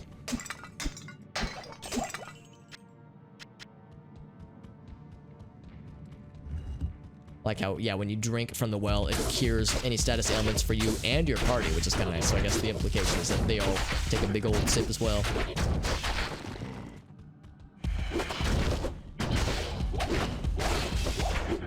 I'm gonna name a new mana potion. So I'm slapping around a whole bunch. There we go. I continue to slap more. Oh, there's more over here. Oh, it's the sarcophagus. Let's see him.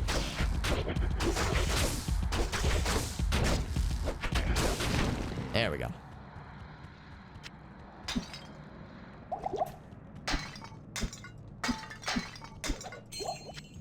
Bing. Excellent.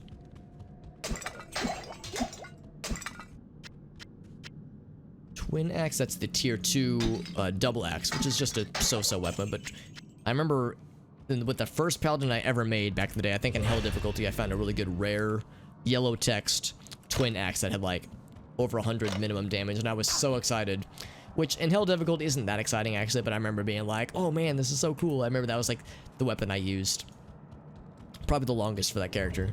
It was baby's first Diablo 2 character. It was like, I made so many mistakes with that build, but it was a fun time. Part of me wishes I would have kept up with my Battle.net account at the time. Because for those who don't know, in Diablo 2 online, if you don't log into your character once every 90 days or something like that, it'll just delete, you know, your characters, that kind of stuff. So they do that to cycle through to make sure that that you know, that to cut down on server costs and whatnot for people that just let their characters languish.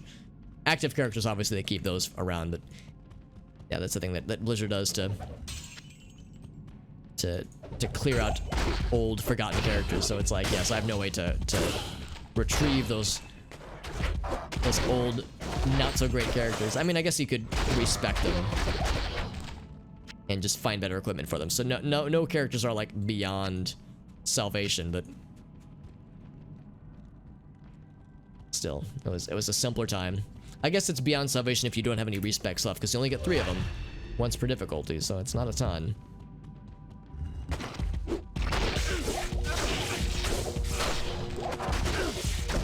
Steel scarabs, yeah, roll these lads. I'm kind of surprised we haven't seen more boss groups in this area, though. We saw a bunch at the beginning, and then from there it's been slim pickings.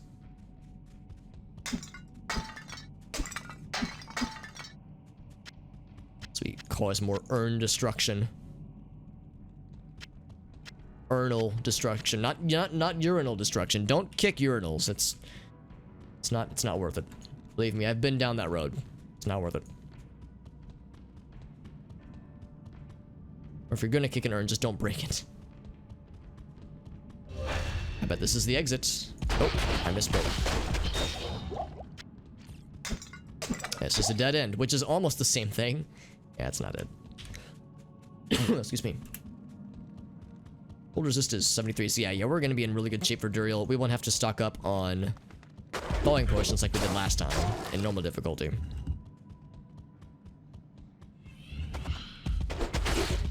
Ouch. There we go. These guys are real fast. Are they part of a boss group? They are. Oh, he's fast. Black Mauled. Oh, wow, he does a lot of damage. Holy shit. Just extra strong, I think, right?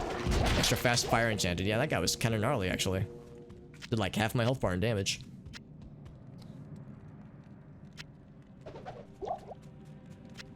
Topaz. Anything that I want to identify? We'll check that wand real quick. It's okay. Nothing to write home about. Although if I was writing home about wands that I found in a video game, I think my family would have some questions. Well, your soul detaches from your shell. I'm sorry, GD. I'm sorry it's been like such a grind for you, man. I know you said it's like, dude. I know you said this is like one of the more rare things to find. So once you find it, you're home free. But until then, I'm sure it's fucking exhausting.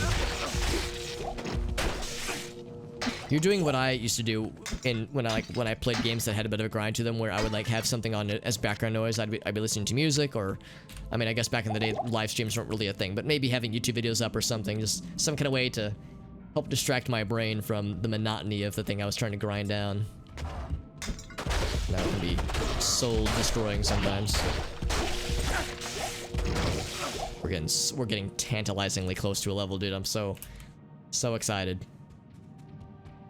Just can't hide it.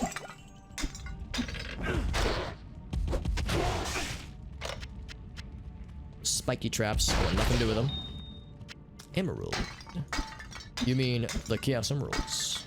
I've got one right here.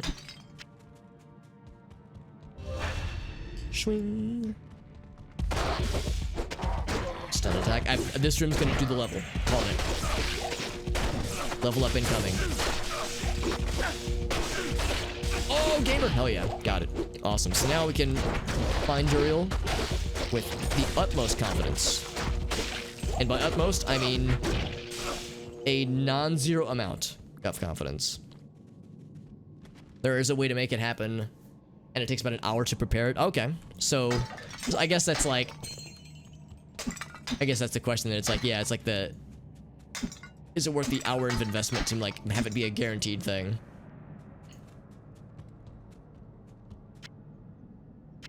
Or wait, are you saying that the fate is only part of it?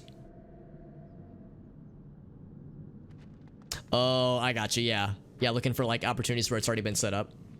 Let's do vitality. 1, 2, 3. Easy as 1, 2, 3.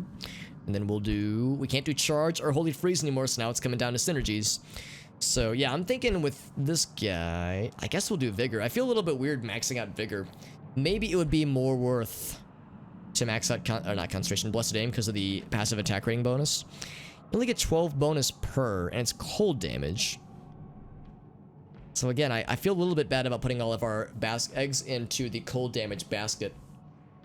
Maybe I should do both cold damage and charge damage, because with charge, I think it's considered physical damage. So if we see something that's immune to physical damage, then charge kind of gets us nowhere, unless it's magic damage, but I don't think that it is. I don't think that it is. So we'll do both. We'll do vigor. We'll bounce back and forth between vigor and blessed aim. So we'll do blessed aim right now. The next time go into this guy, yeah. So we'll kind of bounce back and forth for those. Get them synergies going. Mind-numbingly long, yeah. Especially if you're having to do it a whole bunch. It sounds mind-numbing, honestly. I know games where the grind can still be enjoyable, but it's still a grind. So the mind-numbingness can still be a factor.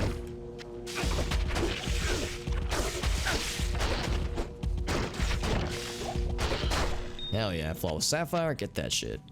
We got that shit.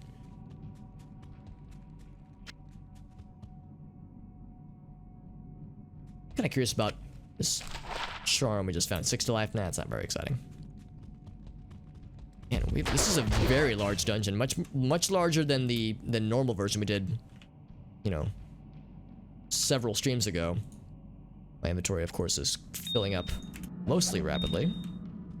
Fill plate, 2 sockets. Not good enough. Not quite enough. Puke Cloud. That's, man, these screen name, or these monster names rather, are incredible. Oh man, freaking mana burn. That's not cool, dude. Be a bro. Be a bro and don't steal mana. That's not nice. Did a lot of damage to me too. What is a bassinet? Oh, that's the tier 2 brand helm.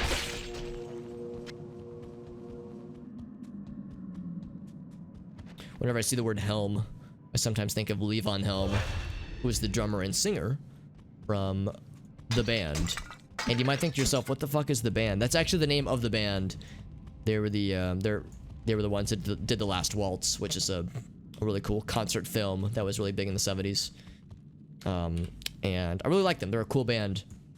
And Levon Helm was he was their drummer and also their vocalist. And I always kind of have, I always find that drummers, vocalists that are also like drummers or percussionists, it's like, I think singing and playing any instrument is hard, but I feel like singing and drumming in particular is kind of tricky because like you really gotta keep your, like, one side of your brain has to be, you know, singing in time or singing in, you know, keeping the right melody and all that jazz, singing in tune. But then the other part of your brain has to be like keeping with time and, you know, keeping the beat going. Because as the drummer, you're a significant part of the rhythm section, so you got to keep things going.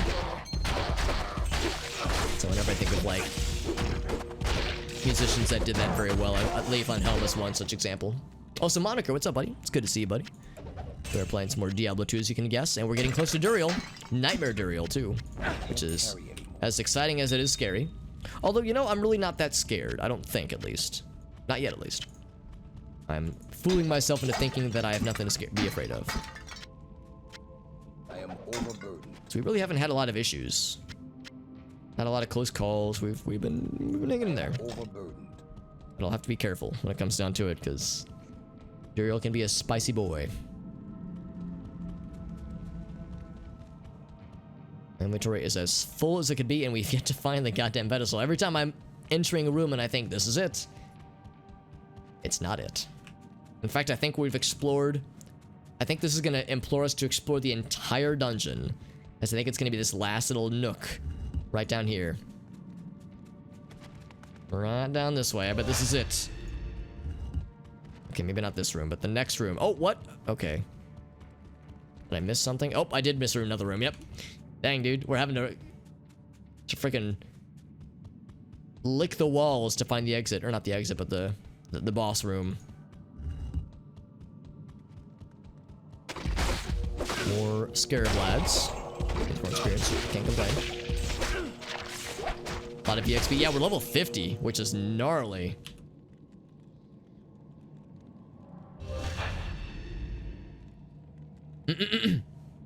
Singing.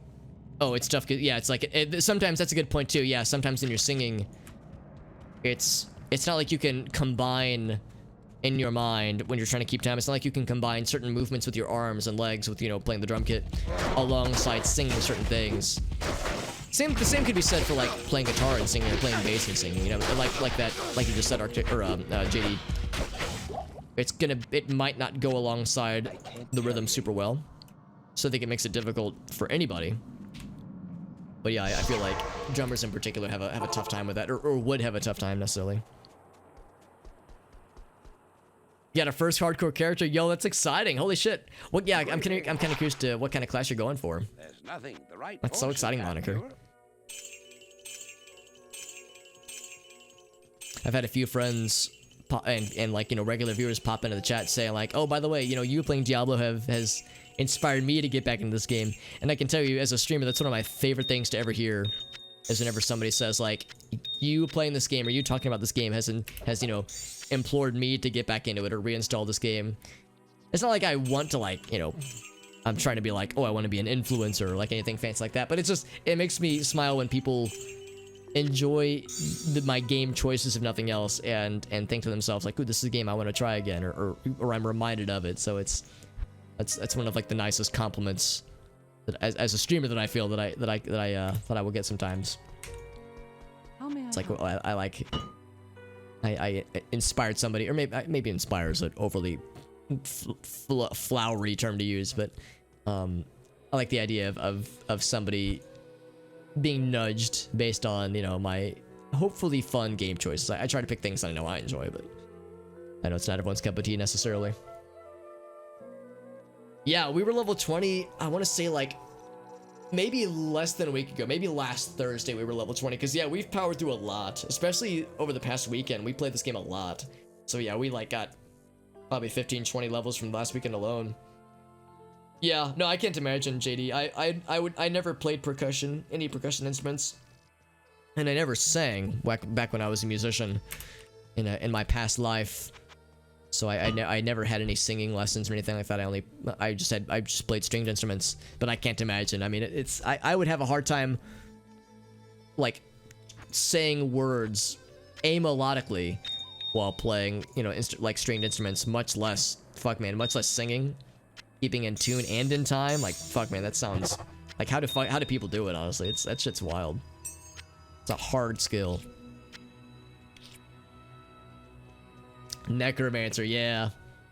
I actually have yet to play the Diablo 2 Necromancer, and I have the expansion, and just have yet to get around to it. I think the expansion came out. Let me think about this. Was that before? I think it came out a little bit after my most recent Diablo 3 adventure, which, well, let me think about this. I think last time I played Diablo 3 was 2016. So maybe it actually did come out before that. I can't remember, but for whatever reason, I've yet to play it myself, and I really want to, because I think I would enjoy it. Also, buying these bad boys down. Yes, yes, yes. Oh, whoops. Buying the stacks. Stacks on stacks on stacks. Bam. So with that, that's number 4. Oh, number 8 for a perfect topaz. What the hell? A lot of topazes.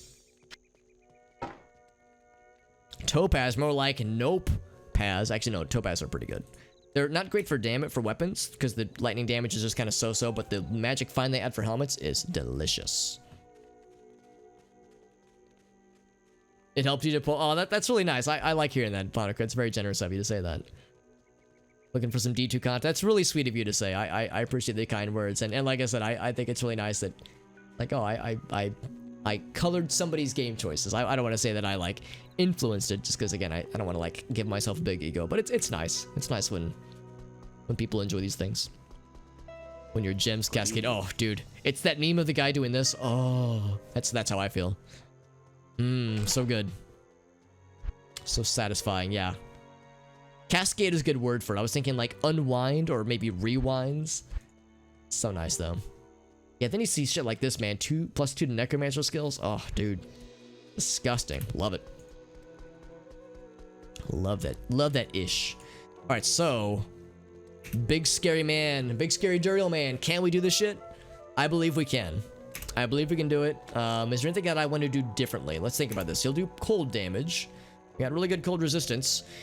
I might want to switch off from black. We'll see. Black has crushing blow, which is really, really dope. But less overall damage. Not by like a huge margin, but by a not small margin. So crushing blow would be really good at the start. So maybe we'll start with this guy, then we'll switch off after a certain point. I want more potions. I didn't get any more rejuves, unfortunately. Maybe I should have. I think it'll probably be okay. The one-chipped, yeah, you're just one-chipped thing away from a perfect gem or a perfect skull or something. Oh yeah, that is the good shit. Really, really is.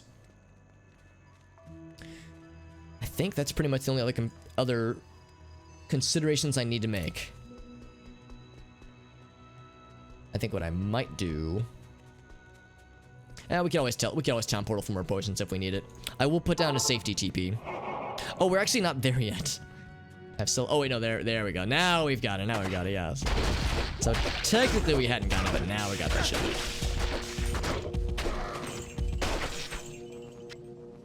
Because we found the experience shrine, and I was like, oh, what is this?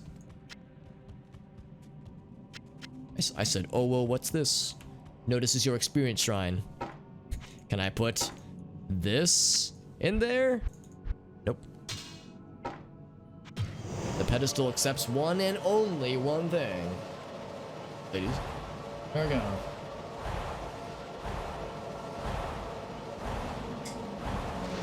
And boom. Take that wall out.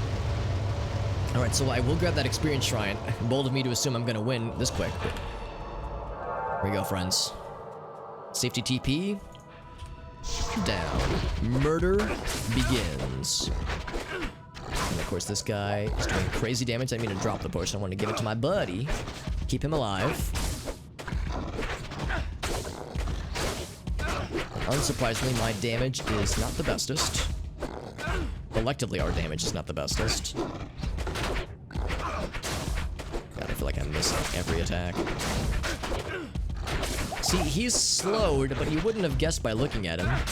So he's still slapping away pretty quickly, isn't he? I don't have to worry about my damage. Or my health, rather. Because he's not hitting me yet. But I do have to worry about keeping our buddy alive. If we lose him, it's not the end of the world. We're doing alright. But it would be nice to keep him alive throughout this fight. That's why the safety TP is so important. I almost tried to feed it to Duriel. Here, Duriel, you look parched.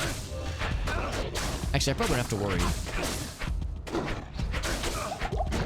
about Holy Shield since he's not targeting me yet. Our buddy's tanking all the aggro. Part of me almost wants him to target me. Almost. Let's give you another potion. This is scintillating gameplay, right? So exciting. Oh, that's correct. Yeah, we did get the boost earlier. Yeah, thank you again to everyone who helped out with that boost, because that was very nice. Like I said, I do usually notice a non-insignificant uptick in views whenever we get the stream boosted, so it really does help me out. I've mentioned before, it's like, you know, it's not like a make or break thing. If we don't make it, it's not like I'm ever sad about it, but it really does help me out, and I'm grateful for that. So again, we're down to about half health. Maybe I should have stocked up on more potions so we could have just done this in one fell swoop. We're almost out of potions, so we'll take our safety TP in a minute. But we got him past the halfway point. It's hard to tell because the black background on the health bar makes it hard to know how much health he's really down. Thanks, he says. He is a scary dude, yeah. I mean, he's doing a lot of damage, and the guy, our mercenary friend has a lot of defense and a decent amount of health. And pretty good cold resist. So, he's doing about as well. Oh yeah, time to exit. He's probably doing better than we would be, because like, yeah, he's level, let's look at this. So I'm defense 376, hit points 626. He is better defense and better hit points. So like, if it was just me without mercenary friend in this fight, I would be alright, probably, but I'd be quaffing potions left and right. Also, I think I'm gonna go back to this weapon, because I think now we're to the point where Crushing Blow is probably getting us less bang for our buck. Yeah, Crushing Blow is good. Definitely early on for bosses and such. So, health and more mana. In fact, let's just do this.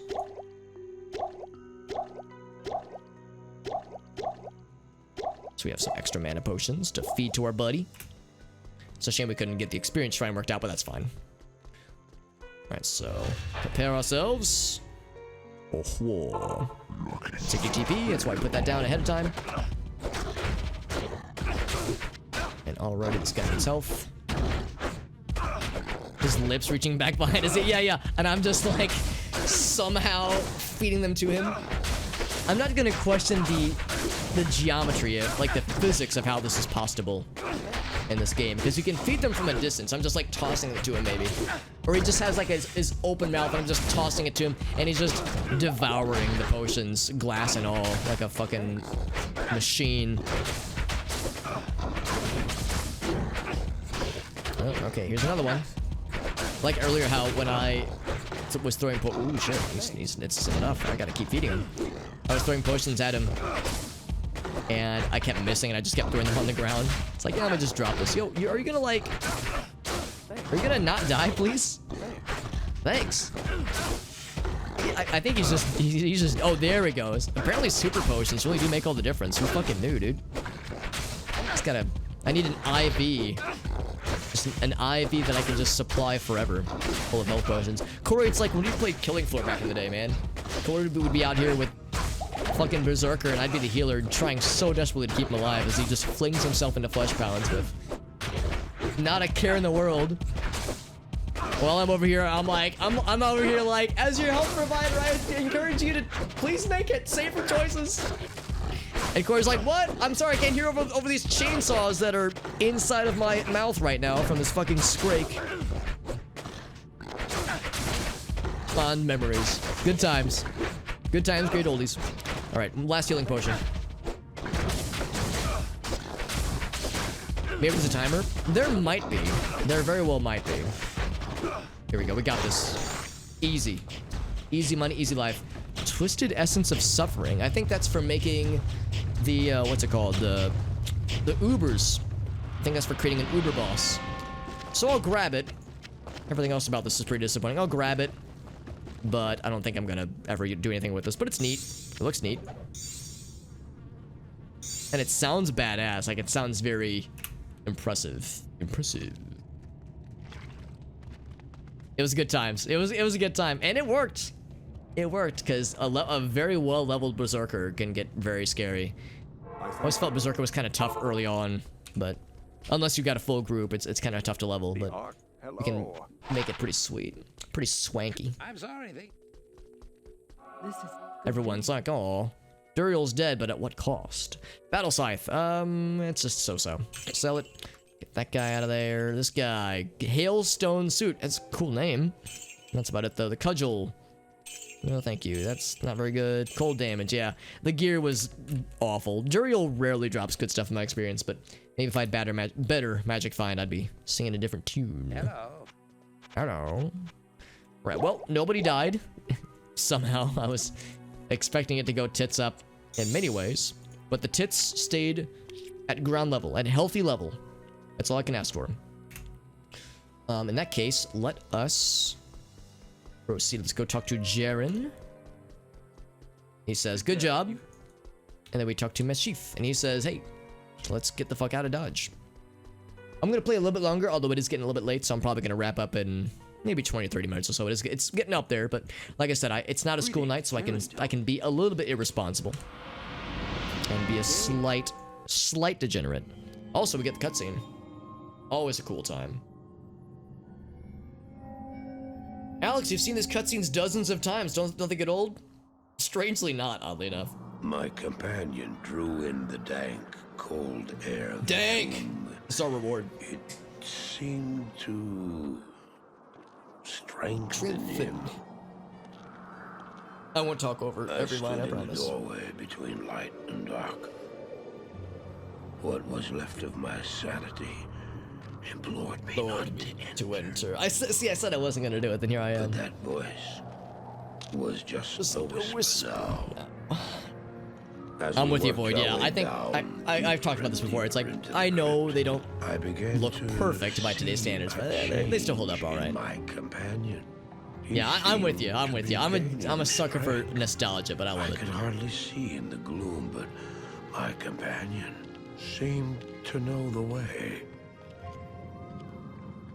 We came at last to a great hall.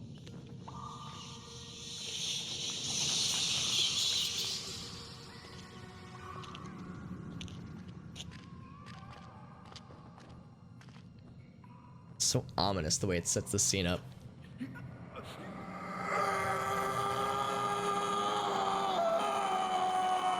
He's like, bro, you alright, fam? Like, yeah, you know, just some extra skull cavities opening up on me. I'm fine. It was then I realized my companion hadn't been gaining strength. He had been losing what was left of his humanity. I've said it before and I'll say it again. I really like Marius's voice, or Marius's voice actor. The character he plays is a simple He moved with lad, demonic speed, and then but the voice is so soothing, man. I can listen to this man read a goddamn phone book. Stop! The beast contained herein shall And then not this be set fucking dude. free, not even by you. Hell yeah. Get him, Tyrael. Fuck him up. Yeah. Good shit. It's such a cool... It's, again, I know it's aged. And it's not without its blemishes, but I fucking love it.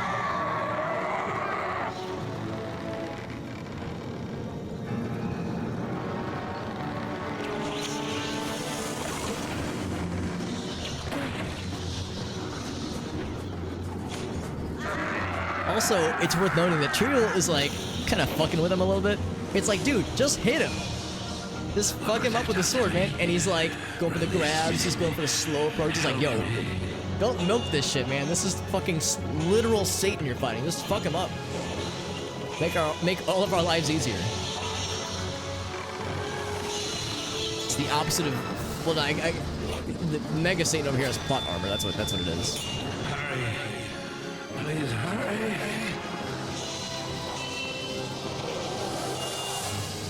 Don't do it, Marius. Don't do it. Don't do it. No, Oh no! don't do it.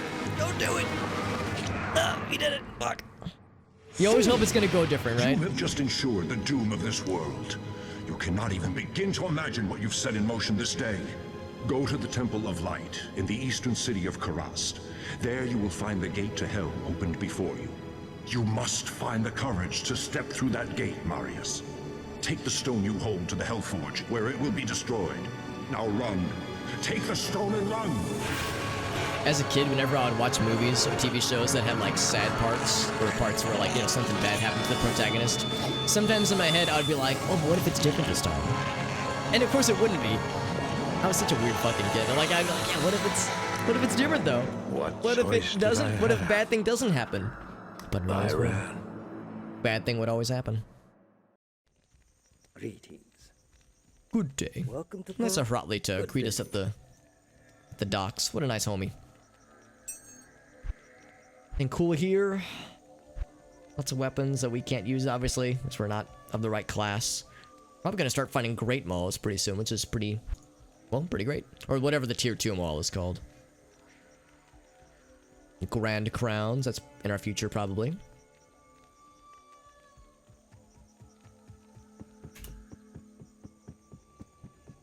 I like the ambient noises of Karast. I like the creatures in the distance and the crickets and just like the swampy tones that it puts off. It's good ambience. I like it. Ambiance. Saintly Mask. Oh, there's an embossed plate. 302 defense. That's pretty good. And Grim Shield. We're starting to get more tier 2 stuff. Now we're gonna talk to Deckard, who's gonna say, I've not. Yep. So do we? And we can talk to Ashir. Let's just jump in. Like I said, I'm not gonna go much later, just because it is getting late. And we're well past 1 a.m. But again, I can go a little bit extra long. Here's this fucking dude. I can't smack him, unfortunately. I can click, but I cannot murder. I always wonder if that's literally him or if it's like an apparition of him. And I think it's just an apparition. I don't think that's actually the dude. What if it was? What if we were that close to finding him? All right, I lost literally all of my potions, so I need to be slowly replacing with any supers that I can find.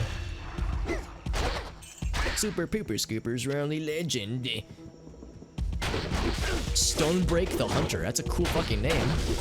Too bad he's a fucking chump.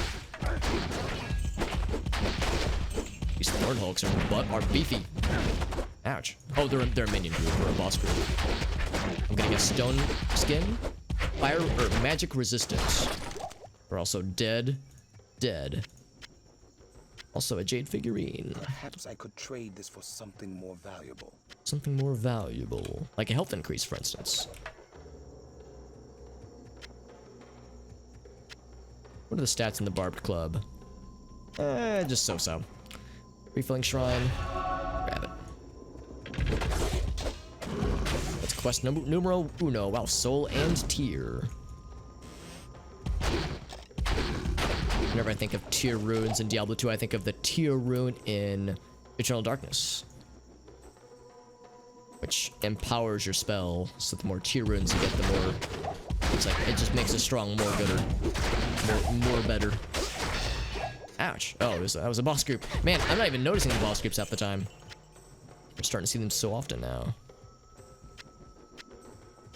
I'm gonna let you fight that guy while I inventory. Hardcore menuing, as I'm known for. Holy Water Sprinkler. That I will never get tired of seeing that name as a weapon. Let me aggressively sprinkle holy water on things like a real gamer. Doom Growler. Dude, these names are popping off, man. I love it. Aura Enchanted extra strong, also extra dead. War Staff is not good. Spirit Mask could be good.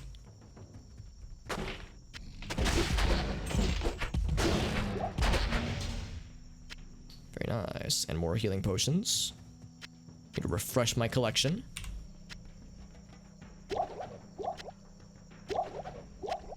Slowly but surely. Another clear, but still no drops, man. Yeah. Oh, jeez. Do you have like an upper bound of how late you want to stay up for, JD, or is it like, nah, man, I am committed to beating this bastard tonight? Because if you're like me, you might have like that one point where it's like, yeah, I have to reel it in. But if there is no point of no return, or if you're already past it, then I can respect that as well. Alpha helmet's not very good. Some lads over there that are in dire need of a spanking.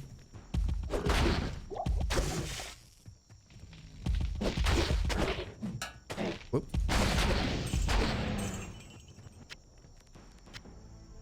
Staying up till you get it, yeah. Oh, until you get sleepy. Oh, okay. And then you can go to bed with no regrets. I love it, dude. And JD, you're a bit of a fellow night owl. Is that a correct statement? As I seem to recall, we've both. There have been a few occasions where you would message me, you'd be like, "Hey man, are you up by any chance?" And I'd be like, "Yeah, I am actually." It'd be like 2 a.m. Like, yeah, you know, just up at fucking real degen hours like a real gamer. You know how we do. That was a boss group, but now he's dead.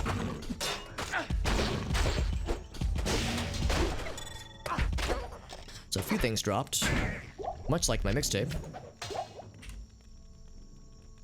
Till 3 or 4 a.m., yeah. Yeah, I've been known to do that on occasion, Alex says with a shit-eating grin, choosing to not acknowledge the fact that he's done that a lot lately. Yeah, I've done that a lot lately, so I know all too well. And I've mentioned before how it's like, I will stay up too late, and then I'll do my, you know, my obligations. I'll do my 9 to 5, or I guess 8 to 5 for work, but then I'll be tired by the end of the workday, and I want to refresh myself in time. Like if I'm streaming that evening, I want to make sure, you know, I'm like in good energy, spirits and whatnot. So I'll be like, I'll take a nap after work to kind of refresh myself. But then more often than not, I nap longer than I should. So I nap later than I ought to, so that means I can't fall asleep after my stream ends because I stayed up too late or napped too long previously, so I have too much energy. So I stay up too late and just propagate the cycle further. I'm just my own worst enemy in that regard. You'd think I would learn, but it's yet to happen. But it's nice. I like late nights. I like being a night owl. Especially working from home, I feel like I kind of have the flexibility to be able to pull it off. But yeah, I like being up at night. It's like I kind of like the rest of the world being mostly asleep at this time, and I can just kind of like be in my own little internet world and do work stuff or do fun projects or just kind of fuck around. It's kind of nice. It'll sell for a lot of money. So it's not like I'm sad about being up late. It's kind of nice. There are times where it's inconvenient though. Wake up super early though.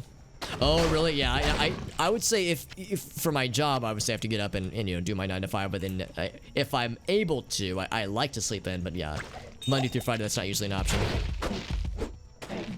How do quivers work? I think they work the same. Which is to say that if you have a bow and arrow, you need to have a quiver on your offhand, or I guess a bundle of arrows for bows or bolts for crossbows. You have to have a bundle of those lads in your offhand in order for you to have ammunition for your arrows or your bolts. And you have to find them on the ground. I mean, some weapons, some bows, and some bolts will automatically refill themselves as like part of their magic components, but most of them will not. So it's like you have to either keep extra arrows or bolts on you or find them on the ground to kind of keep your supply going. I think, at least. I've yet to play an Amazon in Project Diablo 2, but I'm pretty sure it's fairly the same. Naps can be as slippery. They absolutely can. They absolutely can. Yeah, that's why I have to be careful. They're great, but you have to be careful with them. Your dogs have adapted too. Yeah, that's how mine is too. Yeah, he's done a very good job. And if I'm like sleeping at a weird time, usually he sleeps alongside with me. He's a older sleepy lad, so he is a. And it was one thing when he was a younger, wilder, more rambunctious lad, but now that he's much older, yeah, he sleeps most of the day anyway. So really, I would say this: he probably prefers that I take long naps and whatnot, because it means it gives him time to chill. He's like, I don't have to stay up to entertain this guy. I can just sleep myself and be super mega comfy.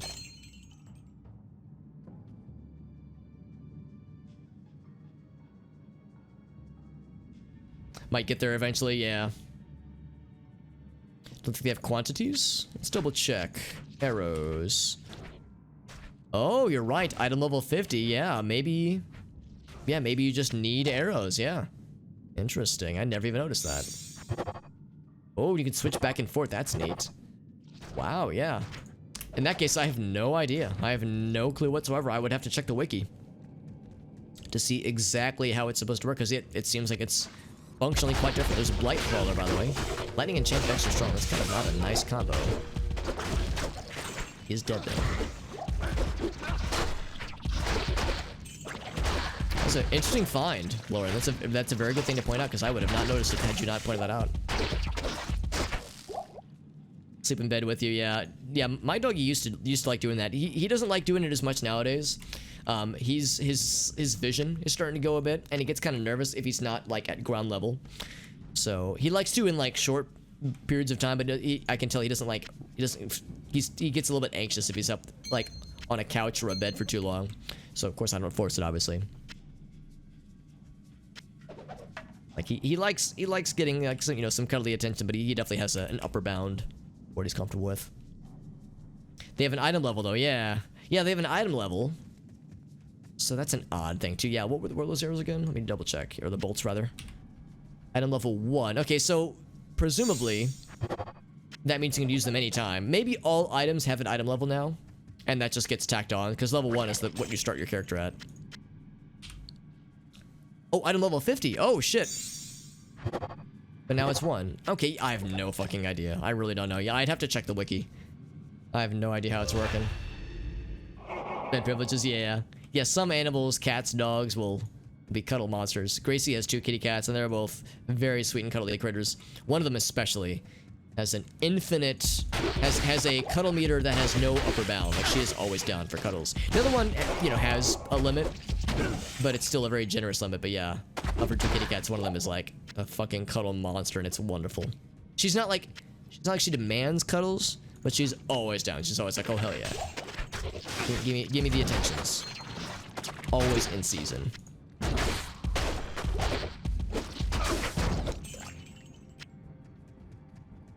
When they get older, yeah, that's exactly it. And I understand it too. I'll probably feel the same way when I get older.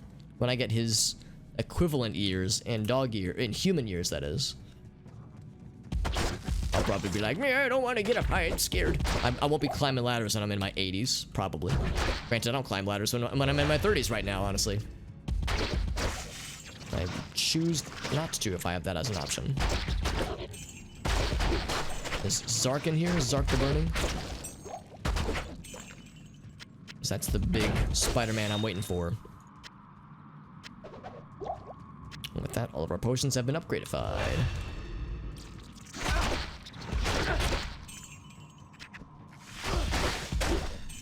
Smack, smack. There's this group. I think that's Zark right there. And his Burnination station. He's cursing us. That's a good sign. It's actually not a good sign. Yep, that's him. Extra strong, cold enchanted.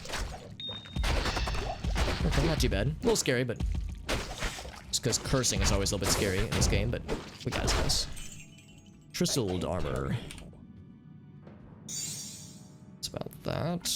Sapphire, diamond. These are all forever, of course. And eyeballs. Don't forget eyeballs. I am overburdened. Diamonds are forever. Eyeballs are temporary. Back in. Back.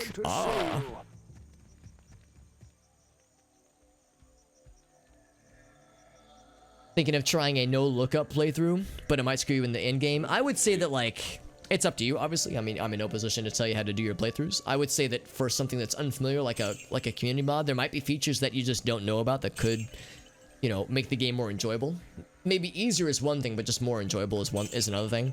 So it's up to you, obviously. I mean, if you wanted to like have the added challenge of a can't look up things on wikis challenge, then that's up to you.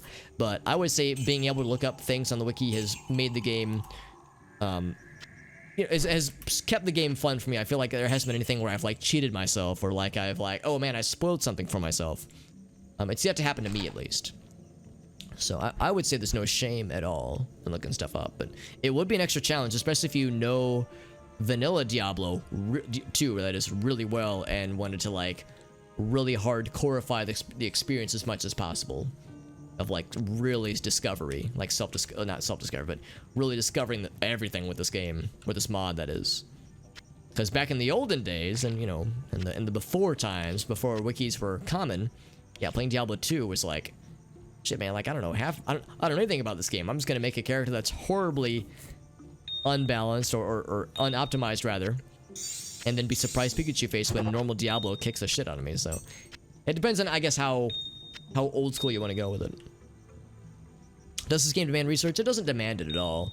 I mean, if you're playing Diablo 2 and you've never played Diablo 2 ever, and you're like forever before, then there's probably a lot of things in this game that might be a little bit archaic by today's standards.